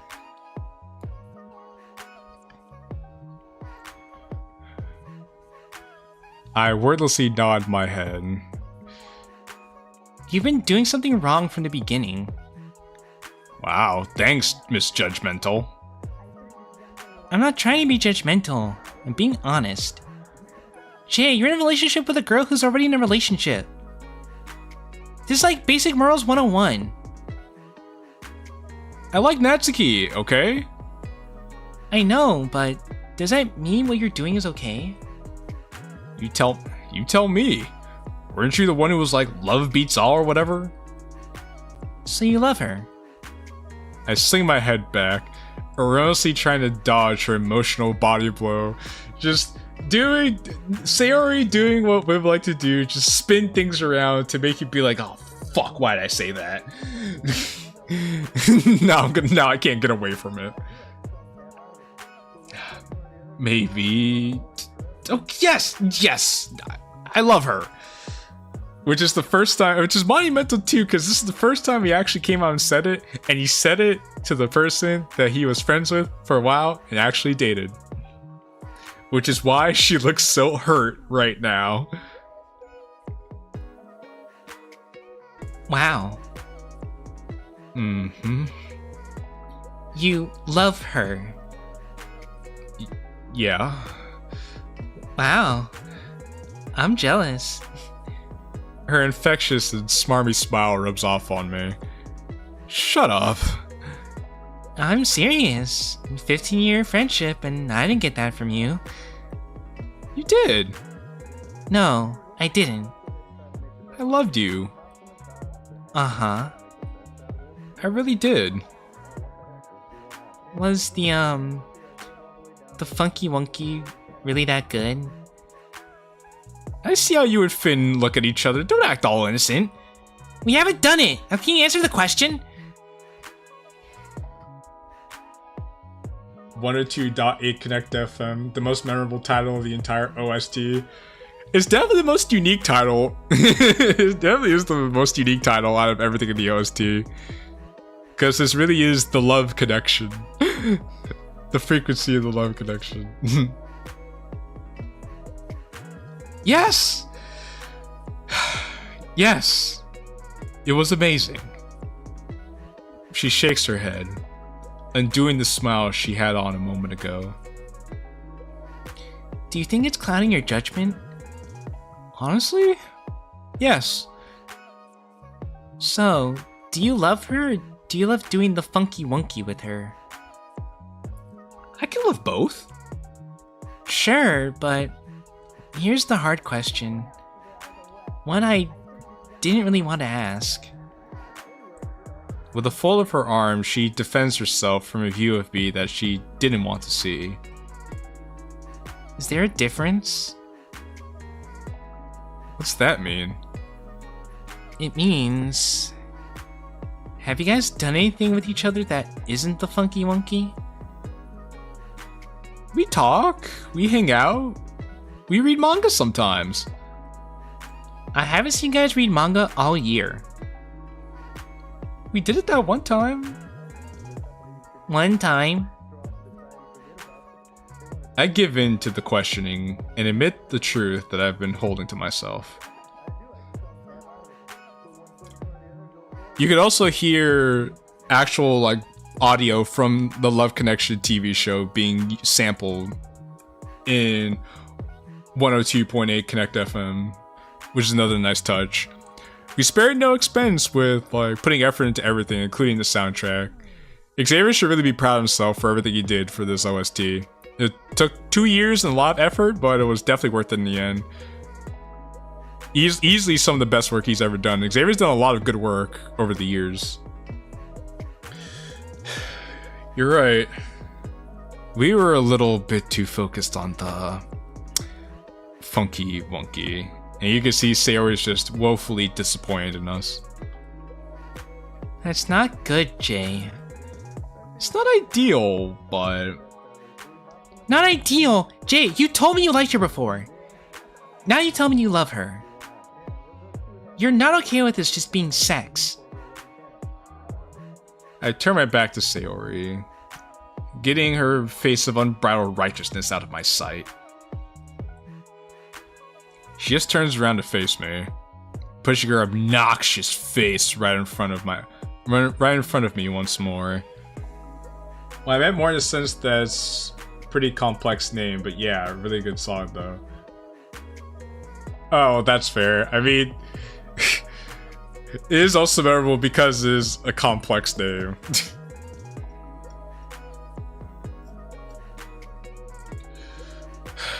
Of course not. Of course. But I'll take what I can get. That's not how relationships work. My view tightens and focuses on her. Each one of her lip movements becomes exaggerated to the point I can almost see the words come out of her mouth. That melody got stuck in my head and I woke up listening to that in my head. Good! That means it's a good song. Got stuck in your head. Then how do relationships work, Sayori? It's a give and take. You don't settle with less unless she settles for something too. She's settling? I don't think she's settling as much as you are. She gets her amazing boyfriend a little bit of you on the side. That's not settling. It is. Her face flushes with realization. Oh my gosh. You think she's settling by being with you. I didn't say that. But you're thinking it. I'm not that pathetic. No, not usually. Her hand gently places itself on my shoulder, but it doesn't bring the comfort that she thinks it does. You're tall, dark, and handsome, and you think she's settling for you. That's a really big problem, Jay. Once again, I did not say that. I know you well enough to know.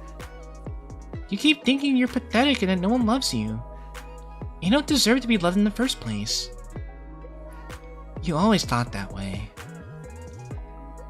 But if you keep acting like this, you're gonna prove yourself right. My silence, against my wishes, speaks for me. This relationship is not good for you. Just give me more time. I can make it work. I gave you time, and now you're standing here, barely awake of sleep because of her. You need to stop this relationship, now! I pull away from her weak grip, my gaze focused solely on her. Well, we all can't be like you, Sayori. This perfect relationship, got everything figured out with a stupid, dumb, transfer bullshit boyfriend. Don't talk about him like that. He's a good guy. I kinda don't care. We can all have that. We're not all lucky like you. I know she cares about me. I know she likes me. It's just more complicated than it seems. It's never this complicated, Jay. The truth is, if she cared about you, if she liked you, She would date you. You deserve at least that much. I'm not telling you this is your childhood best friend. I'm telling you this as the person who loved you more than anything. You need to end this. My eyes pierced through her. Every movement I make pulsating with anger.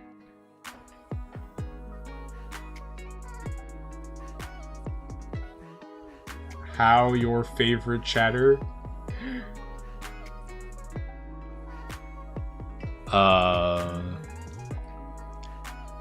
It's a good question. I don't know how to answer that question.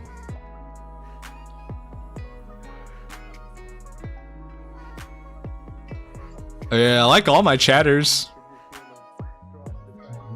So. And my chatters seem to be doing quite well, just vibing with me, so pretty happy with that. You know what, Sayori? What? I wouldn't be here if it weren't for you. I wouldn't be having these doubts. I wouldn't be feeling tired or weird if it weren't for you. I don't get it. You're the one who went out of her way to tell my mom about my relationship with her when I didn't want her to know. Jay, it was for your own good. I told you that in confidence. And it's because of that that I went through what I went through. You were going to face it at some point, okay? Look, I could take the whole I like girls with some spice thing. I was willing to let that go because it wasn't that serious.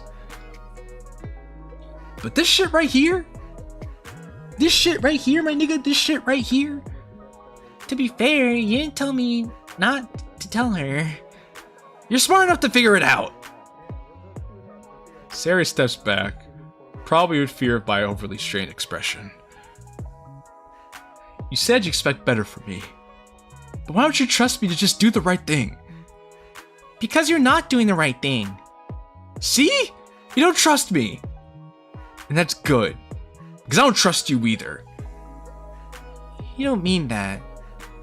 Don't I? Or do you not trust me to mean it? Jay. You ruined this for me. And now I'm gonna go fix it. Fix what? You can't fix something that's always been broken. You're one to talk. And there it is.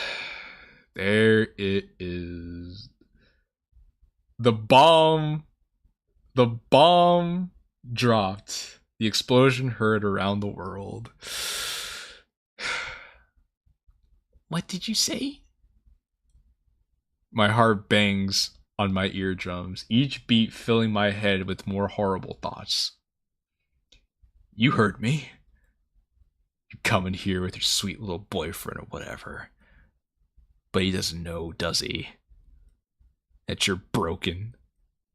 Stop. That you're Mr. Depressed or whatever. That you think you got it all figured out. But you don't trust him with the fact that some days can be gloomy and cloudy and stop. Now.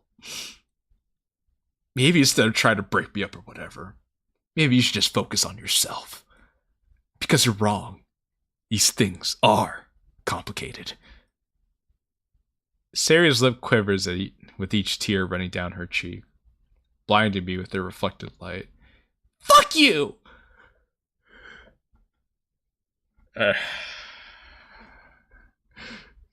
Don't threaten yourself with a good time. You're a jerk. Maybe you're right. She is selling for you. Somehow she found trash worse than her. I hope you have fun, Jay. And when she's done with you, she'll go back to her amazing boyfriend and act like you don't even exist. Leave. You don't need to tell me twice. She slowly walks to the door as my entire body shakes. Is it shaky in anger? I don't know. Maybe not. She opens the door to the gray world outside, letting in the strong tree-pushing breeze inside my home. Her foot steps outside, but for a moment, she stops. A hand is shakingly placed on the side of the door. She slowly looks back at me, seemingly unable to recognize the face her eyes are set on. Jay, Leave. if you need anything, Don't lie to yourself, Sayori. Not in front of me. Now leave. She steps outside and closes the door behind her, finally leaving me alone.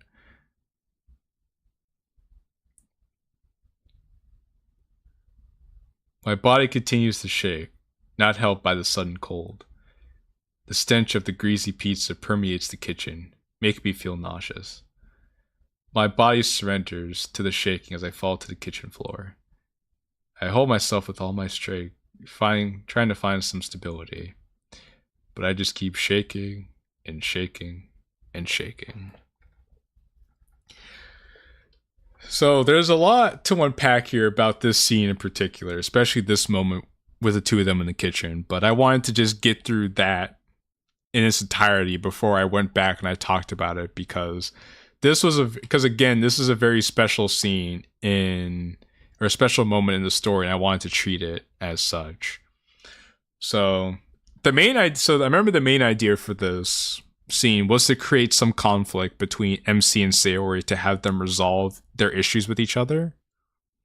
This also would be the impetus for why MC goes back to Natsuki later on. And you see this in the text message exchange they have with each other. Because MC wanted to be away from Sayori because of how traumatized he felt with her. But after something just as traumatizing happened with him and Sayori, because him and Sayori, they lash out at each other and they're not on good terms anymore. MC's like, dang, there's only one person in my life that I'd even feel comfortable talking to now. Aside from his family, that is, but it's different when you talk to your family about something versus talking to a close friend / significant other about things. So eventually he decided to go back to Natsuki, and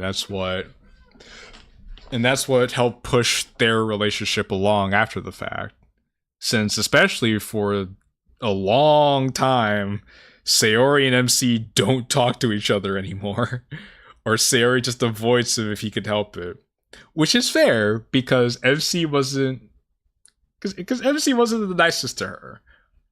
But at the same time, and this goes back into the whole dynamic of this situation, right?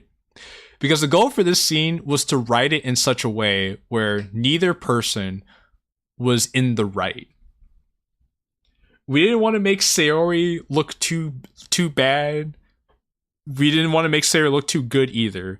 We didn't want to make the MC look too bad, but we didn't want to make the MC look too good either. He clearly did not stand unshaken with this one. Definitely did not, right? But it's funny because the few people who do criticize Triple Trouble, they say, oh, the MC's so mean. He was just so cruel to Sayori, like making fun of her and everything like that. And I'm like, MC wasn't making fun of Sayori. If you think that, then you completely missed the point of the scene. He wasn't making fun of her. MC is fucking hurt. MC is hurt right now. He's vulnerable. He's traumatized. He's scared. He's in a very vulnerable state. And when you're in a vulnerable, emotional state, you say things that you don't mean. You say things that you regret. If anybody could tell me there's been a time when they've been really angry at somebody and they said something that they regretted later on, that's a very human thing to do. So I don't understand how people could say that and think, oh, MC's just a big meanie head. I'm like, no, he said something in the heat of the moment that he regretted, because when you're angry, you just say things without thinking about it. And that's what happened here. Sayori was pressuring him too. Because Sayori was trying to get him to understand. Because Sayori was trying to reason with him and talk about it. Right? Sayori was trying to be, like she said, a good friend and somebody who loves him. She was just trying to do her best for him and what she thought was right. But the issue with this as well is that she did what she thought was right at the expense of the MC and at the expense of their relationship, because she did go behind MC's back, even though she promised him early on in the story that she wouldn't say anything, that she would just give MC the time he needs to figure things out. Hello, Tito Gameplay. Welcome to the stream. But yeah, so Sayori goes behind his back. She even deceives MC, if you think about it, because she sends MC to go to the store to get her ice cream, to buy her enough time to go to MC's house to tell his mom. And then that starts to put him in, and that puts him in the position that he put him there. Hola, hablo español. Sí, yo puedo hablar español.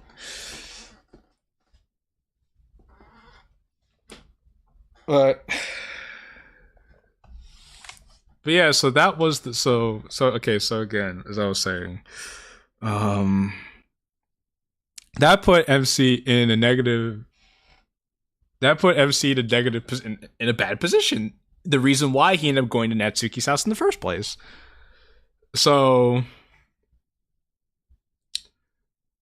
yes, Sayori, like, it wasn't this, and you can understand where Sayori is coming from, but you can also understand where MC's coming from. And thankfully, most people were able to understand that MC and Sayori can see where MC and Sayori were coming from.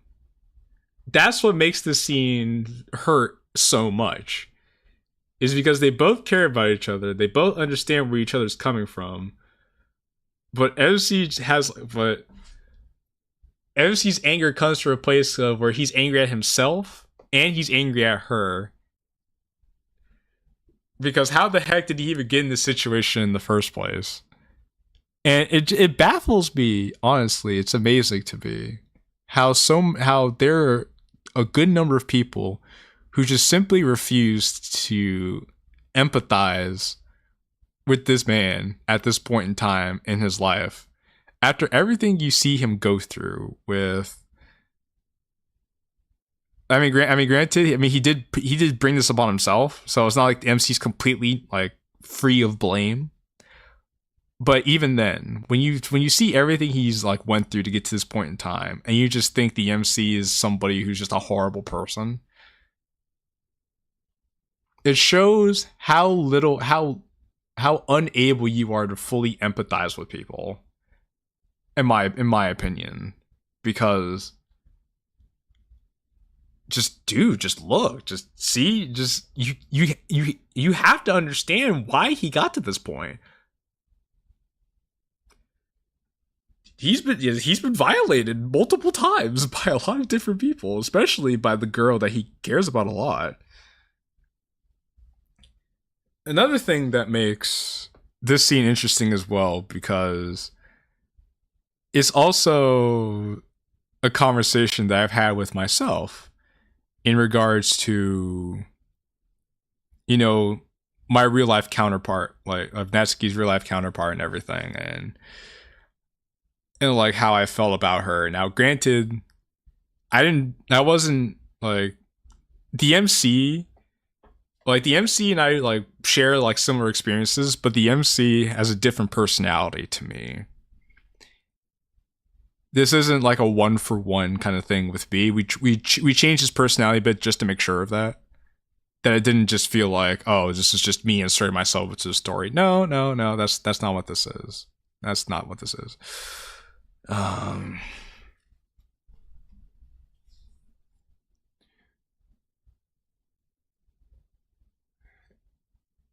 But as you can see, part of the big trouble that MC was in was exploring the feelings he had for Natsuki. And I do remember exploring the feelings that I had for this girl back in the day, and thinking about if I actually liked her in that way and wanted to be, in a relationship with her, because she was definitely, she was cute, great personality, fun to be around. We had like similar interests.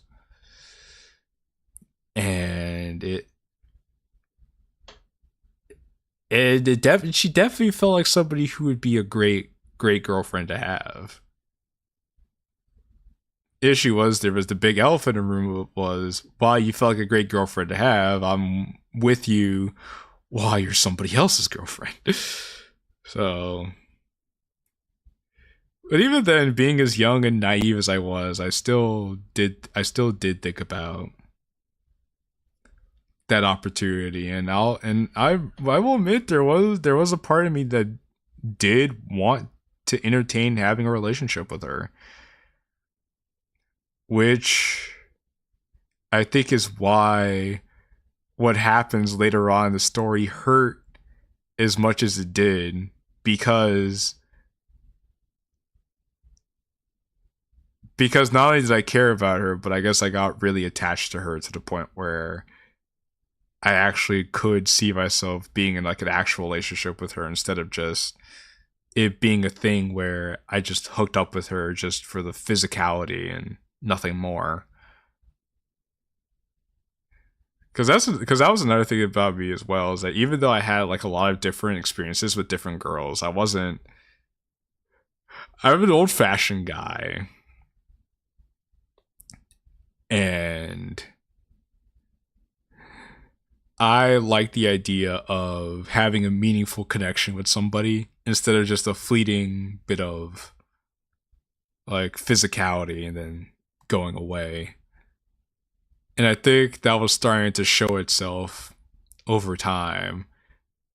And that's exactly what the MC is going through here, where the MC started this relationship out of being physically attracted to Natsuki, but that was built upon an already established relationship of them being close to each other, of them being friends, and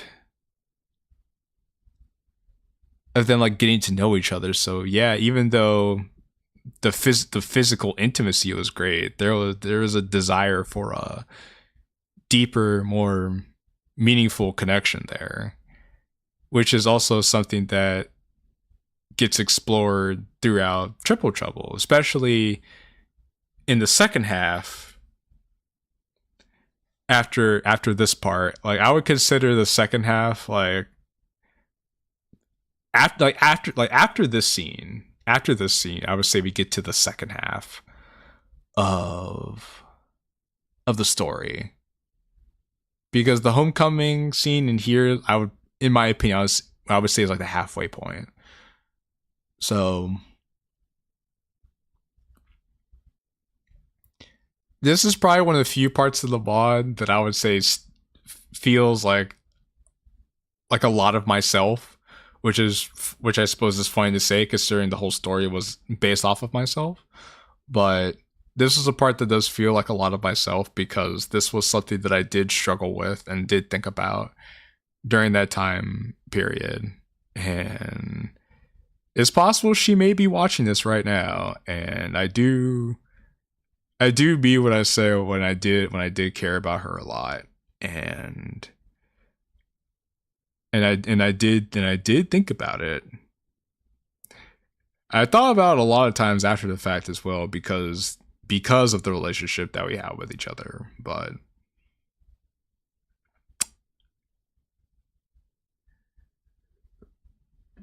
that's just one of the things that added like more depth to Triple Trouble as a whole, was just exploring all of these different dynamics between all the characters.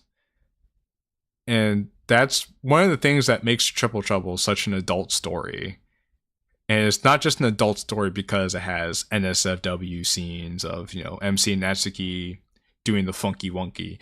It's an adult story because it addresses certain nuances, themes, and character interactions, like person-to-person interactions, that you have to be mature enough to not only be able to see, but also be able to understand what's going on.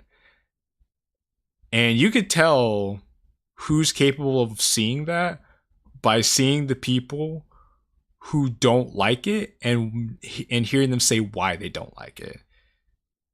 And I'm not saying that to be egotistical or anything. I say that to say, because when I've asked people to explain why they don't like it, it comes from a place of they just didn't understand it.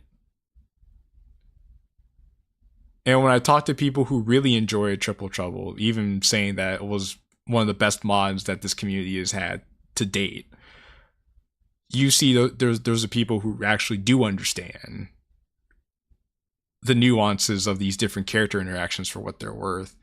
Some people like the mod because of the Natsuki sex, and they think it's very cool. Love to see that. You know what? More power to them. I appreciate them for checking out the mod for what it is, playing it, but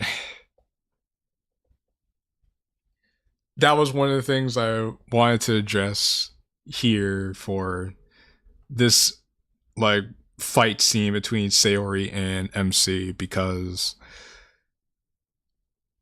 again, this was a very special moment for the story, and like all the really special moments for Triple Trouble deserve their own time to be able to give commentary on, have them be broken down with. So, which again is the whole point of me having these commentary streams in the first place, so you can hear things that you wouldn't have been able to get otherwise. So, I wonder if anybody has any questions or anything they'd like to bring up. Now that we've gotten to this point, we've been streaming for almost 5 hours now. So yeah, if you guys have any questions for me before we call it here, then I'd love to hear them. If not, then I will go over the texting. I'll go over the texting segment, and then we'll save there, and then we'll pick this up in another stream.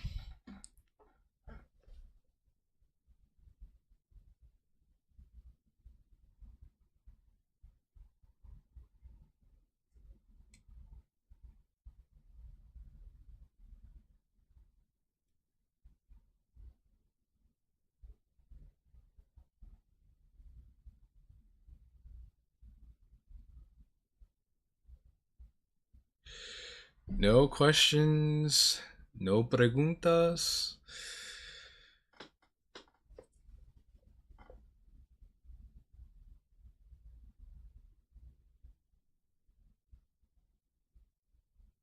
All right, well, if that's the case, then I will go through the texting segment, and then we'll call it a show. Which, again, thank you guys for being here and watching the stream with me, getting to hear more about my thoughts and about the development of the mod as a whole. I definitely can't wait to come back and talk about the remaining parts of Triple Trouble and everything therein, because there's still a lot of ground to cover.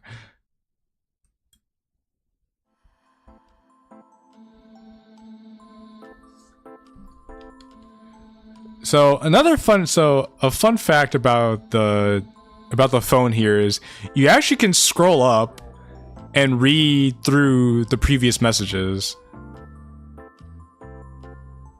So if you actually get to this point here in the VOD, you actually can scroll up and see previous messages. So it's funny here because you can actually see Natsuki talking to MC, but he's been ignoring her after all this time.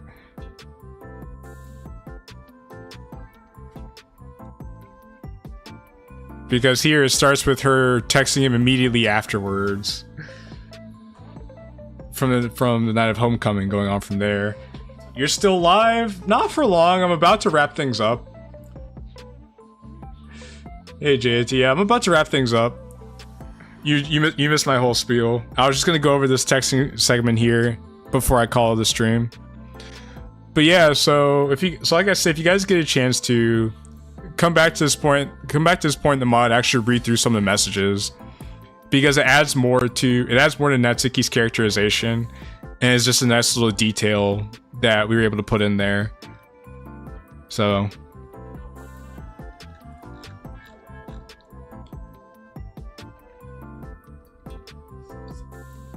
So sorry for leaving the call. My mom wanted to talk to me. So as you can see, Natsuki and MC talked about what happened with Sayori and everything.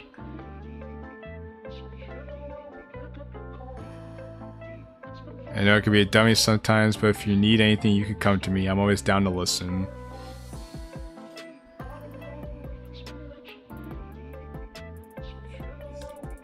And here you start to see a different side of Natsuki as well. You can see she's actually trying her best to be caring about MC and actually pay attention to him.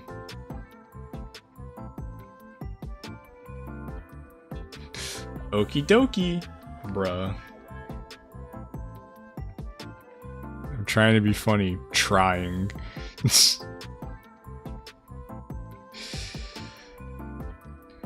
The texting moments were fun though, because, well, one, this was stuff that actually happened between us, and two, it is also nice to show some character development in a different medium than just like normal dialogue between the characters.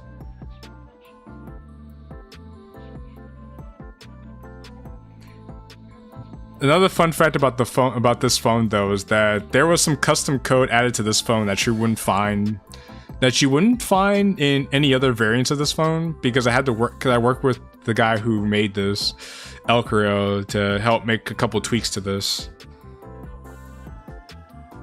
I have a question about the phone. Is there an option for modders to have a feature where they could pull up the phone whenever the player wants to, or nah?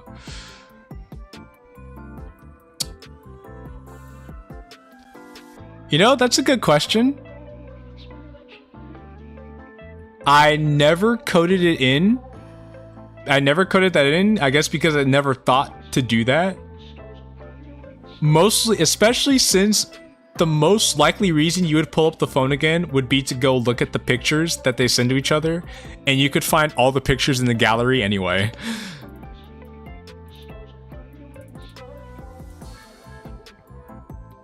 But if you like wanted to like go back and read through all the text messages, I actually never thought to do that.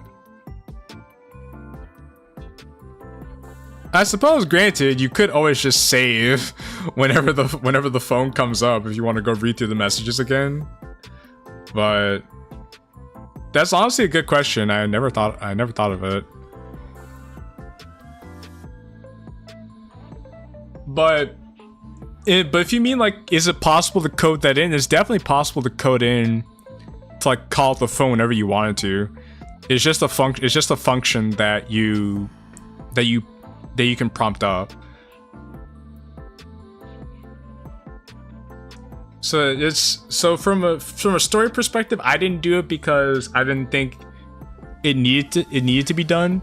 But from like a modding coding perspective, it can easily be done at any time.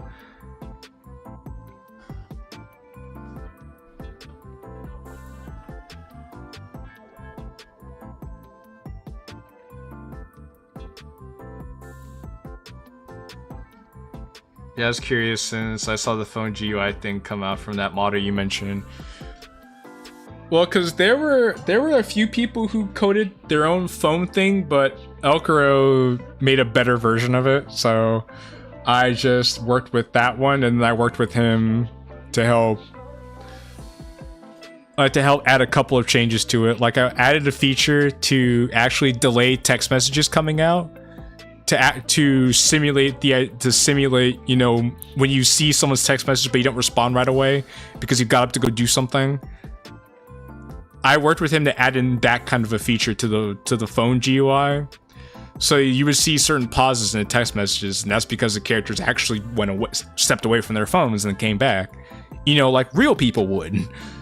So it was cool. So it was cool to have that in there as another touch of realism and immersion.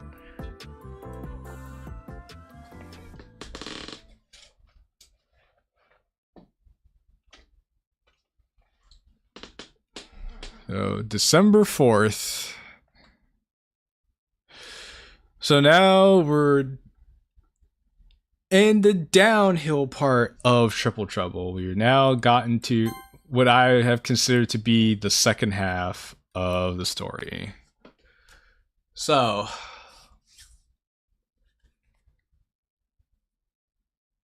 things do get more interesting from here, especially since we have a whole other half of the school year to get through. But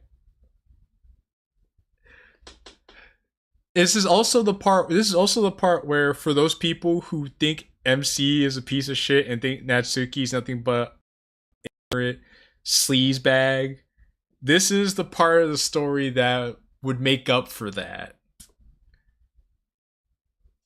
If you got your panties in twist for the first half, you'll get them loosened up in the second half of the story. I did notice that. I thought it was similar to when people delay dialogue and text boxes sometimes. Exactly, yeah. Still traumatized from this mod. Well, I've just been here talking about it for the past 5 hours now, trying to give as much developer commentary as I can. This is my third developer commentary stream now. I'm about to wrap it up now because, again, I've been going for 5 hours now, but a lot of good content here if you want to know more about Triple Trouble as a whole and to learn more about why things happened the way they did. If you want to ask more questions after the stream is over, then be sure to join my Discord server, which is linked in the description of this live stream. There will be there's a section of my server dedicated just to Triple Trouble, which you can get access to when you go to the roles channel there and find the Triple Trouble role. Excuse me. So you can go there, go to that channel, and any questions you guys still have about the mod or anything you want to share, then please feel free to ask, and I'll try to answer them as best I can. I love talking about this, and people love hearing more about the project, so that's what I'm here for. I don't know where next stream is going to take us, but I am looking forward to talking about like this particular segment and afterwards of Triple Trouble and afterwards, because this segment was also a lot of fun to code, and this segment also has a lot of special significance to me in terms of like my actual life, and then I'll explain why when we get to that stream. So be sure to stay tuned for that as well. I think the part that hit me the most emotionally was the grad scene, just because of the music, and the whole grad part made me remember my own high school experiences. Oh, dude, don't get me started. Don't get me started on graduation, bro. Don't get me started on that. I'm definitely gonna be talking about that when we get to the graduation scene. But I remember crying quite a bit during graduation. Not because I wanted to, but because every one of my friends started crying. And I was like, and I wanted to be the one guy who was cool enough to not cry. But because everyone was crying and hugging me while they were crying, I was just like, damn. Guess I'll cry. So yeah. But again, like I said, thank you guys for watching. Thank you guys for being here. Could have been anywhere in the world today, but you decided to be here with me, and for that, I appreciate it. Be sure to check out my Discord server, like I said, link in the description if you have more questions or you just want to hang out. Had a lot of fun hanging out today, told a lot of great stories, so we could definitely keep up the fun in the Killing Corner Discord server as well. Link to the DDMC Discord server is also in the description. Be sure to check out the DokiTuber Awards as well that my friend Bernard is hosting. I'm also going to be a part of that as a nominee and as a host. Voting for the DokiTuber Awards ends in 4 days, so be sure to go vote if you haven't voted already. If you're new to the channel, be sure to subscribe to stay tuned for more updates and more content from yours truly. Yeah, all my friends cried in their graduation. I understood the feeling, but I never went to graduation since I finished in online school a few years ago. But yeah, thankfully I didn't finish high school online. I only finished college online. But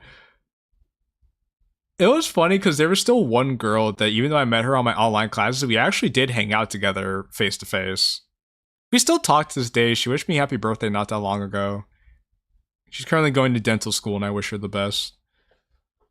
Yeah, I need to vote for the DokiTuber Awards real quick. Thanks for the reminder. Oh, of course, no problem. Check out the Discord for more interesting things and community posts too. Thank you, Amigo. Also, good to see you, my brother. We haven't talked in a minute, my guy. But yeah, hold on. Let me go fetch. Let me go fetch the link to all the voting forms. If you can give me just but a moment.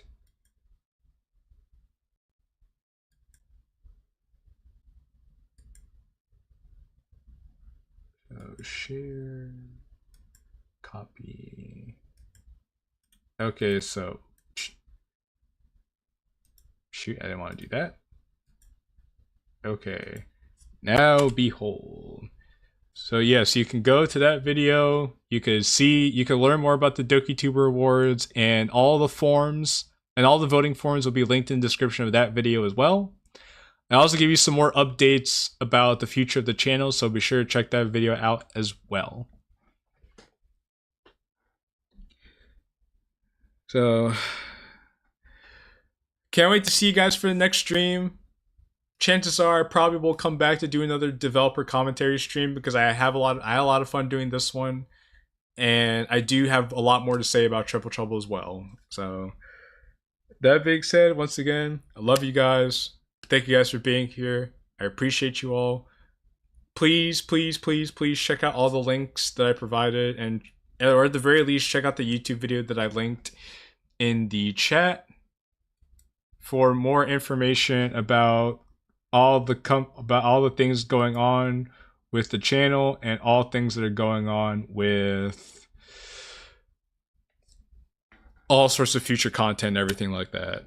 So it's been real, it's been fun, it's been your boy JQilin. Ciao for now, everybody, and thank you for being here.